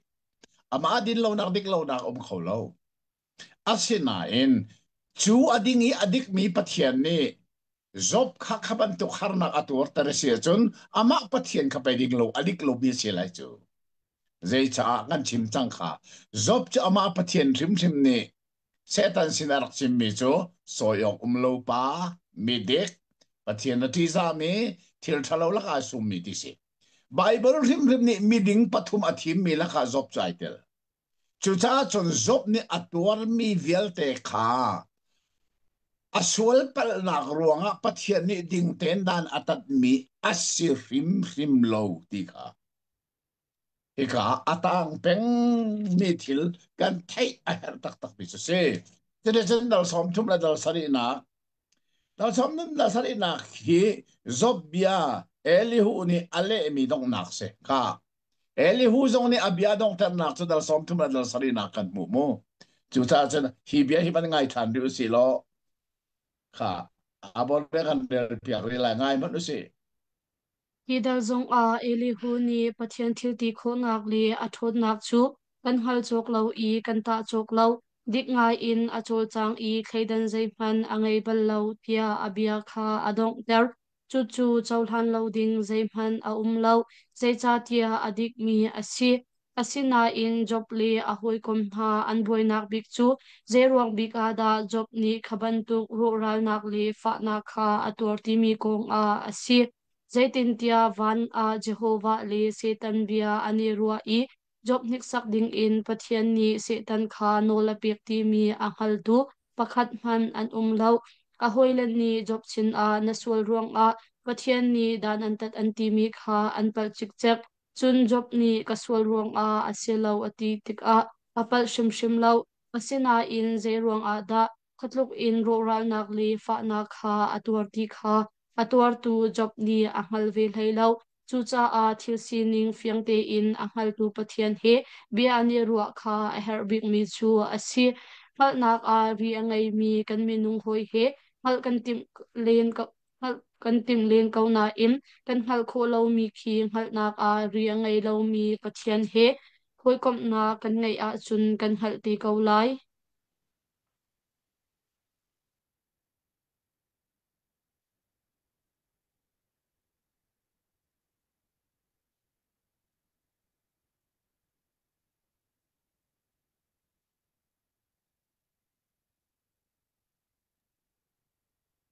oh hello abor da ok ha adok nak le kha wat chi ka thei kho de lo ve ờ midang na nian thei lo sol ha mo ke mak lai phan lo rong se kho mi se ke ma ne ka van re lai a sena e zai ruanga da khatok in ro ra nak le fa na kha atuar ti kha atuar tu zop ni angal ve hlei lo chu cha thil sining fiang ten angal tu pathian he bia ani ruwa kha a her big mi chu ase ngal na ka ri angai lo mi kan minung hoi le ngal na kan tim le ko len ko na in kan ngal kho lo mi ki ngal na ka ri angai lo mi pathian he hoi kom na kan nge ya chun kan ngal te ko lai kan ngal kho lo mi thil na ngal na chu ngal na ka ri angai lo mi pathian he kan iton long long a kan hoi kom long long a si ti ka a si kha zo si lo dal som thum le dal riat na abor ko ona thei mo ô thấy câu o si thei ko chon dal som thum le dal riat na khi ze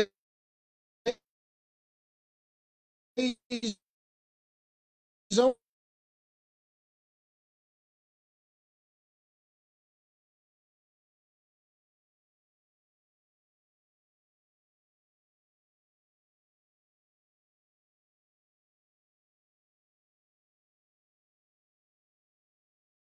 na atang tara ka man ma zop sina alang te ka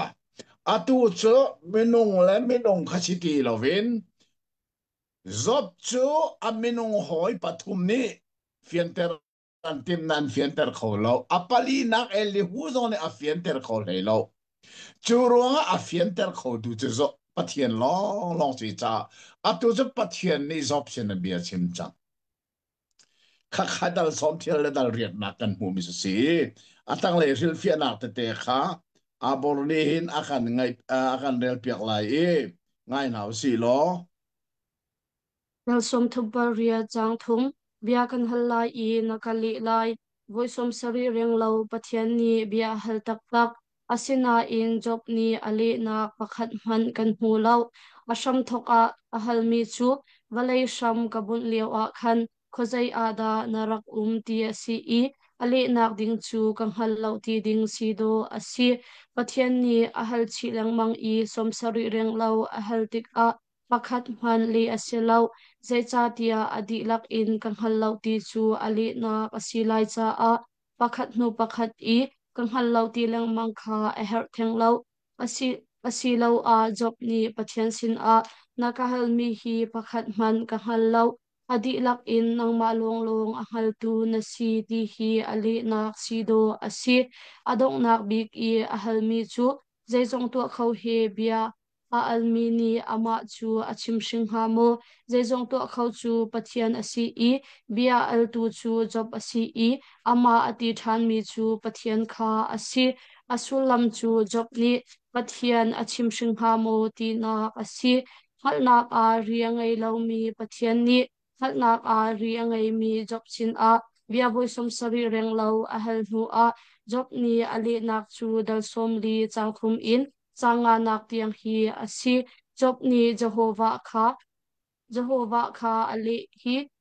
zok man kai chu san tlai lo ka si I zaitin da kan le lai kaka ka hu ko voi khat ka chim chang na in kan la ti lai lo asi voi ni asina in ka pe ti lai lo tia ati job chu a toi dor chang ko na in nei chet nak tak tak angai ko ri hei chinak tak tak angai ko ri chu cha a da som di chang ruk in pathian ni a behel na kha pe in job kha zom cho in da som li pak phat chang som thum pali tiang in a pe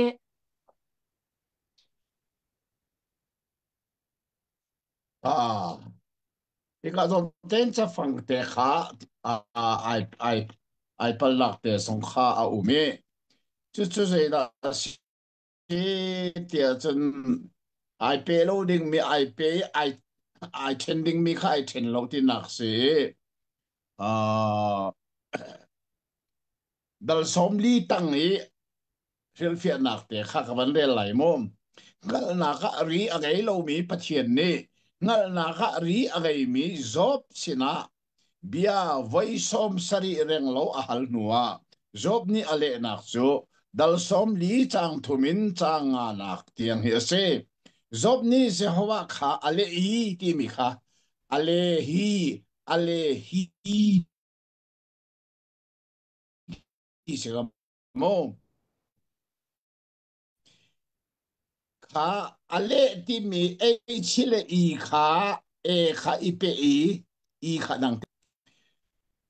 zoman ke chu san tai lo ka si zaitin da ka le lai ka hu ko vai khat ka chim chang na in ka le kan le ti lai lo ase voi ni asinan ka pe ti lai lo ti ati zop chu a toi dor chang ko na in ngai chi nak tak tak angai ri lo kha abe pi ngai ngai me se chu cha dal som li chang ruk in pathian ni abe hal na kha pe in zop kha zuam cho in dal som li le dal khat chang som thum le pali tiang in ape ti si kamom kha chu ti chon dal som li le dal thi na khi ka ban re lai ya tang le dil fia na kha abor ne akan del piak sol lai dal som li dal thi na khi zop angai chi nak le tun mer asi than na kong tiel ta ten no de lo dal som li dal ni zai da ti mi kha hi ka zop angai chi nak chun wa tun mer asi than na kha kan mu e atang le fil fia na kha e abor ni akan del piak lai ngai na se mo dal som li pan hi chang thum a ho da phat nak tal lo in rem ruat na ka thup tu hi ki ka zona hin be fang pathum rem ruat nak a thup tu len phat nak tal lo in ti mi na hi hun zau usi rem ruat nak mirang a council ti asi I kho khan nak ti zong a man kho asi van a pathian fa pa na ani ton na ka se tan a tal kha job cha up khok nak asi dal kha chang ruk chuka a pathian ni se tan he kho khan nak asi lo a rem ruat nak an ngai dal kha chang sori in chang sha chu kho khan nak chu job nik sak ding kha asi dal kha chang nei khat pani nak a athuk tu athuk tu chu kho khan nak athuk tu chu job fa nak pe ding in nola pe tu pathian kha asi pathum nak chu hal nak tal lo in chu thil chu job si se a hoi le pali na ni an hol shim shim lo chu cha a chu hal nak tal lo in an ru nak chiao in dong thiam lo in bia kha an chim o kha khan ban dong tau se lo ro o atlak bak me thil kan pu chang e mo thil si ding tak tak so chao chung thil si ning a kan mu chang chu se da si pia chen be fang pathum rem ruat na mai rem ruat na me rang hol kha council a si chia how la ta rem ruat kan ti sia chun pathian le se tan kha rem man ra ruat chu pathian ni se tan sina zop kina mobile mo ama atlok me soyo lo mi dik me le pathian ti mi le thil thalo asum kho mi bale so num lo wa ti zop setan ai kho so na ko pe ta se pe si ko chu ti asela kho so na so vala les setan kha rem ruat nak an rak nei kha kha zop ni ang halo zop hoi le pali zong nan halo setan le pathian beru kho khan na kha man nan halo rem ruat nak apa ni na kha de na se athup tu kha rem ruat nak athup tu se pathian se au man ni halo dingin athu mi se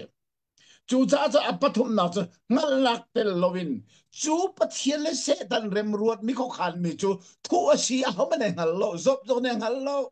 zop hoi le pali zo ne ngal lo chú cha chun zeida zop hoi le nen sim ka zop kana swal ro han ton an ti peng nak se an ngal lo chu te ngal lo na thu mi chu pathian rem ruat a thu mi ka ngal ti lo chu te se tan le pathian bi ani ru ana ruanga zop ni sa tak pui chup nak le atem to la kha au man eng lo agal tu pathian lo se chu cha chen kha khong ka si ti zong ki ngal nau si lo kha atang le thin fe nak zong kha apor ne kan del piak chol se lo ngai no se dal som li pan hi chang thum chu cha a da ko ka thei thiam lo mi ka cha a kharu har tuk asimi ka hal lo mi ka phon na kha asi chu job le a hoilan ni chu ahoilan ni chu thua se mi pathian le se tan khu khan nak achi lo a ringrot nak chu rakhal ha se lo betam pi chimlo in dai te in pathian an ha cheu kong ha aman bak me se an rak ngal lo ronga bia an tam kho ni ngan tam kho ni ka zop hoi le ne khan vai thum jeu ni nol khamu eli hu zong ni dong thiam lo in a dong na ka ban chim khamu khavia de kha ze ronga setan le pathian kho khan nak an rak nei mi zop kong e kho khan na an rak nei mi kha an rak izum cho nak khamu aho manen ngal ti lo ngal lo ronga betam pian rak chim mi zop zong ni o karak ngal lo ronga pe kha thil vial te karak chim ko chu ti sang chu ta atang le ril fia nak te kha van ngai than du si lo nal som li pan hi changa na thei nak long in kan rak thei job ni tuan a sartu pathian hi arak thei chang chu cha a ati za I that lo na kha shel in medik le soyok lo tiang I arak na kha asi asina in atu a chun pathian chu mai ton in a hu tik a thuk pi rem ruat ngak a hal lo ruang I arak chimmi velte kha ingai chi in ama le ama tiang in a fi pathian chiu nak long long a hin kan sining tak tak chu alang ton oh atha te chu cha chun thiang tharau rian ron na song he meya ta chun asina khasi chu mei ti mi chu pun ni indian atu ani apun khan nak aseo na apun ni nak chu alin nak khasi chu mo cheu nang ni zerian na tuan kan de cheu nang ni chun thil sining alang ter khomui laka thil sining alang lo mi kha avan cheu ti ka chen asinen den thil vel te lang thiang tharau kan chungi aphak te ka chon kan sining ta takimino ni kan mu kan ngal ton chuban ton pathian chu cheu nak se zop ni khan pathian cheu na ka asining ta tak chu avaning hal than ti ka vacham laka ka thui leidip laka ka thu ka ngai chi sang e alana chu a nai na thei atu chu a mu chang kha kha abe pi nga ngai mi chu si pathian ni na thei nak so so se lovin kan chung le mit ni fel fiang ten amu hi zai tlon da her chu mu na ko nga chun thiang tharau cheu na ka kan her mi kan ni zong ase atang le ril fia nak ngai na si lo dal som li pan hi chang sari bedik nan chim lo an ni an hu ning a chun asol rong a pathian ni job kha danata tia anti tu chu pathian ni bedik nan chim lo ati mi chu asi hi ka a eli pu a tal lo mi hi bedik a chim rong a asil hlai lo asina in zero ga da a tal lo ti chu kan hal kho mi pin lai thil asi ro ong atak ngai ngai te hi ka zona hin pathian ne chim mi kha zop hoi le pathum ka bedik nan chim lo ati bak tang chumu zela an chim lo zop khana sual ro adan tan na senti mi ka bedik lo bak si so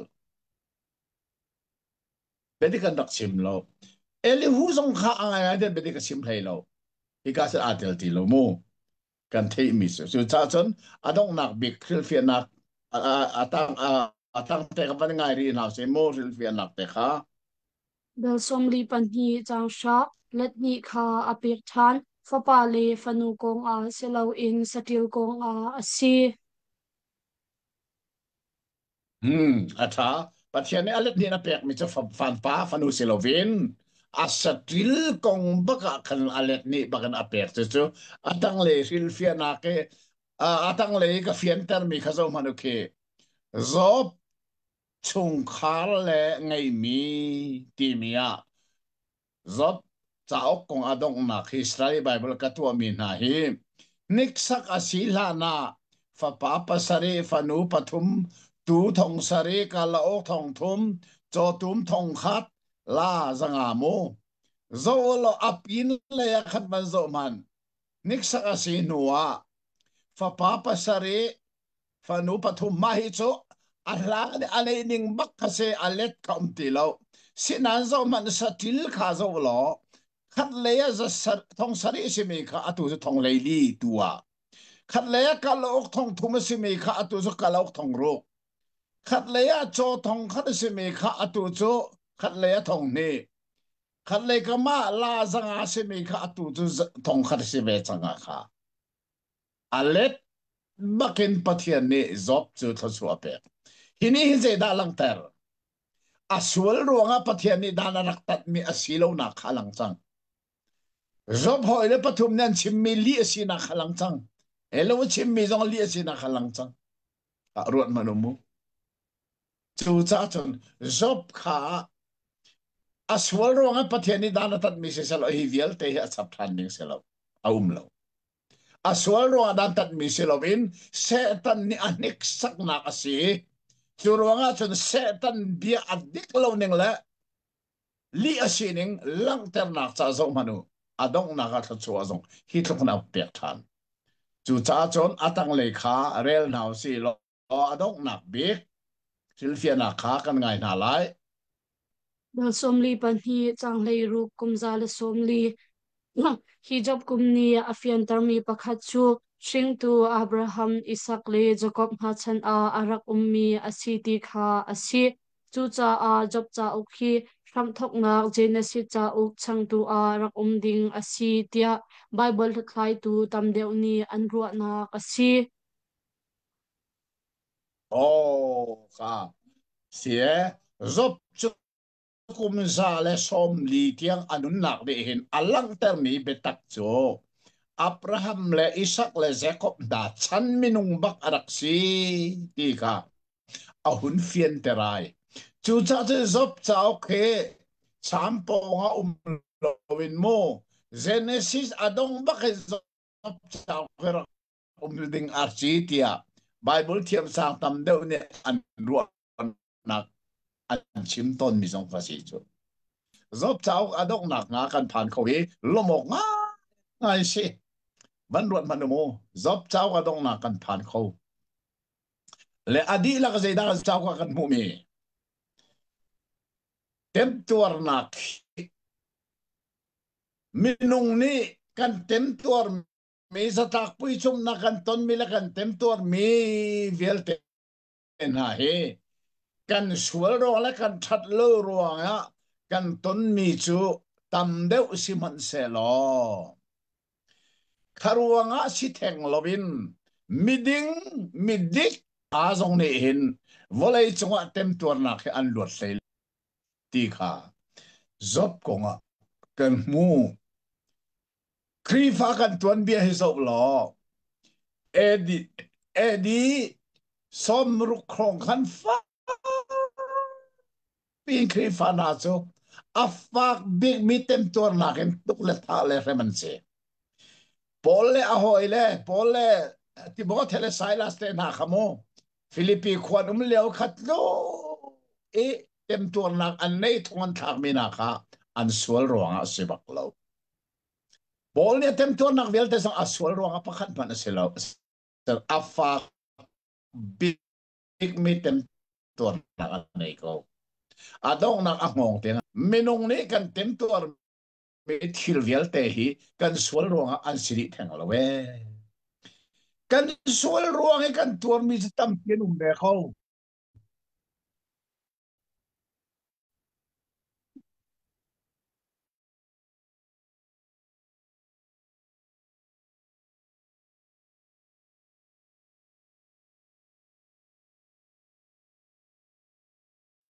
tuar ruang si theng lovin kan that lo ruang ruang si theng lovin kan tuar mi chu tam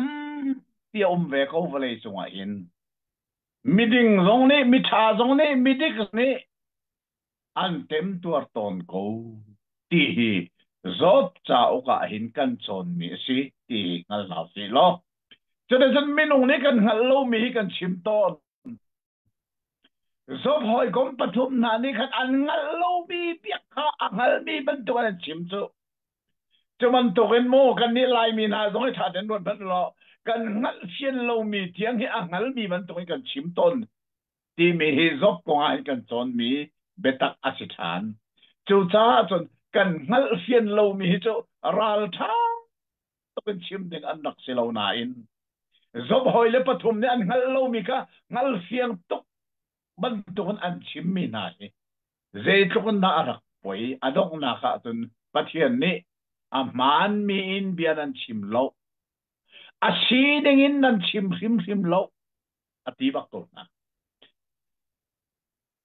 โลมีอังฮัลมีบรรทุกนั้นไลมีนี่กันชิมตอนเอฟบีนั้นซากันเจลีเบียกันชิมตอนมีนให้อัฐาโลจุดจ้าจนซุ่มตัวเนี่ยจนกันฮัลมีเบดิกอาศินิงเป็นชิมลีชิมโลวินเบตักตัวกันชิมดิ่งอาศิติมีสองเฮจบเจ้าก็กันหมูมีเบตักอาศิลมองง่ายง่ายสิตัวจริงอ่ะจบเจ้ากันลิมข้อมีลุงลมองง่ายสิจุดที่ฉันอาเต็มตัวหนักหน่วยเขาชัวอะไรนี่อมูบรรทุกขันอาเต็มด่วนมนุกันชัวรวงแล้วกันทัดโลรวงแล้วกันเฟลโลรวงอาชิลวินทิลทากันตัวรวงแล้วอดิกมีกันทันรวยกันเต็มตัวระสุนโมประเทศนี้เห็นเขาชัวหนักแค่กันช้ำต้นเขาที่มีสองเทวสิจบจงคาอะไรนี่บังช้ำสิกันนี่จงให้ช้ำกันสิเขาไลกันเฟลอาเซลกันทัดโลรวงกันดินโลรวงอาเซลวินดิ้งแต่ละท่าแต่ละเฟลเต็มที่กันตัวกูบัวกันเต็มตัวระเสียจนโมอันหัวถ้าชัวนักแค่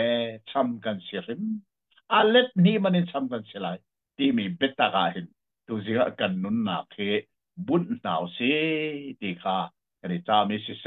ข้าลมออกง่ายง่ายสิประเทศนี้เริ่มมาตีสิแล้วอาตุจะช้ำเจ้าอ่า จานทากันในสิเลกันจองทานเตลายข้าขากันดิทันทานเตนาไลดูสิงะประเทศเป็นตะกัจองเทมีเบลเตกันดีหลักจงะประเทศนี้เขาชวนนักทานกันเปียกเปียกกูเซอาเมอาเมนน